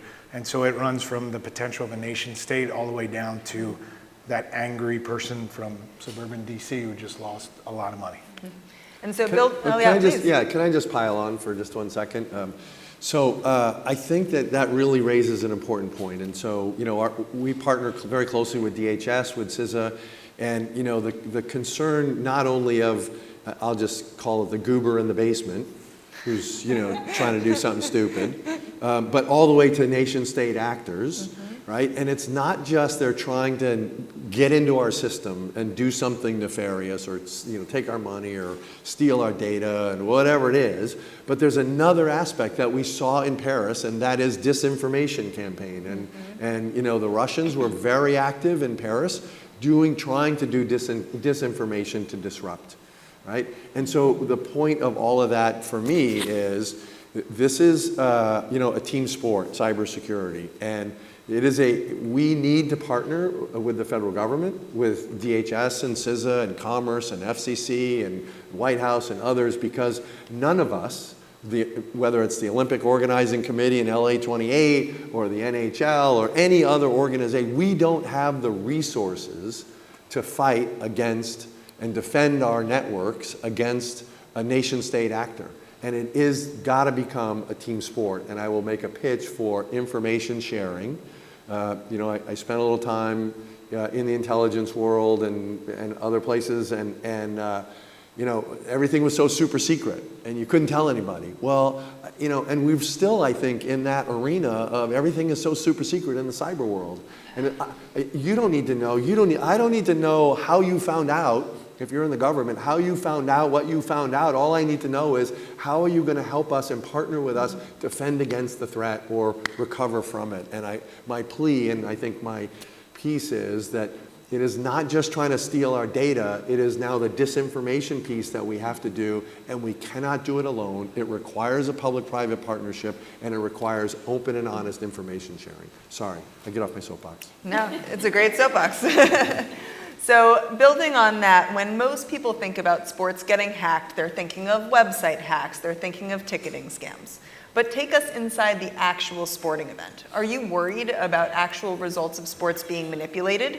For instance, what about goal line technology or automated scoring system? Could systems like the automatic line judges for Hawkeye and tennis be manipulated to change results? How are you thinking about that? Eric, maybe I'll start with you. Sure, absolutely. I think it's a good spot for me to give some credit to the league's technical operations team. I think would rival some of the tech operations teams in some major corporations in that, as you see, all those, whether it is goal line technology, it is replay, we do use even the Hawkeye system.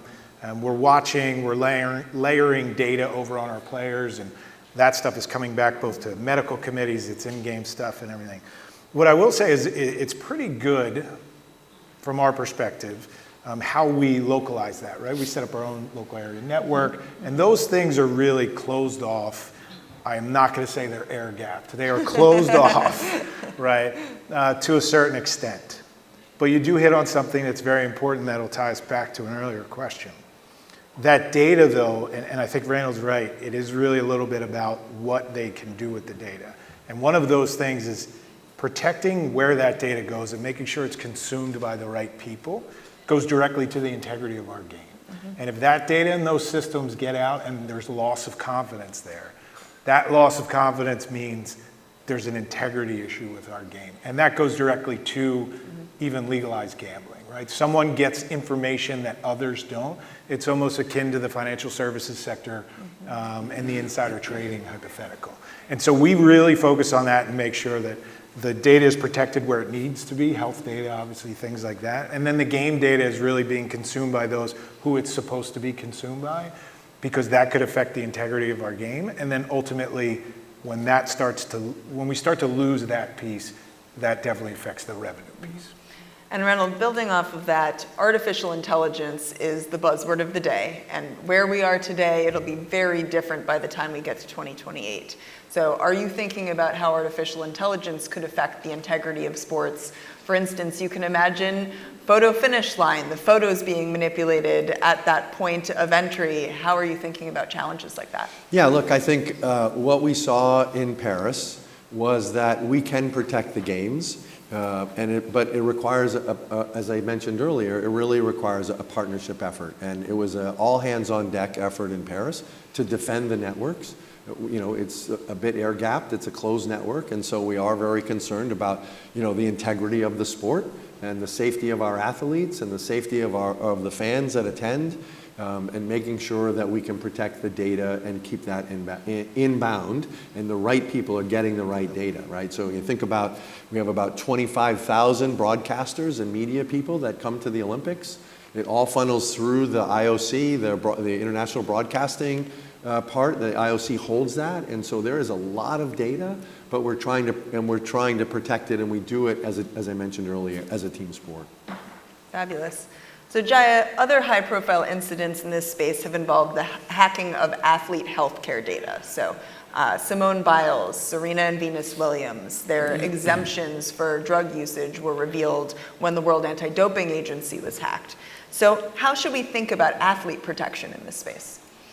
Yeah, I think in terms of athlete protection in this space, I think one of the big issues is a lot of athletes rely heavily on their teams. All athletes have a team, you know, they have an agent, attorney, financial advisor, assistant, and they rely heavily on these people to make decisions for them, you know, affecting their daily life, their decisions, and they're not always abreast of what's going on or those decisions being made in a way that they should be. So I think that's one thing. I think a lot of just athletes, they should depend on their team, but I think there's still a lot of room for just education and them being more educated about issues like this, and not just solely relying on their team to, you know, deal with something like that.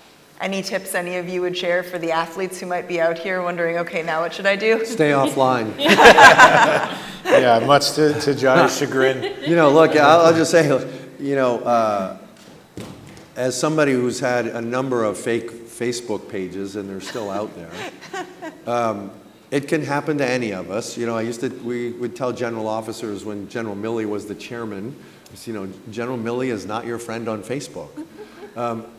I would just say, you know, what I would advise is be careful of your social media footprint and what you're putting out there, because you never know what they're going to grab, where they're going to take it, and what they're going to do with that data, whomever it is, whether it's a nation-state actor or the goober in the basement. And so I would say it's really an education, and you want to be on social media. Look, it's very important to their brand, their personal brand. It's very important for us in terms of Team USA, and you know, so I get that it's an important thing, but you got to be smart about it. And that's what I would say to our athletes is be smart about what you're doing and how you're doing it. Punchline. Oh, sorry. If it's too good to be true, it probably is. To piggyback off of that too, I think a lot of athletes are reactive and not proactive. They wait until something bad happens on social media to then react. You know, and I think a lot of athletes need to be a little bit more proactive and think about worst case scenarios ahead of time and plan for those ahead of time, as opposed to just reacting when something bad happens. And also now, with regards to social media, a lot of athletes now hire out third parties to handle a lot of their social media. So they have, you know, they're companies who just focus on posting on social media for athletes. That's all they do.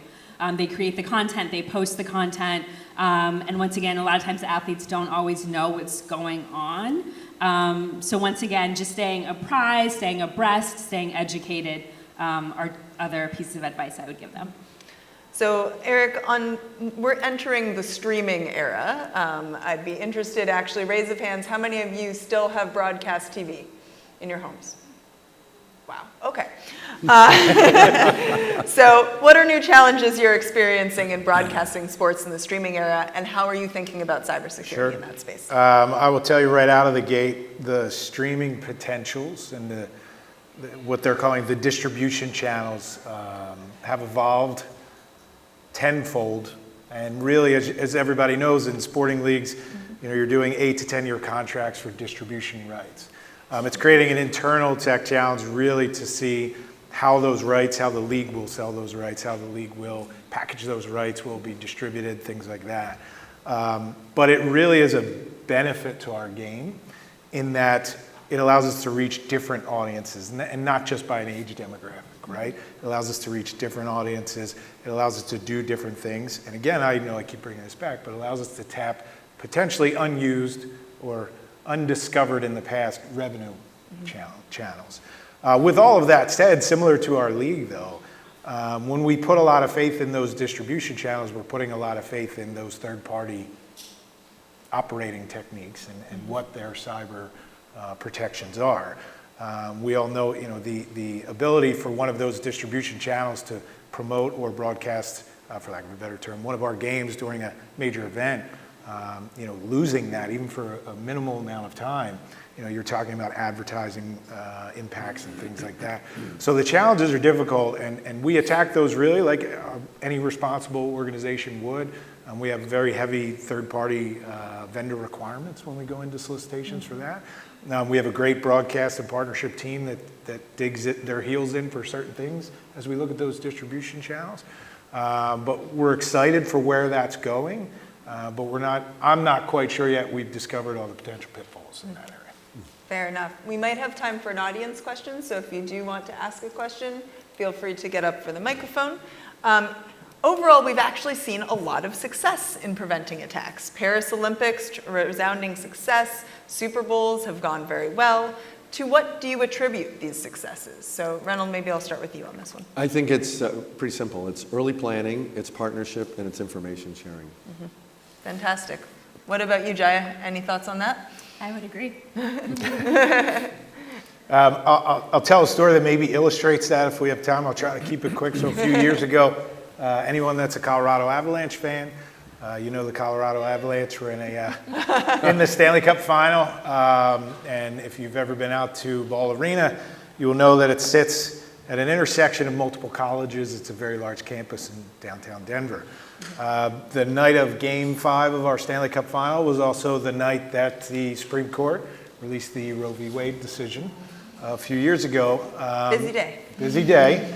Having nothing to do with the National Hockey League, but having everything to do with differing points of view throughout the country, and one of which was concentrated right in downtown Denver, which their city hall happens to be about 3 blocks from our arena, where tens of thousands of folks decided to take it upon themselves to protest, which was great.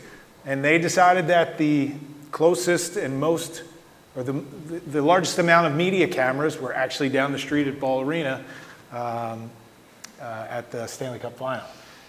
And so I will tell you that they started to make their way down. And that's a long story to say we were able to avert with great partnerships. And it goes right back to something that Randall said, which is it's a team sport and partnership. The league looked at that and worked with our arena. And actually, we issued a shelter in place for the arena, but never got to the point of stopping the game. We had really no control to do anything outside of the arena and really had to rely on the Denver Police Department, the PD, and really some of the organizers and the discussions that were happening with city officials to say, hey, we understand you're coming for the media attention, but let's try to keep this separate. And all those parties did a really great job. And I think the successes are really distilled down to what we talked about here, which is sharing the information, not holding back and thinking that anything is proprietary in that space, and really trying to trade best practices as, for lack of a better term, as best we can, and really focusing on the fact, as Randall said, it's a team sport to really attack these issues. Fantastic. Well, let's bring in the audience. Please introduce yourself and ask your question. Hi there, I'm Jessica Gulick, Commissioner of the U.S. Cyber Team. We're a traveling eSport team representing the nation internationally in hacker games. And we fuse athletics and cybersecurity together, so very excited about this panel. Thank you guys for being here. My question to you is, it sounds like a lot of success in the sport industry in terms of infusing cybersecurity. What would you say is the secret to that success? In terms of when we look at other organizations, it can be very challenging for us to talk to our boards, our employees, et cetera, to take a mindset that is more secure, if you will, security by design. What do you think are some of the reasons why you're having some of the success that you have? And we talked a bit externally. What about internal to your organizations, which I think is the direction the question is going? Are you doing anything inside to spread the word about cybersecurity that might make it more effective? I'm happy to jump in. So, Jessica, thank you for that question. I think it's a great one. Twofold. Yes, there is a challenge. One of the things is that unearned confidence on a singular solution, right? We do the same thing. I have the same challenges coming up and saying, hey, it really has to be about the business rules. Cyber is a vector, but we can't just take out some cyber insurance or buy one solution and go there. But the success really is we have a focus on prevention through education. We just continue to hammer that message that you talk about and continue to show that, you know, for a trite phrase of cyber hygiene and distill that down and really try to solidify those business rules so that when we overlay the technology, we can find those successes. And so far it's worked. And one thing to add to that is you mentioned boards, and it's incredibly important to have cybersecurity representation on boards and to be able to grow that knowledge, not just within particular audit committees, but across the board as a whole. So I think sports have done an excellent job because of all the threats they're facing, and other organizations could learn from that as well. Let's take one more question. Hi, my name is Rafael Satter. I'm with Reuters. I wanted to follow up, Betsy, on a question that you asked about sports betting. I think, Eric, you'd said that you'd seen some sports betting related malicious cyber activity. Has sports betting led, and maybe this question for Jaya too, has sports betting led to an increase in cyber threats or a new kind of cyber threat? And can you give any kind of detail as to what that might look like? You want me to start or you want to start? I could talk for hours about that. It's out of my lane, so that's over to you too. The short answer, I will say yes, but it would look familiar to you from different threat profiles. Our real targeting issues are the fact that it really falls in that malicious actor category, right? So it's really not trying to obtain data, because what we're doing on the other side, from what for a quick promotion, the NHL Edge, right? We're putting out all that analytical data. We're trying to put it out to grow the fan base, to see that piece. And that's also, though, the data that people use to develop trends and see where the wagers go and things like that. But we do see a lot of folks with, and a nice way to say uninformed opinions, where they think either that like we script the outcome of games, right, at that level, or really the officials trend, he should have did it this way, right? So, and then that turns into some significant, I'll just say harassment, as Jaya talked about on that social media profile. You're talking everything from standard doxing, and that's where your threat profile looks the same, right? But we've had officials, their children's cell phones and location of where they're going to school put out on social media. We've had some real vitriol towards players, all with that perception that they did something specific to that gambler's wager, when really it's just a competition of the game. So we see new stuff, but it looks a lot like the old threat profiles. Frightening. Thanks for sharing that story. That's a good cautious tale and makes you understand how much the athletes are really in front of these situations. So Jaya, I'll start this question with you. We're getting towards the end of the panel. If you could change one thing about the intersection of sports and cybersecurity to make it easier to shore up systems, to make it easier to protect sports, what would you change? I think from like the athlete perspective, I know they both talked about just from the athlete perspective. I think a lot of athletes think cybersecurity is a really big word, and a lot of the terms that are associated with this space just seem like really out of reach, just a little bit over their head. So I don't want to say if there's a way to like dumb it down a little bit sometimes, but to maybe just make it a little bit more plain for athletes, I think would be really helpful, because a lot of them still don't really understand the space. And rely on their teams to help them navigate the space. So I still think there's a huge lack of education for athletes when it comes to cybersecurity. So that would be my recommendation, to make it a little bit more plain and to make the information a little more easily accessible for athletes. Well, one of the great things about some of the cybersecurity education work that Craig Newmark and others are doing, hopefully that will grow that field. Reynolds, what about you? What would you change? Information sharing. Public-private partnership. It's the only way to go. It's the only way we're going to beat them. Great. Eric? So I think what Jai said is I wholeheartedly agree with, and I think it's important to note just for that education piece, when you put a professional athlete in a room, I think everyone in this room would be surprised and forgets just how young they are. And so you're talking about kids, really, for the most part, that make up these teams. And I think you're absolutely right. The education piece needs to be strengthened. And the other piece that I would really like to focus on is what I mentioned before, is that it's very difficult, and Jessica, this goes back to your question, that unearned confidence in a single solitary solution, right? Education isn't just the solution, but it's a pathway to there. And too often we're still having those struggles of trying to get folks to understand how to really harden those business rules, what technology, and that it is a holistic solution and not one single piece or one single thing that you can do. Fantastic, and a perfect transition to my last question, which is, what is your bumper sticker takeaway from the panel? Can you give us one single sentence, simple phrase that the audience can take away about the intersection of cybersecurity and sports? Eric, you're closest to me, so you have to go first. All right, I'll give you one single sentence. Reynolds said one, but it really is not about the data exfiltration. It's really about the control manipulation. It really depends on what your perspective is from either side, protector or malicious actor. Okay. What about you, Jaya? I like the term information sharing, so I'm going to go with that. Well, you can't take it now, Reynolds, so you're going to have to pick a new phrase. Well, we're out of time, so thanks for coming, folks. There's two bumper stickers on my car. The one says, come to LA 28 and see what's next. The other bumper sticker says, it's a team sport.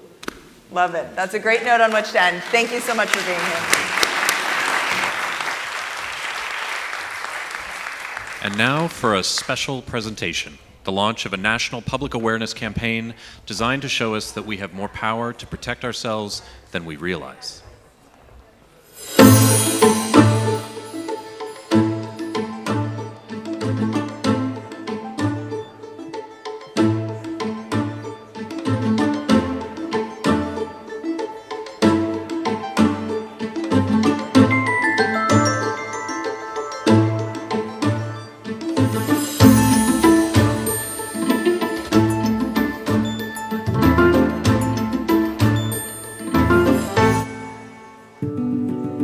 The principles which guide my work are to treat people like I want to be treated, and patriotism is about doing what you can to help protect the country and the people in it. Our adversaries are attacking us already online through the internet. You go back about 30 years and people knew that there would be warfare of some sort on the net, but I just didn't have the imagination to know how good people would get at misinforming others, and that people would do a lot of this in such a way that really hurt people. Now, there is a national security twist to this because business these days requires the internet as critical infrastructure. Good actors need help sometimes protecting themselves online. We're beginning to get people to work together to protect each other and to protect the entire country. When it comes to cybersecurity, what I want to see happen is that a lot of the people in the country are taking good measures to protect themselves and their families and help people running utilities keep our infrastructure safe and resilient. I do have a lot of confidence in regular people. The deal is to tell them it's not hopeless, and here's how they can play a part.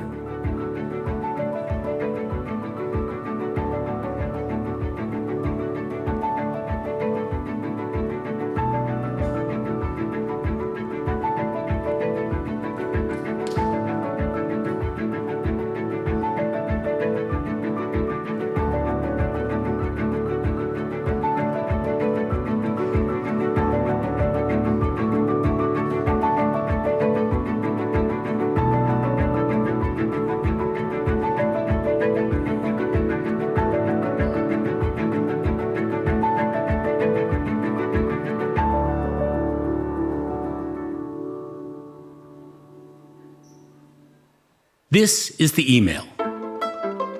This is the email from the boss that George opened up, though it looked a smidge funny. This looks a smidge funny, but I'll open it up. This is the email that George opened up and launched the attachment that infected his hard drive, that zipped to the servers, that got into thousands of other devices, that stole the identities, the passwords, the banking information. This is the email that spread to the servers, that got into the grid, that fried the transformers. This looks a smidge funny, but I'll open it up. This is the email that you can stop if you pause for just 9 seconds and take 9.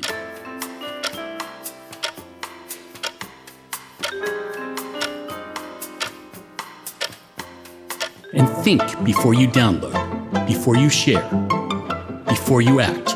This is the password that you can strengthen, the security that you can add, the IT person that you can call.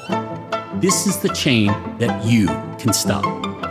If you pause and take 9, for yourself, for everyone.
And time for a short break.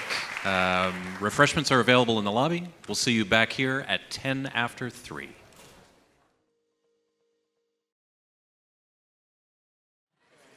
Welcome back from the break. We are delighted to introduce Garrett Graff, Director of Cyber Initiatives at Aspen Digital, for a conversation with Lisa Monaco, Deputy Attorney General at the U.S. Department of Justice. Please welcome Garrett and Lisa. Water is right behind you.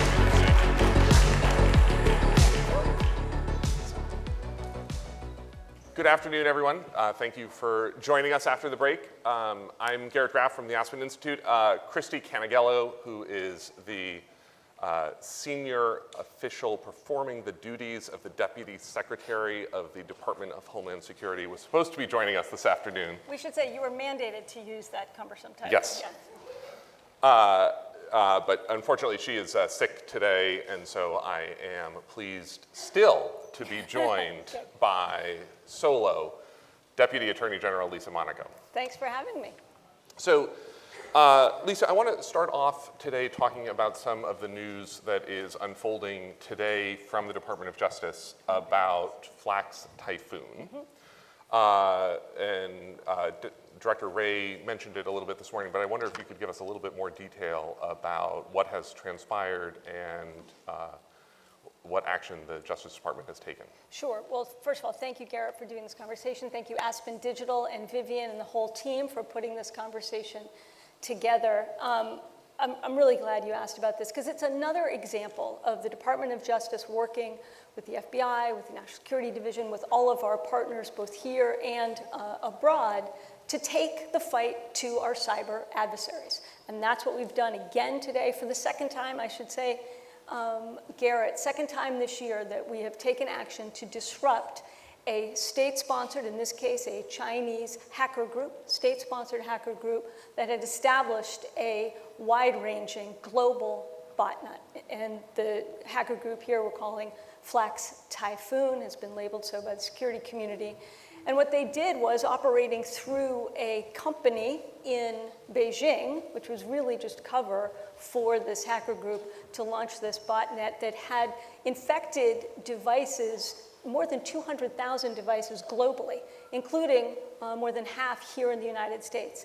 And we're talking consumer devices like cameras, like DVRs, and we're talking routers and targeting critical infrastructure, government entities, universities, you name it, all to conduct malicious cyber activity. And what we did in a joint sequenced operation, which I think is becoming a hallmark of the type of work that we are doing in the Justice Department, to really pivot to disruption, to prioritize disruption, to use every tool that we can to go after our adversaries, prevent, disrupt, and hold accountable. And importantly, to put victims first. And that's what you're seeing here again. Thank you very much. And you know, the point here is, you know, we're prosecutors, right? We're going to bring criminal cases when we can, but that's not the only tool in the toolbox. And where we can take action to prevent, to disrupt, to prevent the next victim, we're going to do so. And that's what we did here by using technical know-how, using legal authorities to remove that malware from those devices and disrupt and wipe out that botnet. I say second time in a year because this comes after earlier this year where we conducted another joint sequenced operation on Volt Typhoon, another PRC state-sponsored hacker group that in that case had infected routers, a lot of in-home routers, and that was really, the assessment in that case was really to lie in wait to potentially launch very disruptive and chaotic operations at a time and place of their choosing, potentially to respond to a conflict in Taiwan or some future time. So here again, the theme is disruption, prevention, putting victims at the center of our strategy, and that's what we've done again today. Craig Newmark was talking earlier today about, you know, the need to sort of bring cybersecurity home to the average American. What does the average American care about a botnet that China has built that you guys have disrupted? Like, why should that matter to the average American? Well, I'll say a few things in that regard, Garrett. One, it's your router, your in-home router, it's your camera, it's your DVR, well, maybe not your DVR, but that is potentially being infected. That's point one. Point two is, in the case of Volt Typhoon, we are talking about state-sponsored actor lying in wait in our critical infrastructure, in our own devices, to potentially launch a destructive attack, a disruptive attack at a time of geopolitical conflict. That has real potential impact on every American citizen. In the case of this most recent operation, Flax Typhoon, here again, our own personal devices, in many cases being compromised by a nation-state actor and used as cover to conduct all sorts of malicious cyber activity, right? It could be exfiltrating confidential information. It could be to conduct other types of disruptive activity. So what that means for the average American is criminal activity, disruptive activity going on in their potentially in their devices, and it is part of a broader ecosystem that malicious cyber actors are using. Let me switch and talk a little bit about election security for a little bit here. Timely. Yeah. You have been very outspoken on foreign threats sort of throughout this election season. You have lived in your career the arc of foreign threats to our election. You were at the FBI when China hacked the Obama campaign and the McCain campaign. You were at the White House as Homeland Security Advisor when Russia attacked the 2016 election. How do you think about the threat landscape for the election this fall? First, thank you for that trip down memory lane. So look, let me zoom out more broadly and say the threat environment, very broadly speaking, is today the most complex and I think aggressive that I've ever seen. And you pointed that I'm not new to this world.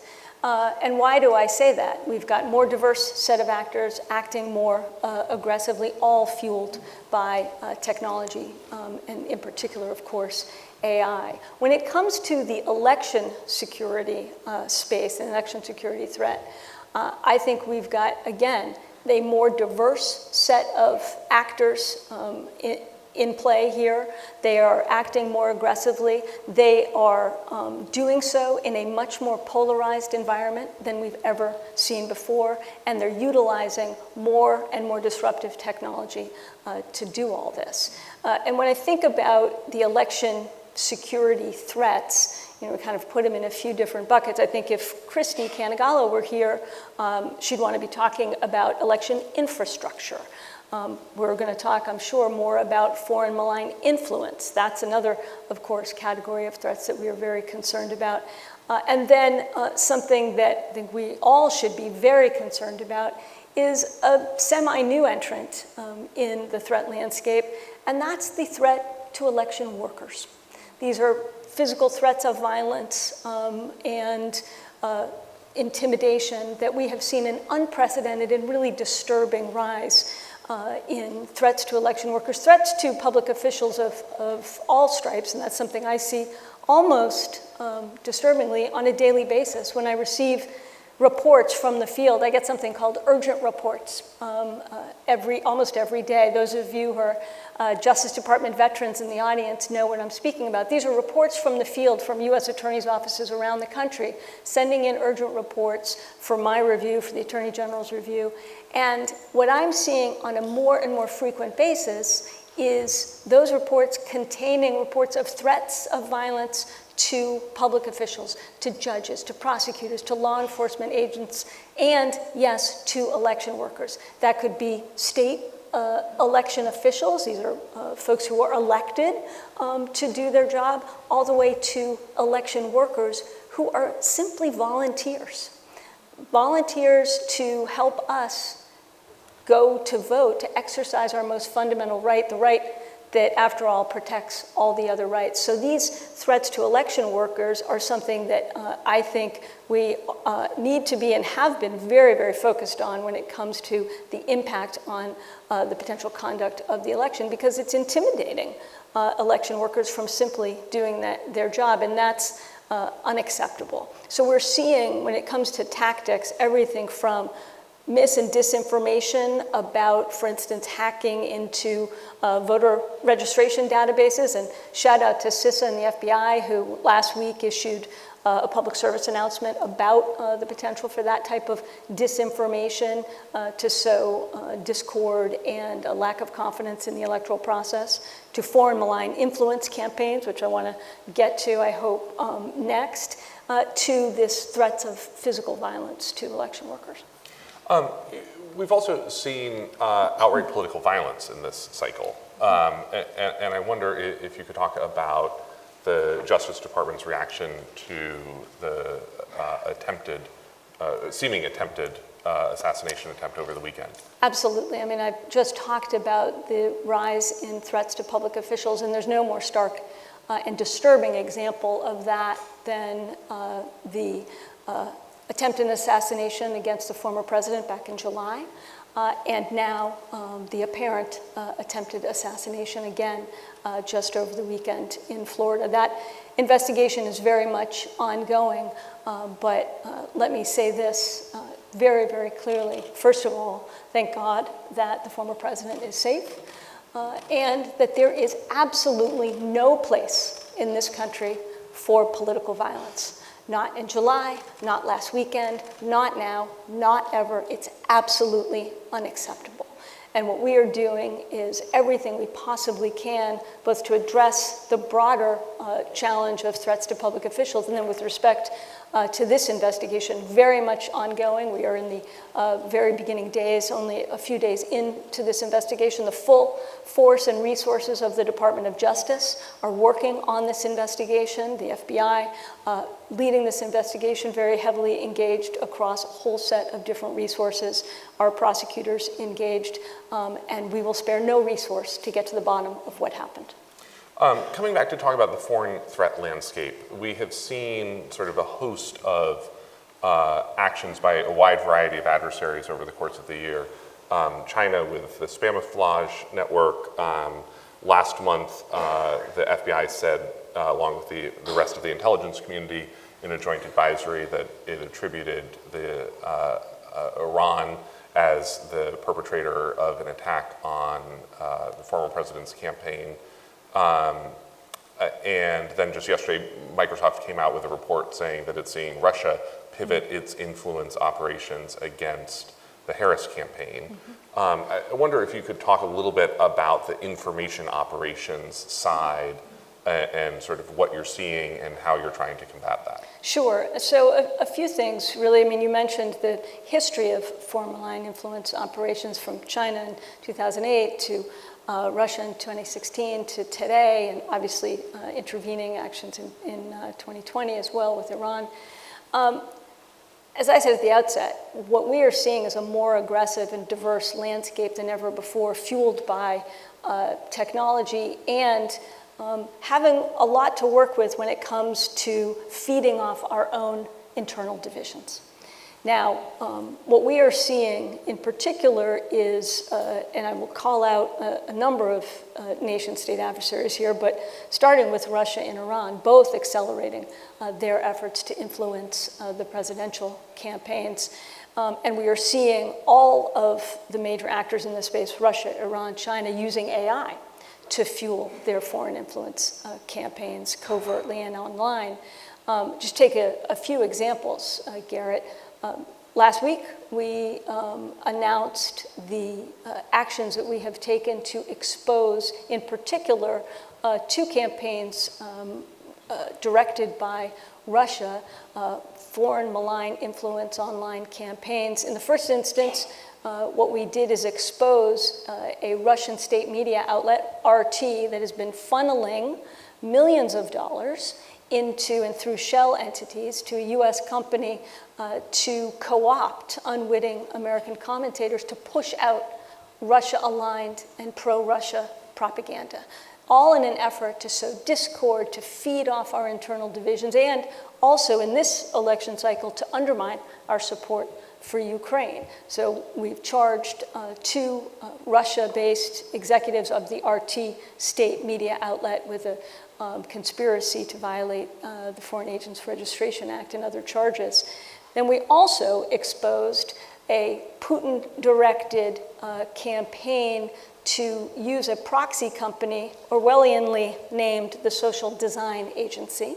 This is a proxy company directed from the Kremlin to push out AI-generated content through fake websites, masquerading and mimicking legitimate news sites, but nevertheless fake, pushing out AI-generated content, again, designed to sow discord, to feed off internal divisions, and in the case of what we've shown in the Social Design Agency context, to really target specific blocks of voters, specific voter demographics, with pro-Russia narratives. And in that instance, this is another example, Garrett, where we didn't bring criminal charges. What we did is disrupt the internet domains, more than 30 of them, that were being used by this Russian proxy company to push these narratives out. Rendered them inoperable using lawful process, and disrupted and exposed this activity. And I have to shout out to the DNI here for, this is a real change from the last couple of years, being very transparent, very clear about what we are seeing from malicious actors and hostile nation states in this space.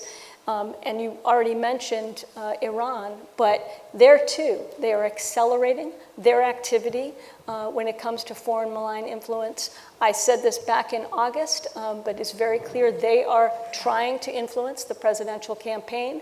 They are pushing out false personas, fake personas, pushing out propaganda, and using, frankly, the Gaza conflict as almost kerosene to stoke divisions, and in some case to promote protest activity. And of course, you referenced the exposure that the FBI and the IC did on the campaign by Iranian malicious cyber actors to conduct this hack and leak operation on the former president's campaign. So let me be very, very clear.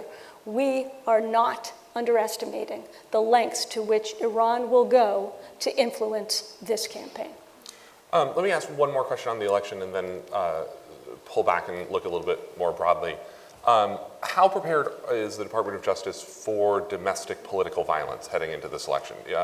You are still quite consumed in the Department of Justice with the prosecutions stemming from the last election on January 6th, and I wonder sort of how you're thinking about heading into this period after the election. Well, look, any national security and law enforcement professional is going to tell you, or should be telling you, of our profound concern about the danger posed and the risk from lone actors, small groups who are radicalized to violence from a host of grievances. Here, the intelligence community and the Justice Department and others have been very clear about our concerns when it comes to domestic violent extremists, and in particular, the most lethal form here, racially motivated violent extremists. And unfortunately, I have a very good example of just this type of activity. Last week, when we brought charges against two leaders of the Terrorgram Collective.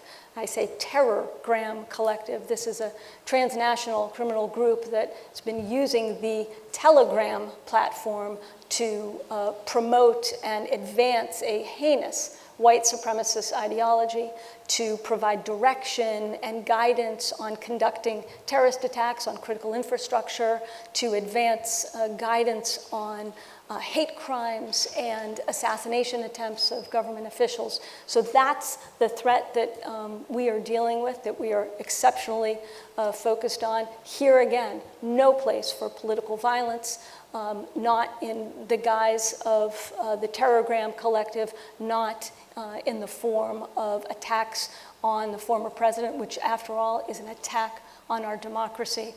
Absolutely no tolerance, and we've been showing time and again that we will expose, investigate, and hold to account those perpetrators. I want to step back now and look a little bit more broadly at the legacy of the Biden administration. And of course, you have not made any comments about when or you might step down from this position, but there is a presidential transition taking place one way or another come January at this point. And I wonder if you could talk about how you see and what you want the legacy of the Biden years to be in cybersecurity. When people look back at this presidency, what are you proud of and what do you feel has been accomplished in cyber? Look, I think there's a lot to be proud of. I've talked about the pivot that the Justice Department has made to focus on prevention, disruption, and putting victims at the center of our strategy. And you've seen us do that time again, from the getting back and taking back of the Colonial Pipeline ransomware payments to the efforts we have made to go after the entire ransomware ecosystem, to the efforts we're making on state-sponsored malicious cyber activity. When it comes to the broader administration's approach on cybersecurity, I think lots of people who can be pointed to for great work on that front in the White House and the National Cyber Director Office to the IC. But I think a few things that you can point to here. One is this administration has put cybersecurity at the center of and has seen it consistent with and commensurate with national security and economic security. It is placed as a measure of cybersecurity. How quickly can we respond to an attack on critical infrastructure? It is no longer simply about, and I don't mean to minimize the importance of this, but it's not only about patching and making sure that standards are being applied, but how resilient are we when it comes to attacks on critical infrastructure? And there has been tremendous good work on getting those sectors to really step up, from the transportation sector to energy to the water sector, and a real focus on putting in place these minimum cybersecurity standards so that we can be more resilient. And the work that has been done to push back on nation states and cyber and ransomware actors in particular, I think is work that we should all be very proud of. And again, without presuming that there is a leadership transition at the Justice Department impending.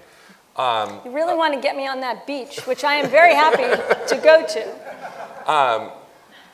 As you think about this presidential transition, you have sort of previously talked about sort of the way that counterterrorism was really a big part for the first time of the transition from the Clinton years to the Bush years, that it was counterterrorism and cyber from Bush to Obama, and cyber, counterterrorism, and bio from Obama to Trump. As you think about the threat landscape you are handing off to a new presidential administration in January, what is going to be the message that you are sending to the next administration? You're really determined to make me relive the greatest hits here. Look, it's true. I have been president and involved in almost all of these, I think all of these transitions. I was the chief of staff to Director Mueller during the Bush to Obama transition. And then in the White House, as you said, in the Obama to Trump. And then in the Trump to Biden transition, I actually served after the horrible attack on January 6th. President-elect Biden asked me to serve as the Homeland Security Advisor to the inauguration because of the threat environment that we were in. As I think about this next transition, obviously we are focused on the terrorism threat, international terrorism, of course, and domestic terrorism, the cyber threat, emerging infectious diseases, all of which, whoever the next team is, will need to be prepared to deal with. But when I think about the next iteration here, I do think about the hostile nation states that we are having to deal with now in their efforts to project power at home and abroad across a host of vectors, whether it's cyber, whether it's proxies perpetrating terrorist acts, whether it's efforts to siphon off our most sophisticated technology to advance their aims, their interests that are not in alignment with our own, all of which being fueled by technology like AI. That, I think, is the very dominant threat landscape and a very dynamic threat landscape that we all will need to be prepared for in the future. Deputy Attorney General Lisa Monaco, thank you so much for joining us today. Thank you very much. Thank you, sir. Thank you. I'm pleased to welcome Vivian Schiller, Vice President and Executive Director of Aspen Digital. She will be joined on the panel by Rishi Iyengar, Global Technology Reporter at Foreign Policy, Jonathan Luff, Chief of Staff at Recorded Future, and Becky Waite, Head of Global Response at OpenAI. Please welcome the panel.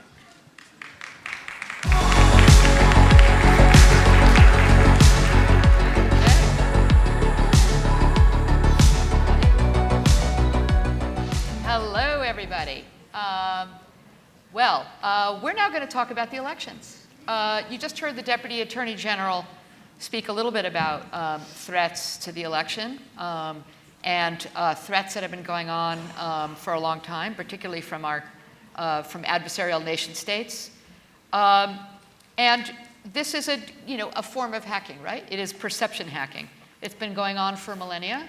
But really, I think it's probably really only penetrated public consciousness going back to 2016 when we found, we learned what we learned about what Russia was doing and their attempts to sow chaos and influence the elections.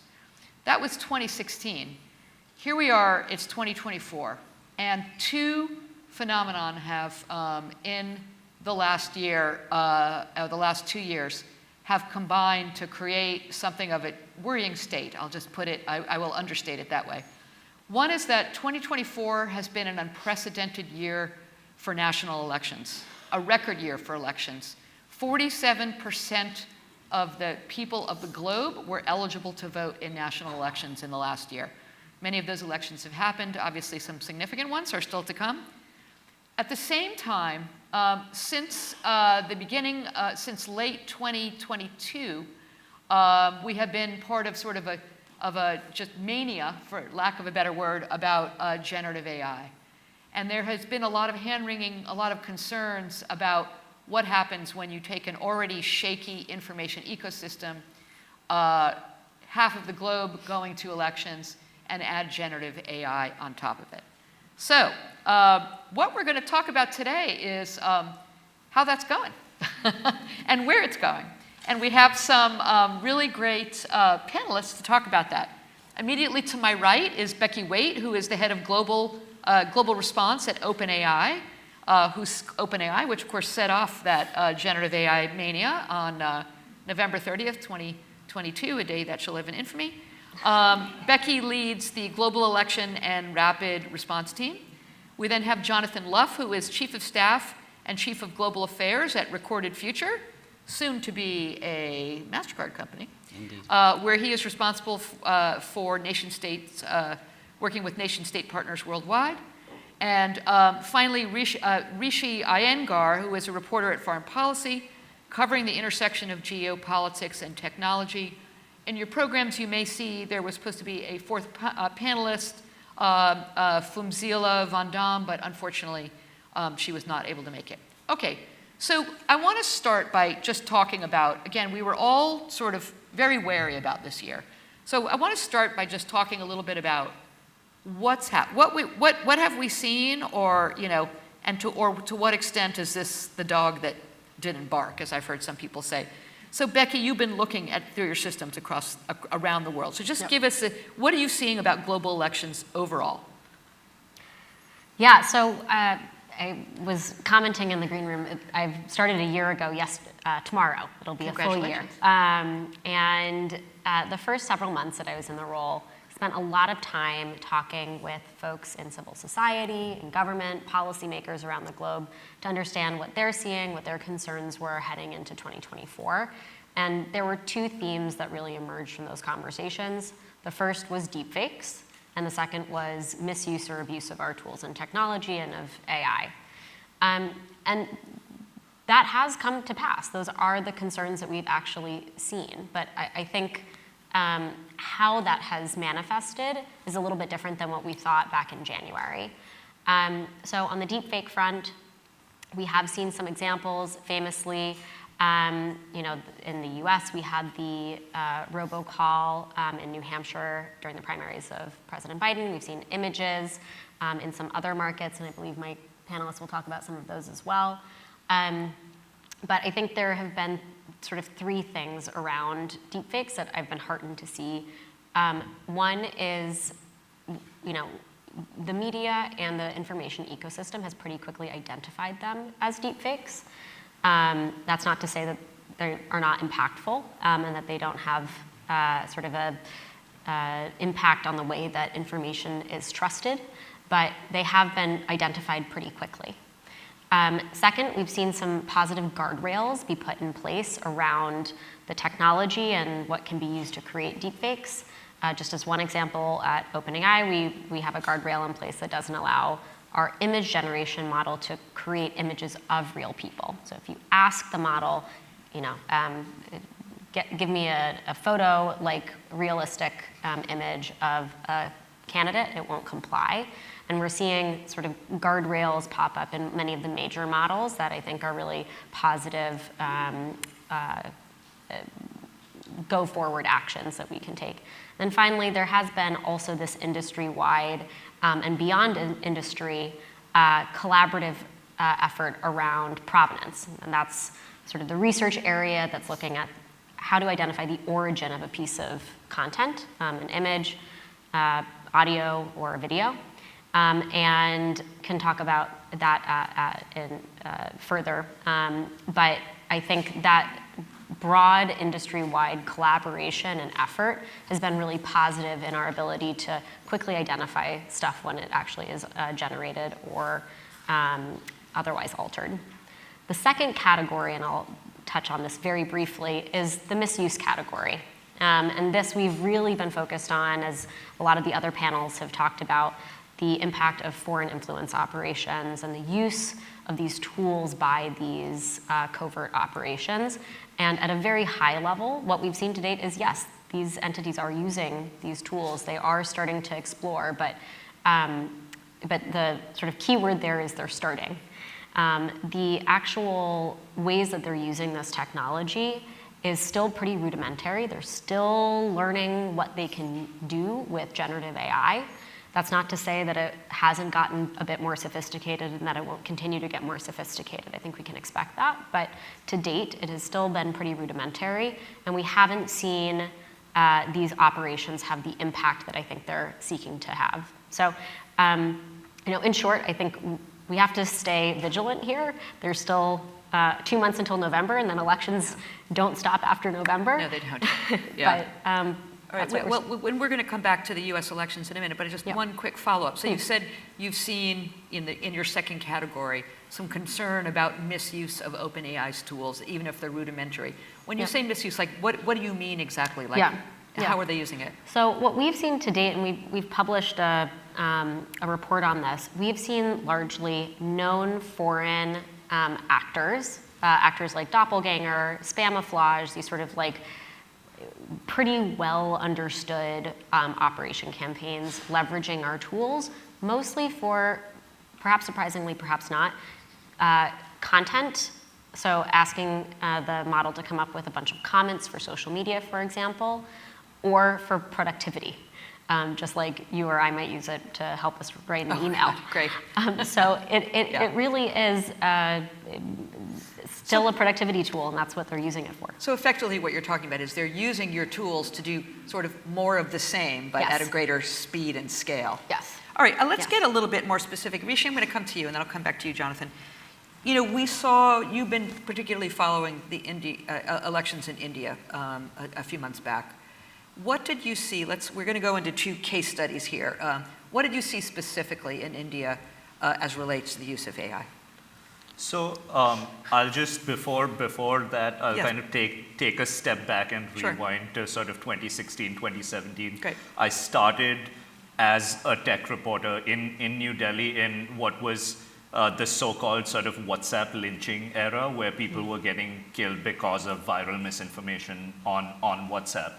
And in response to that, WhatsApp put in, if any of you use WhatsApp regularly, when a message is forwarded too many times, it gets labeled.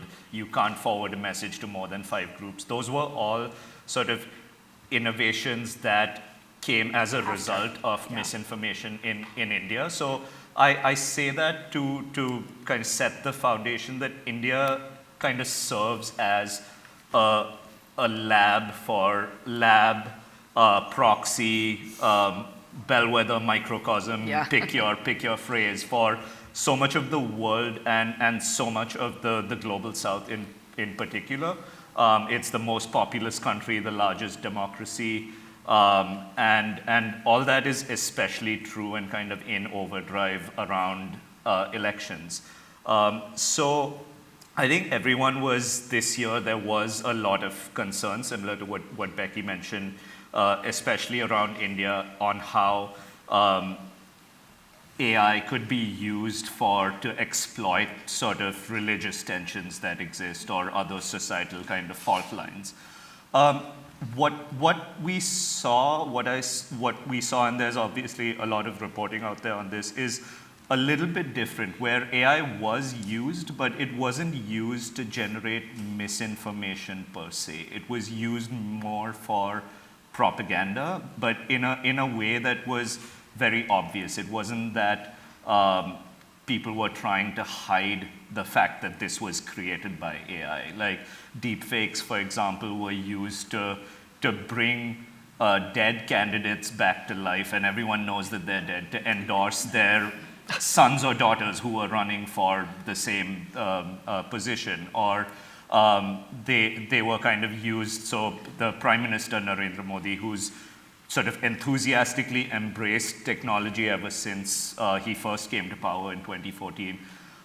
He spoke about how he used it to sort of translate his speeches. India has dozens of languages, so he's primarily comfortable in Hindi, but when he was speaking in the South, which has different languages, used it to sort of translate them in real time to all these different languages. He even shared, before the election, he had expressed, him and other politicians had sort of expressed concerns about deepfakes, saying we should be aware of this. But then at the same time, he shared, it was like a viral meme of himself kind of generated by AI based on a concert by the rapper Lil Yachty, who was like, so Modi is in that position, and it's been done to several Indian and other politicians. You may have seen it if you're on X, Twitter, whatever we're calling it these days. But he shared that saying, oh, it's nice to see people use AI to get so creative. So I wouldn't quite go so far as to say it was a positive kind of set of uses that we saw. But and to Becky's point that we're kind of out of the woods, it was all fine. Let's all go home now. We're done. But there definitely wasn't the kind of misinformation doomsday scenario that you can very easily see happening in a place like India, at least not yet. Right. Yeah. Well, right. With the operative word being the very last one you uttered, which is yet. But I want to just double click on something you said, which is, I mean, yes, some of these are parody or just people having fun with the candidates in popular culture and memes, and that's, that's fine. But actually, one of the things you mentioned is a very positive use case, or should be, which is the power of generative AI to translate in almost real time into multiple languages. I mean, that is, if not misused, that's a big caveat. That's very powerful. Yeah, absolutely, and this is kind of a topic that's close to my heart because my parents come from two different parts of India. I grew up in a third, so they all of us speak like 4 different languages at home. And so I've been interested for a long time, pre-AI, in the way in which AI is used in the kind of language context.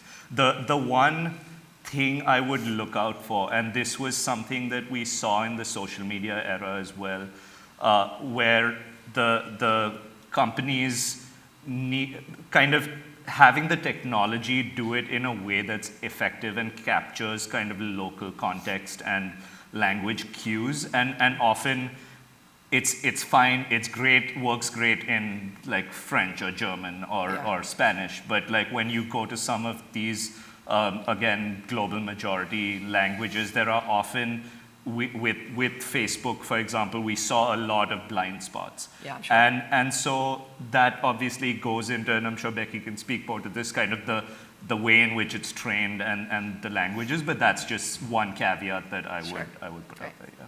So Jonathan, let's talk about the UK elections, where you saw sort of an interesting phenomenon happen. I'll let you speak to it. Yeah, I'm not here to be the bearer of bad news. Yeah. It turns out it is possible to have an entirely free and fair election in the era of AI, mis and disinformation. But it's probably worth reflecting on why that is, and then looking at where we are now. So a lot feels different today to how it felt at the start of the year. And if I can, take you and the audience back to the start of the year, we'll all have attended events and been involved in conversations which were, pretty intense about the potential for mis and disinformation, disruption of elections. To be honest, it felt a little overblown, but nonetheless, the anxieties were real and they were discussed intensely and at length. And whether those concerns were overblown or not, I think that had a really interesting and positive effect. It focused minds. And in the UK at least, and I can speak a bit about that, I was an advisor to the security minister at the start of the year, and he was responsible for the security and integrity of the election, and saw firsthand the extent of the effort that was made to plan and prepare and train and raise awareness. And we had on the stage earlier Felicity Oswald from NCSC and other colleagues from the Five Eyes, and I think we should pay tribute to the work that Felicity, her team, and their international colleagues did to get ahead of some of these issues and to prepare for them against an eventuality that we were all concerned about. Now, I think it was the dog that didn't bite in the UK election.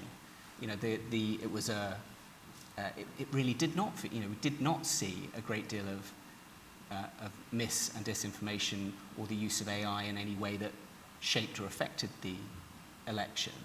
I think Becky had a great comment when we were talking before about this, about an influence operation not necessarily being an influential operation. Right. So there may have been things taking place, but they had no impact. Yeah. But the interesting thing for me, at least, is then no longer than a week or 2 weeks later, we had a series of riots in the UK. Mm-hmm. And much of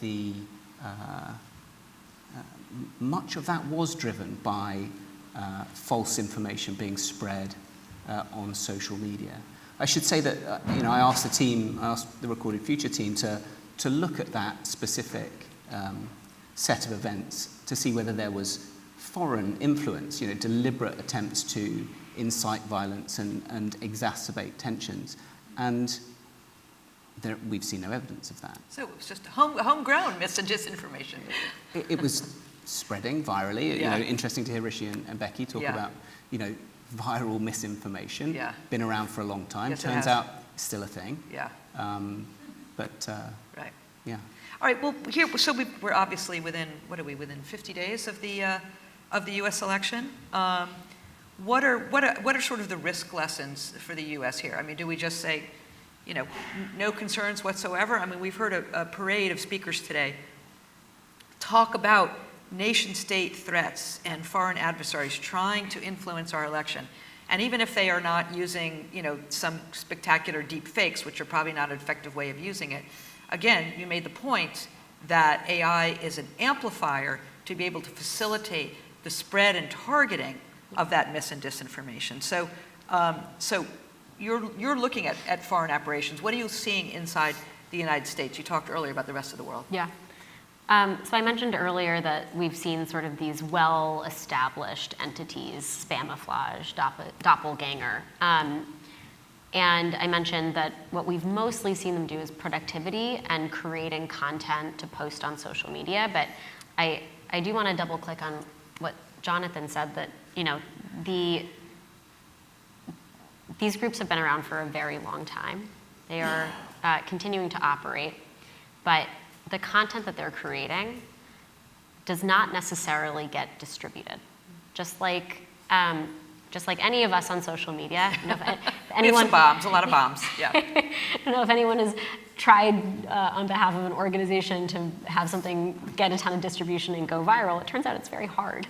And it also turns out that these entities have the same kind of problem. To really get their content out into the world and distributed is hard, and they might be using AI to sort of create more content at a faster clip, but that doesn't mean that it's necessarily getting engagement. And what we've seen, both through our investigations and through our partnerships with the platforms, where there's information sharing and I think a really robust, productive discussion to try and find these operations quickly and shut them down, is that for the most part, that engagement isn't happening. Yeah. We've seen a lot of comments get no engagement, very few views, no likes, no follow-on action. And so I think one of the things that we need to be careful about when thinking about, and that's not to say that we don't continue to find these guys, that we don't continue to put resources and efforts against taking them off platforms, but I do think we need to always couch it in what's the actual impact of this operation, and so far not so much. Jonathan, go ahead. Could I just follow up on that, because Becky mentioned doppelganger. We produce intelligence on the entities behind those campaigns, and our doppelganger and another one, Copycop, very clearly Copycop, Russian-affiliated actors, as Becky says, exploiting technology, just like we all do, to help them with their work, and pushing out credible but inauthentic material with a specific aim in mind. And those aims we should talk about. They're the aims of their affiliates, the nation states that are behind those campaigns. But Becky's absolutely right. It doesn't mean that they get any engagement. We live in an intensely competitive environment for information, and just having access to the tools does not mean that you're necessarily going to have impact with them. One other very brief thing is we talk about, in the US, we think a lot about how these operations are impacting the US election, but what we've seen far more is that these operations are actually focused on other global areas. Oh, sure, yeah. So, the vast majority of what we've seen has been focused not in the US.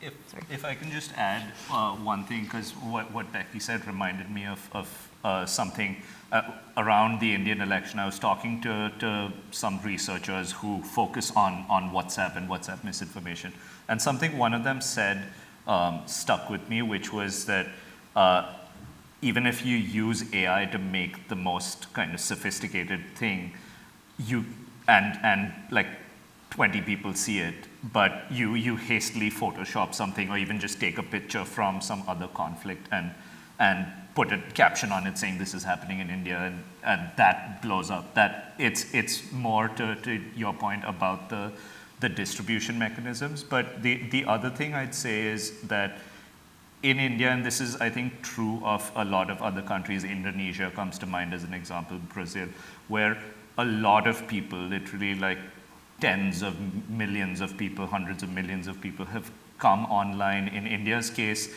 the mobile data explosion has been immense, but it hasn't come with the requisite sort of digital literacy. So people suddenly have this cell phone, like India leapfrogged the desktop era in many ways, and everyone has a cell phone in their hand.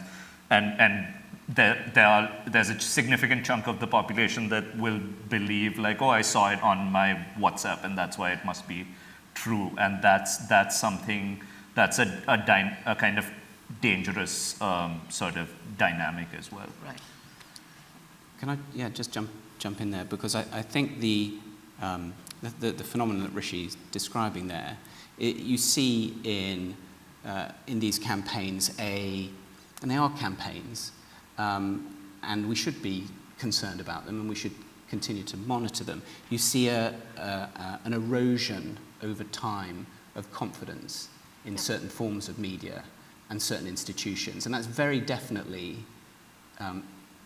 part of the incentive behind them. This is a long and strategic effort. Say more. What do you mean? Say more about that. Well, if you take the example of deepfake, Becky mentioned deepfake. Deepfake's been around for a very long time, but they've only really entered the mainstream in a sort of as quality, like believable things more recently, but they're being used in quite subtle and sophisticated ways. So in the UK, you've seen the use of graffiti, false graffiti, which is then sent into newspapers as being actual graffiti. So it's not a fake of a person.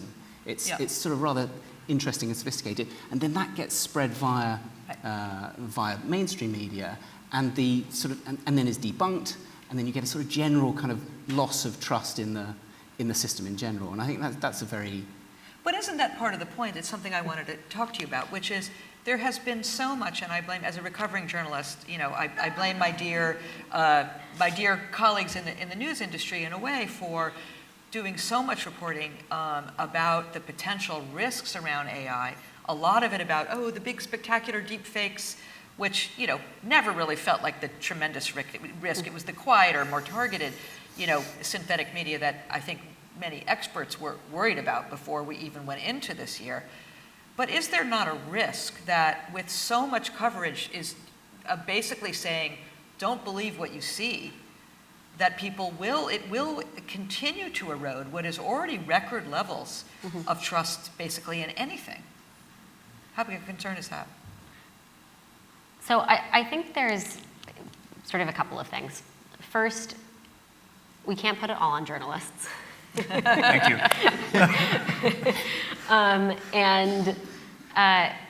I do think, I mentioned provenance at the top, which is this sort of area of research currently in technology to have tools to allow us to identify the origin of any given piece of content. And there's a few different modalities or ways that people are working to improve upon our provenance sort of suite or set. One area that I'm particularly excited about is something called C2PA, which is sort of the standard authentication, it's like a metadata. You can think of it like a passport. It travels around with a piece of content on the internet, and you can see where it came from. And one of the reasons I'm so excited about C2PA is because it's not just led by the tech companies. It's not strictly an industry tool. We're also working with camera makers and the BBC and other journalists. And we recently have sort of this resilience fund that is working to bring more newsrooms on board with C2PA. The reason I think this is important is because ultimately the kind of content that you're seeing in the news, you do need to be able to trust. Authenticate, sure. You need to be able to authenticate, but we can only do that if that technology is sort of widely adopted and that standard is continuously improved and used by not just the tech companies, but also a broader set of folks who are online. I'll pause there. I can't remember what I was going to say there, but yeah. Can I say something about attribution? Sure. Because we heard on the Five Eyes panel earlier, I think our colleague from New Zealand talk about attribution and the success they'd had in identifying the actors behind, I think in that case, a cyber incident, but could equally apply to a mis or disinformation campaign. But I noticed that even then, she wasn't willing to say who it was, even having mentioned that it was attributed. And now, we don't have that issue, right? This is where sort of the open source community, technology companies, those of us who are working collaboratively on this, like we can call it out. Right. Like we'll say, copycat, doppelganger, that's Russia. Yeah. You know, Empire Dragon, that's China.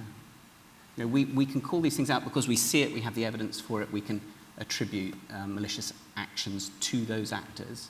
And I think that is part of this. We need to be a little more direct in calling out malicious action where we see it. Yeah. Because we have to give people confidence that we've got this. Yeah. Like, we're good at this. We're really good at this. We are good at identifying malicious action online. These guys are the best in the world at what they do. We're the best in the world at what we do.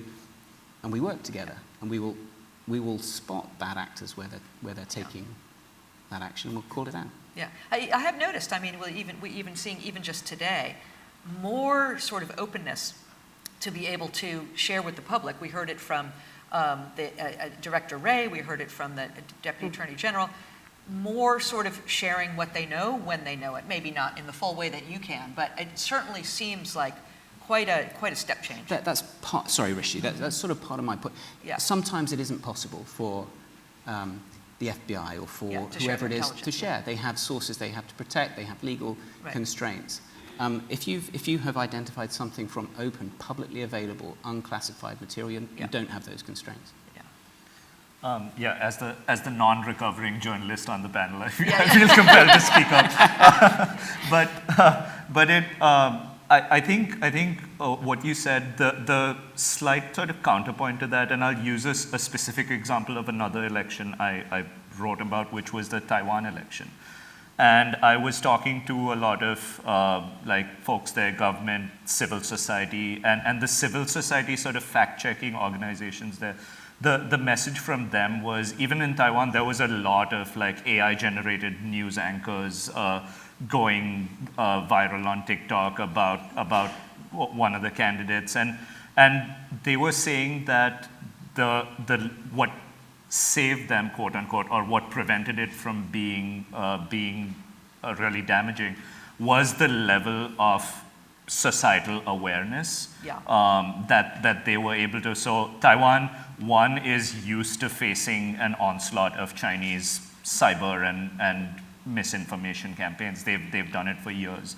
But as a society, they are kind of inherently skeptical, and so I think there are reasons that maybe doesn't apply everywhere. They're quite small, relatively homogenous. Even on the political spectrum, there's disagreements, but not the divisiveness you see in many other places here included. But at the same time, there is something to be said for sort of raising awareness of the things that could happen, so that as people are aware and people are inherently sort of skeptical of what they see. That is the balance, though, right? I mean, in the United States, for instance, you certainly want to raise awareness for people so that in the event that they get a message, a robocall or text message saying, the place you're supposed to, your polling place, which, because the targeting is so sophisticated, your polling place is closed for a water main break, or worse, or it's closed because there's riots. Do not go vote. We're going to keep voting open again on Wednesday. You can go then. I mean, you want to raise awareness for people to be suspicious of that and know where to check. But, push too far, I mean, this is a delicate balance. Then we get into, the phenomenon of people just, not believing anything they say and anything they hear. So the liar's dividend, of course, is a famous phenomenon, in which that mistrust benefits the liar, who can say, don't believe, just listen to me. All these other sources of information are not true, just listen to me. Personal view, people can cope.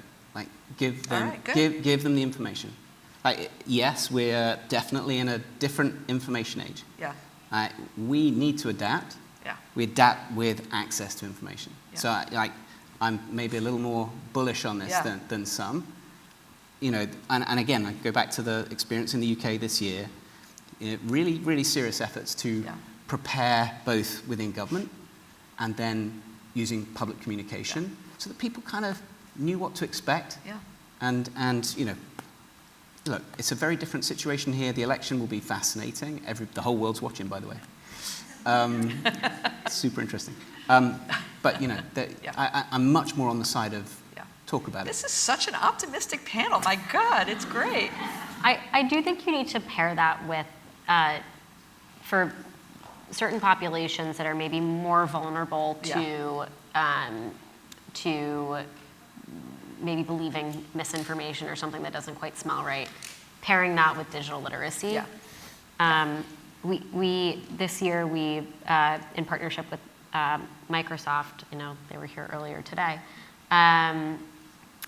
are doing sort of small literacy fund to try and understand what actually works, what moves the needle. We're working with various groups, including AARP for older Americans, some non-English speaking groups, to pilot programs and understand what is actually going to help move the needle in terms of understanding education and that healthy skepticism that we want to build for resilience, long-term resilience purposes. Maybe British natural skepticism Yeah, helps. yeah. I mean, maybe that, I know, maybe that helps. No, absolutely, and focusing on the demand side. But look, there is ample evidence that people listen and absorb and believe falsehoods that they hear. In the United States, there are plenty of people that tune in to certain networks or go to certain websites or listen to certain podcasts that we know are attracting people and maybe are not always telling the truth. We've got a couple of minutes. I have more questions, but I'd love to open it up. Just come to the mics in the front. All right. Come on, somebody's got to like dampen the buzz of this very optimistic group of people. There we go. Hello. Joey Hammers, Media Cause. We do marketing for nonprofits. So we've seen examples from, unfortunately, former presidents and like NBA executives where they've caught audio, maybe saying something they shouldn't have. Right now we're worried about people believing what is fake. Do we also have to worry about people like saying what's true is actually fake? And how do we like combat that? Maybe that was already answered. I'm sorry if it was. Who wants to take that one? I can take a first, Go for it. very briefly. To come back to provenance, I think, so provenance, there's a whole bunch of ways that you can sort of tag content and identify the source of it. I think as generative AI companies are starting to develop and put out particularly synthetic voice models, we have not publicly released ours at this stage because we're trying to understand how to really safeguard it. But provenance tools like watermarking that allow you to identify if something has been generated very quickly and with relatively high degrees of accuracy, I think are going to be increasingly important and probably the best. These tools are not silver bullets right now, to be clear, but I think that furthering that research is one really important pillar in addressing that kind of risk. So, yeah, just quickly, and then we'll go on to the next question. So this actually happened in India as well. There was a case of a politician claiming that audio that caught him saying something he shouldn't was, there were 2 clips, and he claimed they were both deepfakes. Yeah. And it was a journalistic organization actually that kind of checked them and then found that one was real and one was a deepfake. So it's kind of, there's no perfect answer, but but there are sort of there are ways. And of course, the question is, how many people need to be examining how many pieces of content? I mean, you remember the global scrutiny on the Princess Catherine. Thank you. The video of her and her children. Yeah. Forgive me. I'm sorry. I'm not up with my royal titles. But you remember the photo with her and her children, and it was just like sleuths around the world trying to figure out whether the thread matched the other one. Anyway, we will move on. There was but you were here first, so I'm doing this in order of who came up first. Hi, I'm a student at Georgetown University, and a lot of the conversation around disinformation seems to be reactionary in terms of how we respond to disinformation campaigns and disinformation attacks. And I was wondering what, if any, efforts currently exist to be more innovative in the way we act proactively when dealing with disinformation attacks. I think so. That's a great question, and I think it's the right thing to ask. You know, for me, the sort of mis and disinformation is sort of the new cyber. Like it's the thing we all sort of talk about, worry about, but the opportunity is there to use these tools. And I'm not going to be that person who says, you know, AI fighting AI. Let's not go down that path. But if you can do some really creative things to compare and contrast the things that you're hearing, and ask the system to do that evaluation for you. You were talking just then about scale and the challenge of how many people can you have assessing. Well, it turns out like computers are really good at that. Yeah. You know, and that's exactly how we go about doing some of the things that we do. We are comparing things at vast scale in seconds to reach a determination on provenance, to reach a determination on intent. And we can therefore, I think we can be confident that we will innovate our way to some of the solutions. So it is AI to solve AI, to a certain extent. To a certain extent. We do use our own tools to do investigations on this stuff, and it has sped up our processes enormously. I should declare interest. We use OpenAI's tools in our platform. Okay, good. All right, I'm going to ask the remaining questioners to all ask their questions, and then we'll do in one round. So, Kate, you were next. Yep, you were. I've been tracking. You were there next, and then I'll go over here. Okay, Catherine Getao, retired public servant from Kenya. So we spent a lot of time on misinformation and disinformation, but what about conventional election technology and the manipulation? Things like voters' registers. For example, in Kenya, you can almost tell somebody's region from the surname, and there have been times far in the past where certain parts of the electoral register have been deliberately lost to exclude people from voting by region. And now with the electronic registers maybe and AI, that becomes easier.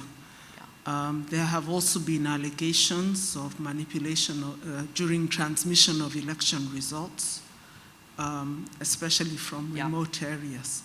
So maybe if you could talk a little bit about how AI and emerging technologies could become a threat in those areas, but also how they could be used to mitigate the threat by the positive use of that technology. That's a great question. Hold on a second. I'm so sorry. We're out of time even for the answer, so I can't take your questions. But just if I know that's a big question, but if just a very short answer from anyone. Yes.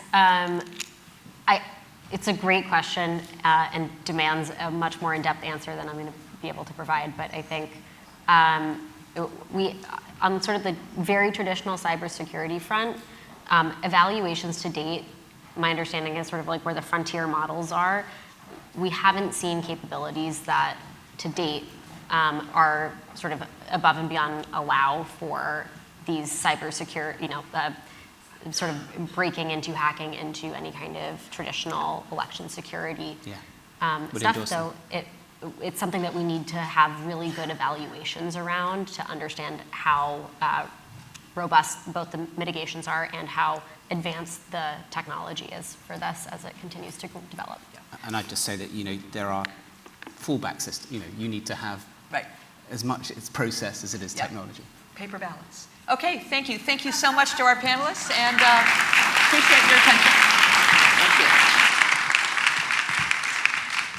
And now for our closing discussion, please welcome Nick Thompson, CEO of The Atlantic, who will be joined with the panelists Rohit Chopra, Director of the Consumer Financial Protection Bureau, Lena Khan, Chair of the Federal Trade Commission, and Jessica Rosenworcel, Chair of the Federal Communications Commission. Please welcome the panel.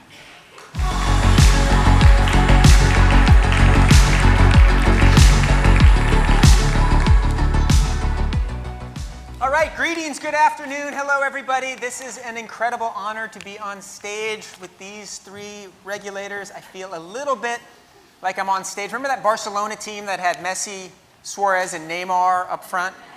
Little bit like that. They're all incredible regulators. They're all extremely controversial. They all have lots of allies. They also have enemies. The thing that I like is that they all have some allies on the right.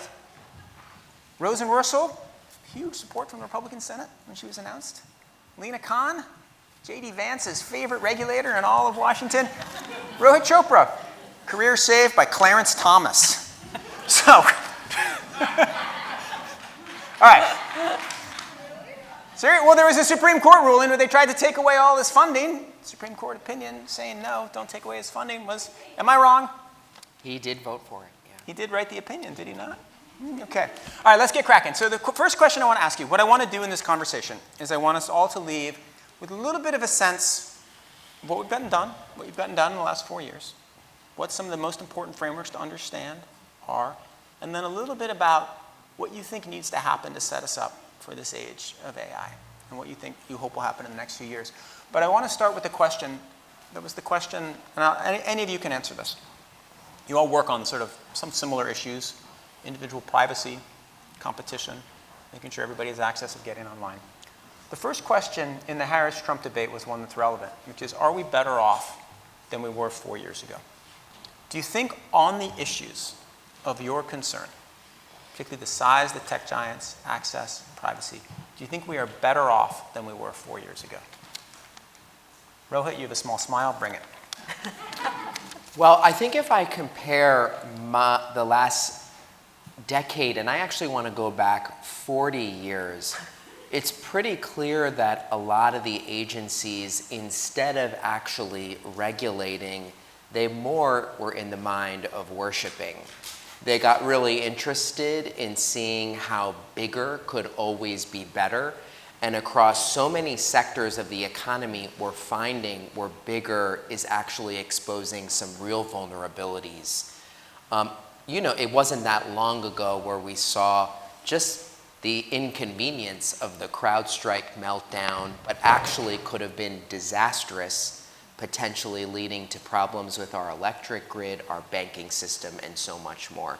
So what has been good is we now have focused attention from people who really are thinking about using all the tools that we have and not waiting for there to be new laws. We want there to be new laws sometimes, but we have some text in the pages of our statutes that we're putting to use. I'll give you one example.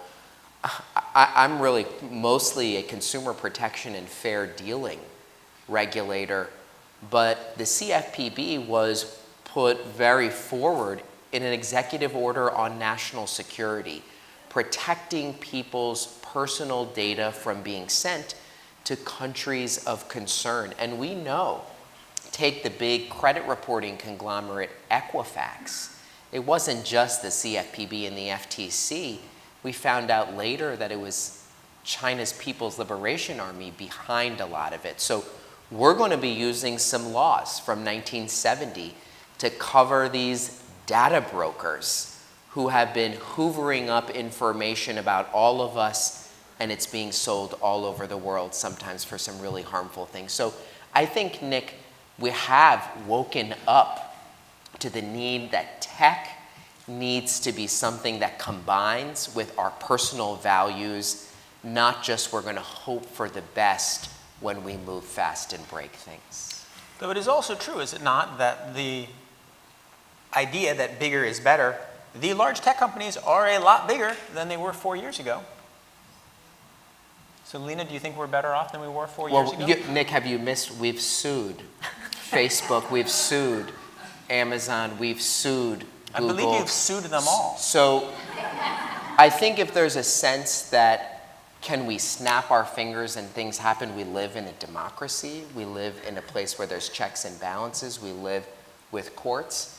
And I think what you've seen across the board is we're willing to use those tools and go through the process, and I think we've seen some big results from that already. The weirdest thing of the week is there's the cover of Harper's Magazine, and it has a picture, I believe it should be of a regulator. It might be Lena here with a sword, and it's going through the logos of 4 of the big tech companies and the Atlantic. And no one knows why. They might have made an error and they thought it was OpenAI or Adobe, but regardless, something we will figure out down the line. I kid you not. I wish I had a graphic. All right, let's go to some specific questions. Jessica, why don't I start with you? Oh, well, first I want to... Oh, you want to answer the big one? Yeah, I do. I want to say I'm an You guys optimist. Okay. I want to say that 4 years ago, we were in the pandemic. All of us saw kids sitting outside of fast food restaurants with laptops on their knees because they didn't have the internet access they needed to go to online class. We decided as a country that we are going to fix that. We have devoted more resources to ending the digital divide than at any point in our history. I think that's a positive thing, and I think that's a development that you've seen during the last 4 years.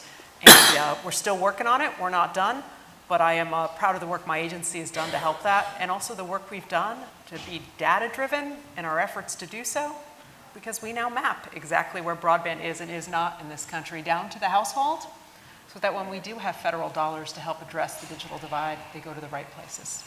So if the internet ever goes out, call her. You sound like my kids, you know? Lena, what is the change in the last 4 years that you feel is most positive? Well, look, Rohit, Director Chopra mentioned a really important one relating to, activating all of the tools and authorities that Congress has given each of our agencies and making sure that we are being faithful stewards of those laws. Another key dimension of change has just been that we've learned a lot of hard lessons over the last 40 years, candidly over the last 20 years. And the Web 2.0 era unfolded in a way where enforcers were making certain assumptions that have now been tested by reality, and we've had to update those assumptions to make sure we're not just going off of theory, but are actually reflecting how the real world actually works. So, you know, in the early 2000s, there was a sense that, well, digital markets are so fast moving and there's so much innovation, and we don't think there's going to be monopolization or market power, but even if there is, it'll be disciplined so quickly because entry can happen so quickly.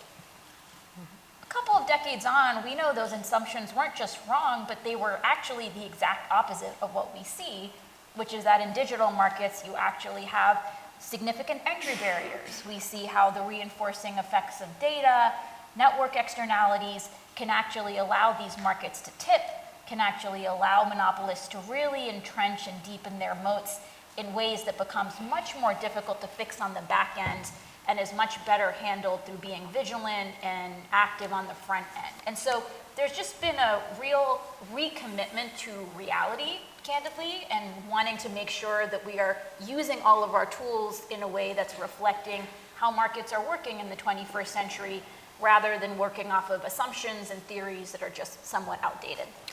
Okay, so let's stick with that theory, and I want to ask you another question, because one of the most interesting things I've read and heard in the last 3 months is very much on this theme, and which is you talking about how antitrust could actually be happening at the back end through the agreement among companies to use the same pricing algorithms or the same meta algorithms. So explain this argument, which is a new argument about how price discrimination could work. So I think it's a very interesting theory about the new world we're going into.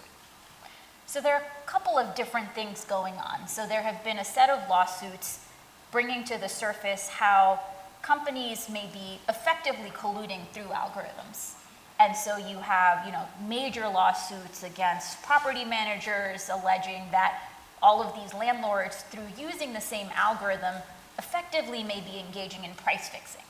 And it's really important that we're all clear that there's no AI exemption or algorithmic exemption to the laws on the books. And so we've seen major lawsuits filed noting that price fixing is still price fixing regardless of whether you're doing it through an algorithm or in a more old school way. The other thing that the FTC is really focused on is trying to figure out what are the next frontiers of how all of this data about each of us could be harnessed. Yes. And sometimes we talk about privacy in a bit of an abstract way, but increasingly we're seeing firms boasting about the fact that these surveillance ecosystems could be used in ways that allow companies to target each of us with a unique price based on what they know about you. So imagine, a family where a kid has a nut allergy being charged more for the granola bars without nuts. Or a person being charged more for an airline ticket because the companies know that they've just had a death in the family and need to fly across the country for a funeral, right? I mean, as we see firms market some of these capacities, we want to make sure we're really understanding what's happening here and how do we make sure that we don't just wake up one day in this new world where all of this is fully baked in and we can decide as a democracy, as a society, is this where we want to go, or do we want to have some rules that prevent what data can be collected and how it can be used? Those examples are gross, but are they illegal? Right? If I own 2 CVS stores, I can charge different price of toothpaste based on one being in a wealthier zip code than the other one. Yeah, look, you need to look at what are the dimensions on which discrimination is happening. You're right that our current laws prohibit discrimination on some categories in some sectors, but I think it's an open question. And our agencies generally have authorities that are framed, at least the FTC, as prohibiting deceptive practices, prohibiting unfair practices. These generally, Congress wanted them to be flexible to address business practices as they evolve. And what's been important is that we're looking at it economy-wide, but then also deploying some specific tools by sector.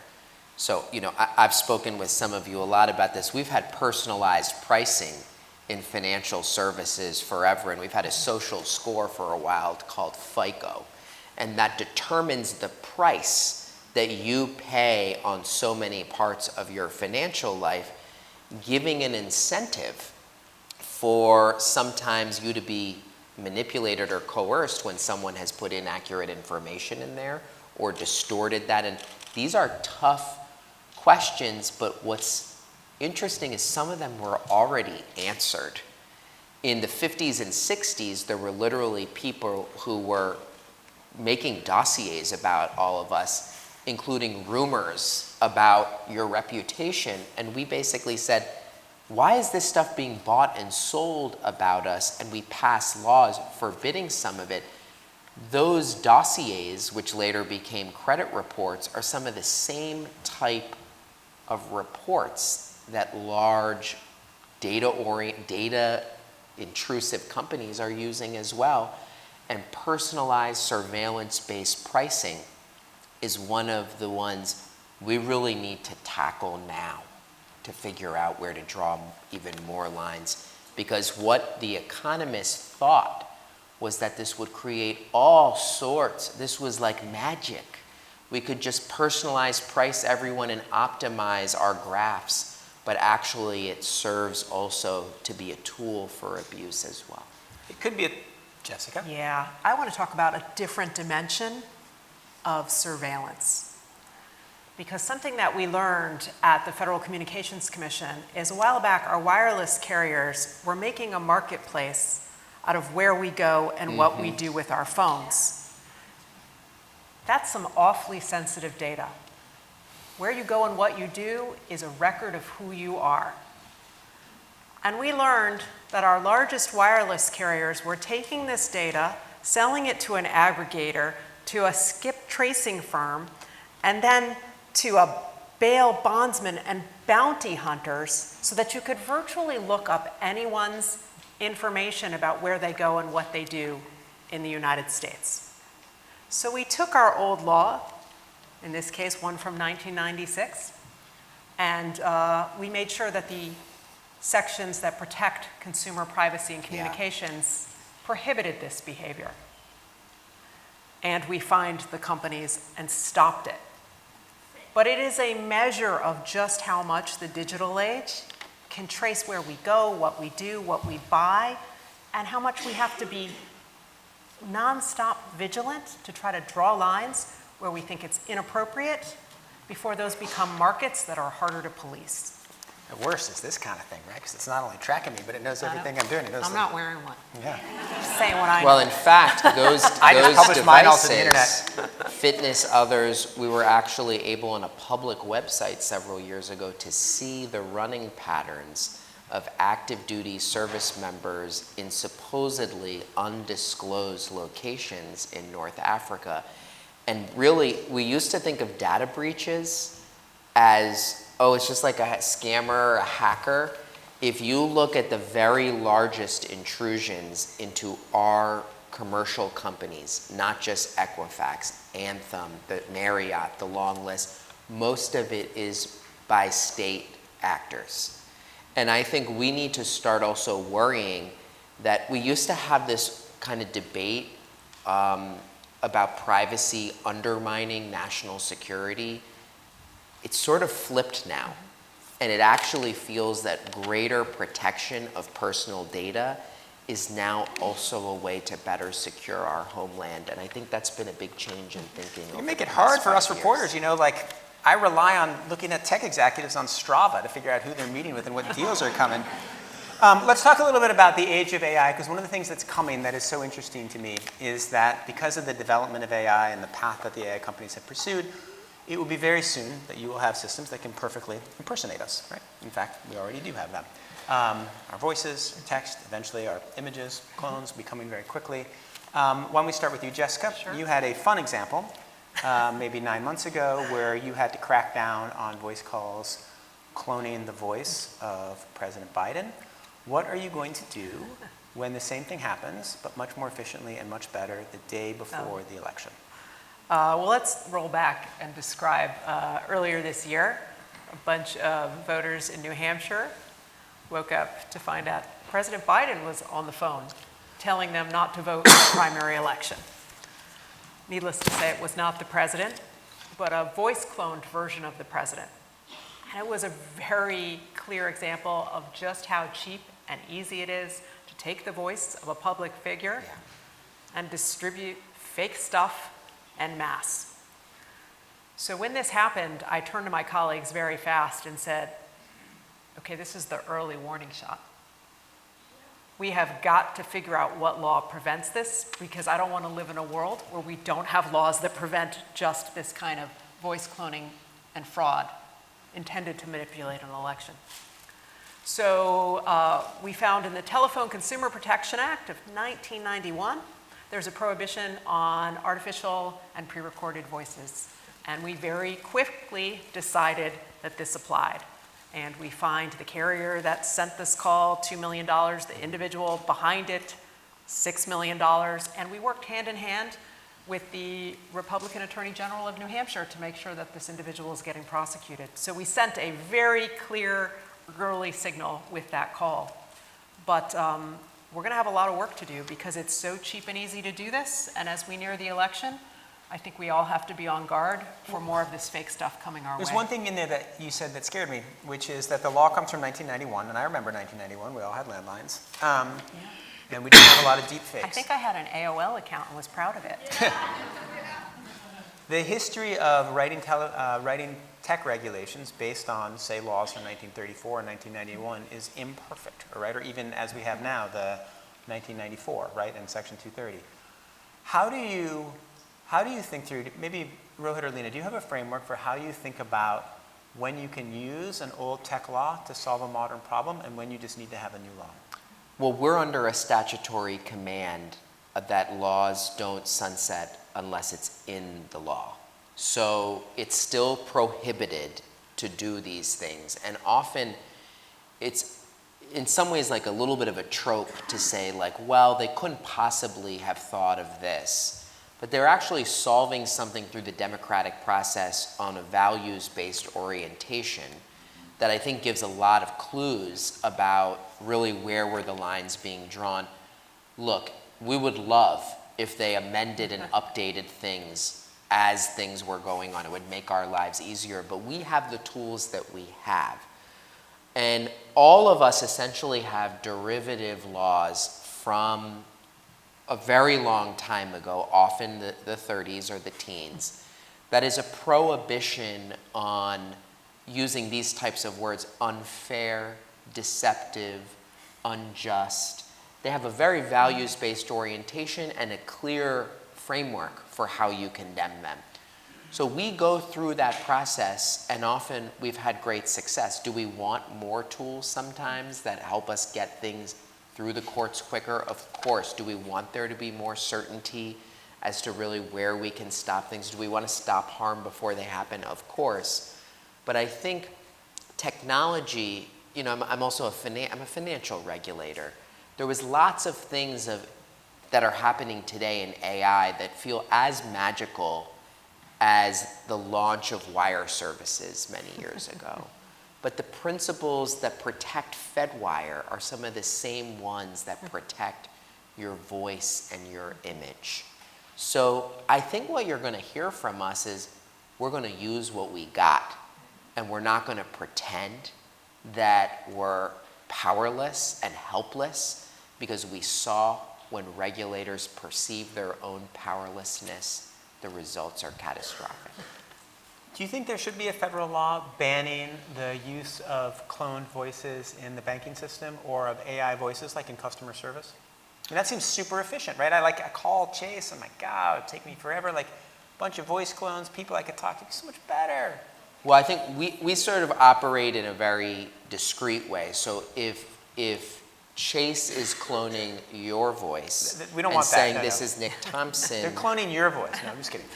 So- They've created an AI character who is a customer service Well, bot. they have that. So Bank of America's is called Erica. Many of them have names that sound like humans. They're always female. They're always traditionally female-sounding names. Our study, led by Yuri Meyer, did a full review of the chatbots and generative AI used in customer service. Now look, are there certain things about those technologies that are going to open up some potentially good things? Yes. For example, maybe it can detect my preferred language really easily. Maybe that's a good thing. Most of it, though, based on where we see some of the business rationale, how can I lower my operating expenses? How can I actually get people to not have to talk to a more expensive human? And sometimes it creates incentives for doom loops where you're with the chat or with the chat bot and then they hope you give up. So I think we're trying to make sure that one, the chat bot, they can't tell you wrong information and blame the AI.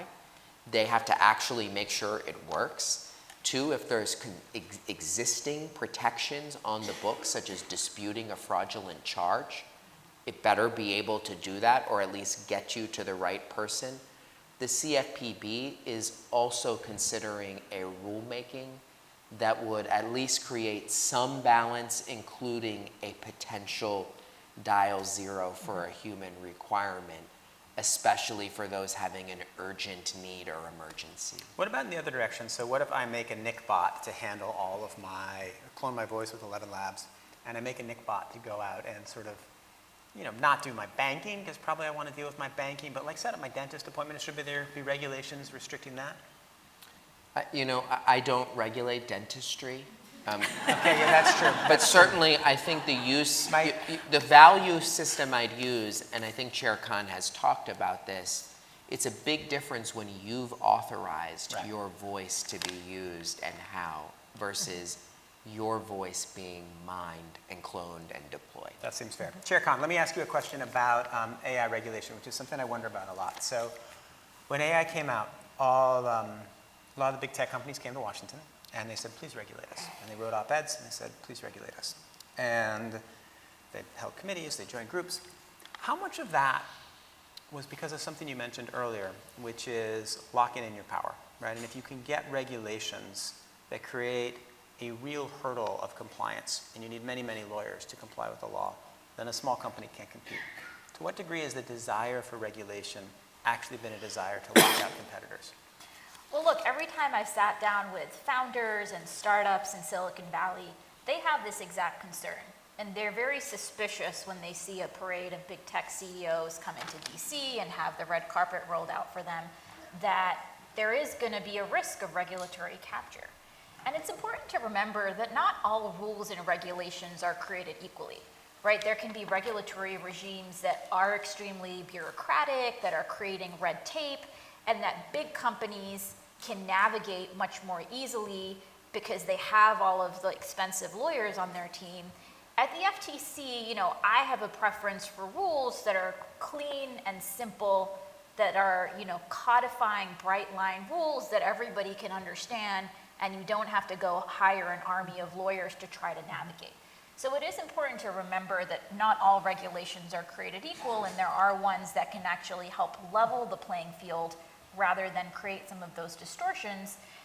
You're also right that there is a risk right now. And historically, we've seen that a lot of these moments of technological inflection points have actually helped open up the market to new competition and new innovation, and sometimes breakthrough innovations.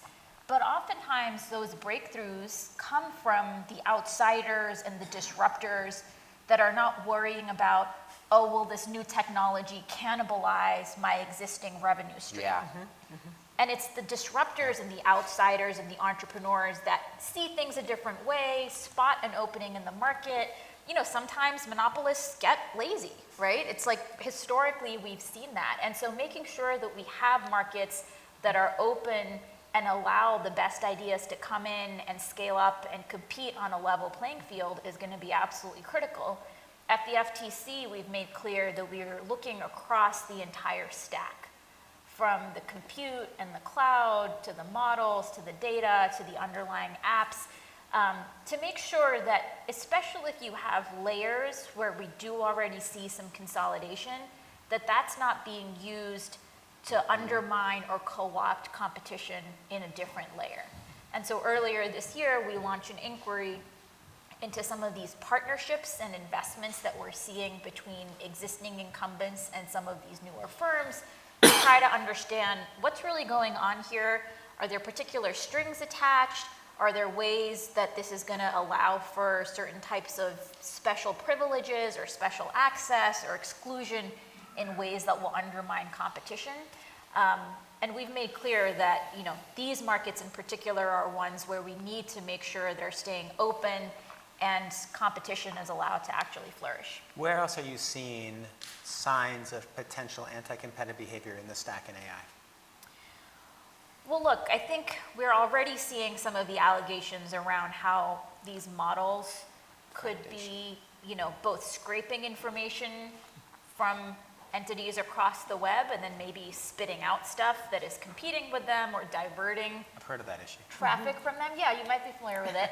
We've also heard a lot of concern about consolidation at the cloud level, and that's an area that could create not just competition concerns, but also real fragility concerns, right? And if you're concentrating production, especially in layers that can effectively serve as infrastructure for huge parts of the economy, for the government, we want to make sure that you don't have a lot of vulnerabilities where a single hack or a single attack is not leading systems to break down.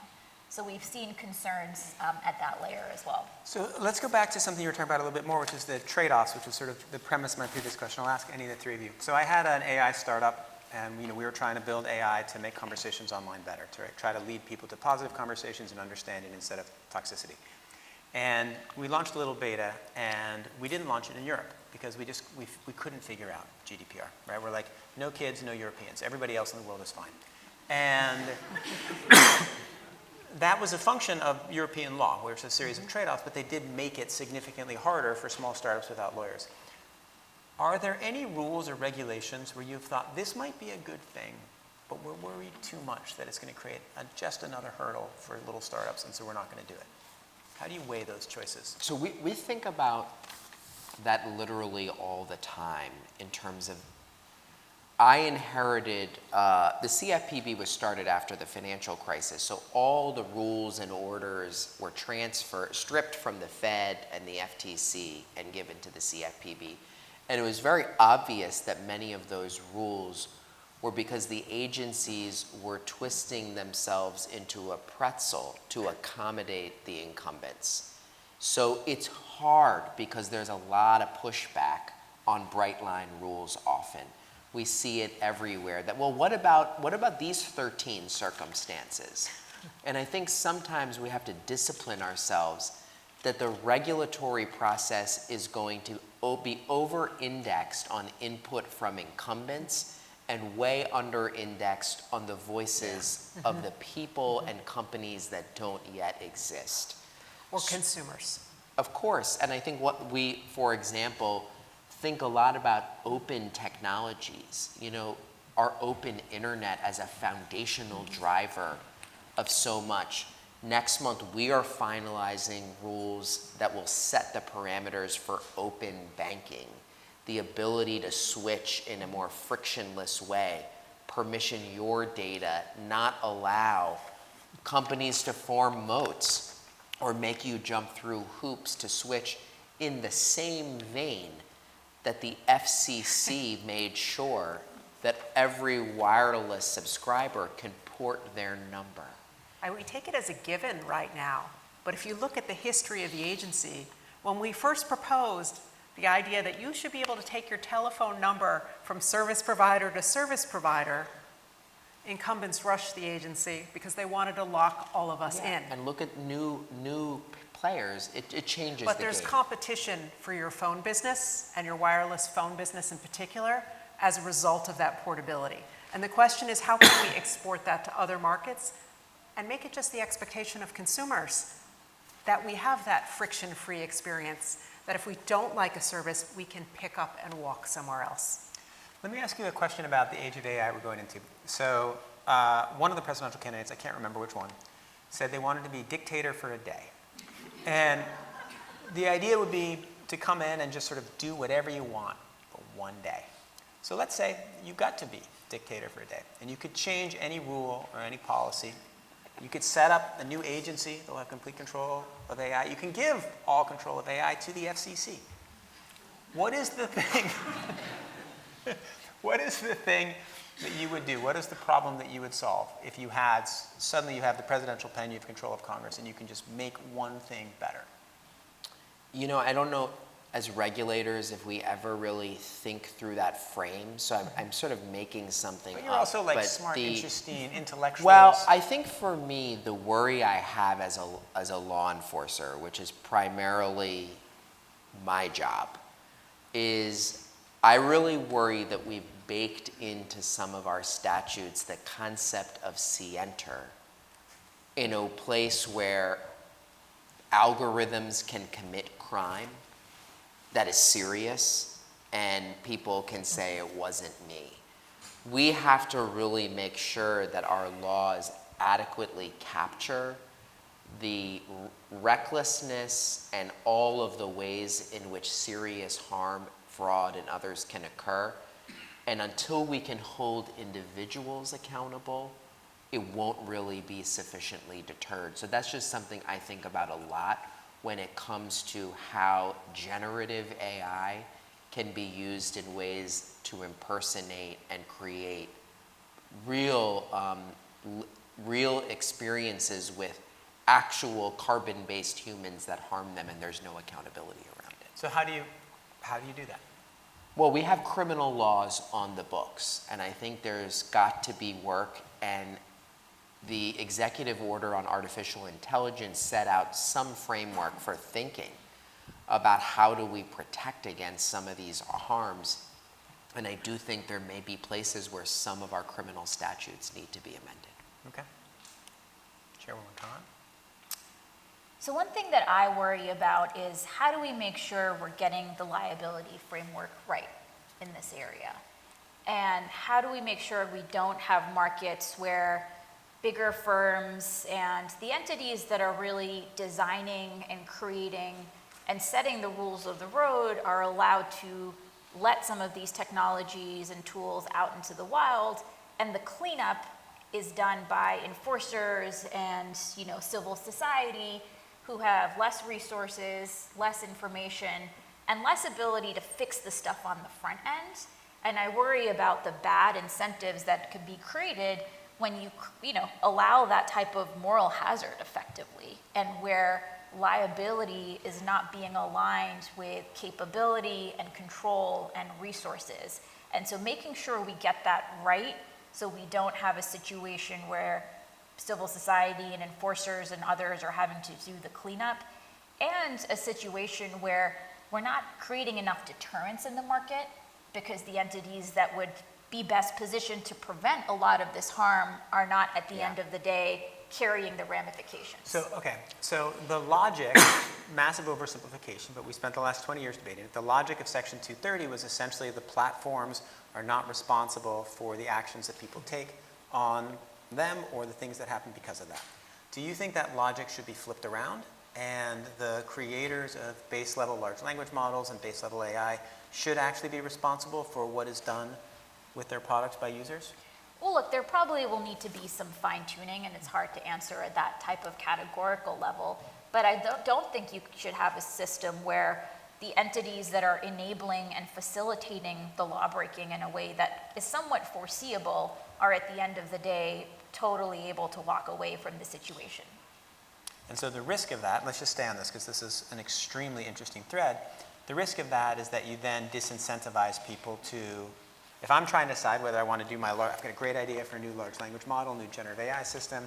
Should I build it here? Should I build it in Saudi Arabia? You know, where should I build it? Oh my God.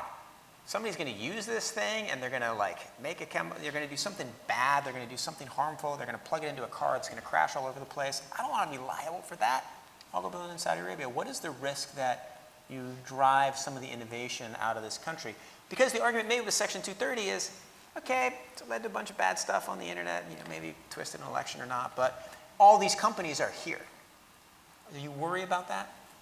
Well, look, of course you need to figure out how to thread the needle and get the incentives right. You know, we're sitting here as law enforcers, and so we are indexing more for making sure we don't have lawlessness in the marketplace because the incentives are distorted. Yeah, Nick, let me just share. We have a lot of corollaries when it comes to science where we think about this problem. Many of you know the company Purdue Pharmaceuticals, who together with, I believe, McKinsey and Company, where I once worked, they basically knew about how their OxyContin or other drug formulations were being crushed. They knew that it was driving addiction. So there's questions. The way we analyze some of these problems is, how were you profiting? And often there's a knowledge dimension to it or a recklessness dimension to it. All of these things are important as we think about what do we want the liability framework to be, as Chair Khan said. I really do think that the original Section 230, and I've argued this for many years, was really designed for those Prodigy and CompuServe bulletin boards, but in a world of surveillance-based advertising and behavioral targeting, some of the activities may not be passive pipes, but may actively be content for which I think increasingly courts are moving toward that. So interesting. All right, well, let's go back to the original question. Dictator Rosenworcel. Yeah. Oh my gosh, we don't have a lot of time, and I have lots of asks and demands.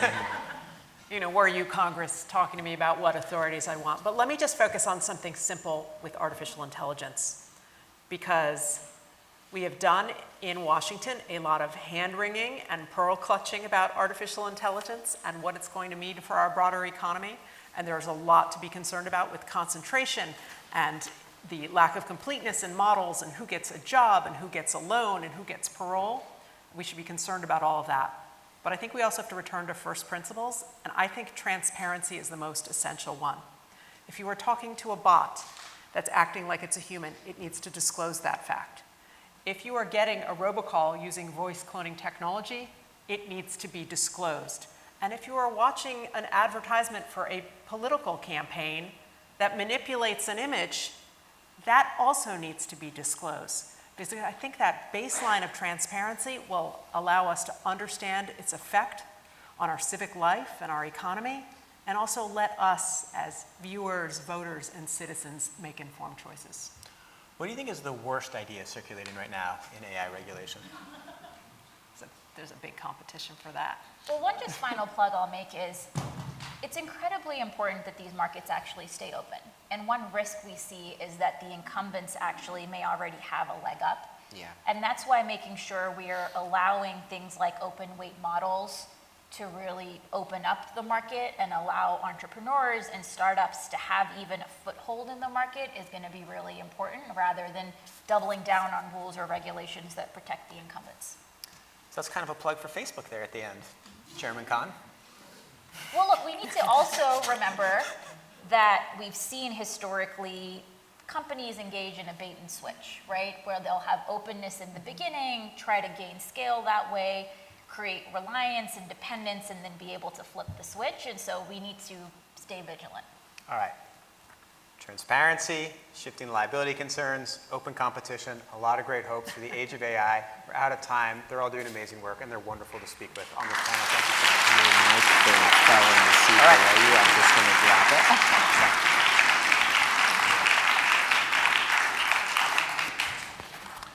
Please welcome Sasha O'Connell, Senior Director of Cybersecurity Programs at Aspen Digital, for a special announcement and our closing remarks.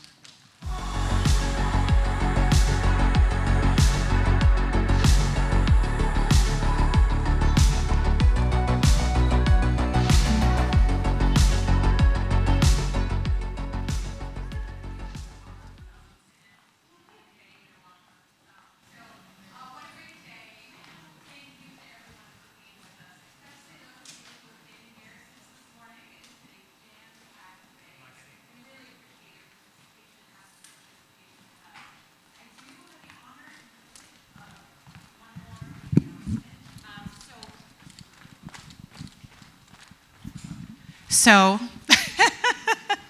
thank you. So one more big announcement before we close. This summer, with generous support from Craig Newmark Philanthropies, Aspen Digital held a Cybersecurity in Daily Life poster contest, drawing inspiration from a long history in American civic education to leverage printed posters to spread awareness about how to keep our country safe. Artists aged 14 to 17 from across the country were encouraged to think creatively about the following questions when designing posters. What does everyday cybersecurity look like? How is cybersecurity part of your use of technology? And why is cybersecurity important to you? And as you can probably now guess, I have the privilege of announcing the winners, none of whom unfortunately are in the room with us, but many of them are on the live stream. I will ask that you hold your applause and appreciation until we get to the end, and then I would love to take a moment to acknowledge their amazing work. Today, we are so pleased to announce the winner, as I just said, who, thanks to the generosity of Craig Newmark Philanthropies, will receive a $2,000 grand prize, as well as 8 runner-ups, each of whom will receive $1,000. Our runner-ups in the 14 to 15 age category are, and we're not using last names because we're security conscious, Charlize S., Julia M., Maya D., Solika M. Our runners-up in the 16 to 17-year-old age category are Dahlia V., Sophia N., Uyen D., Miley M. And our grand prize winner is Aileen L., age 16. A huge congratulations to all of our winners. Thank you.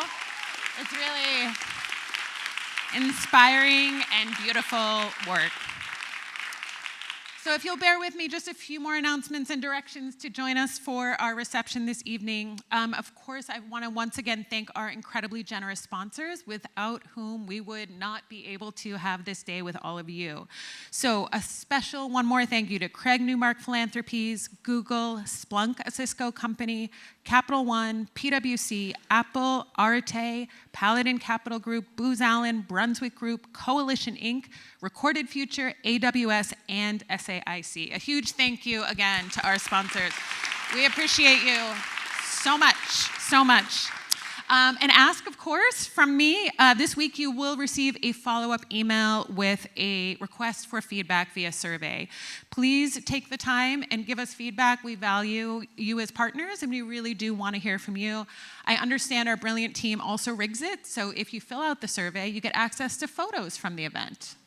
It's a pretty smart move, so please join us in that follow-up. For those of you who want to share today's discussions with friends, a video recording will be immediately available at aspencybersummit.org.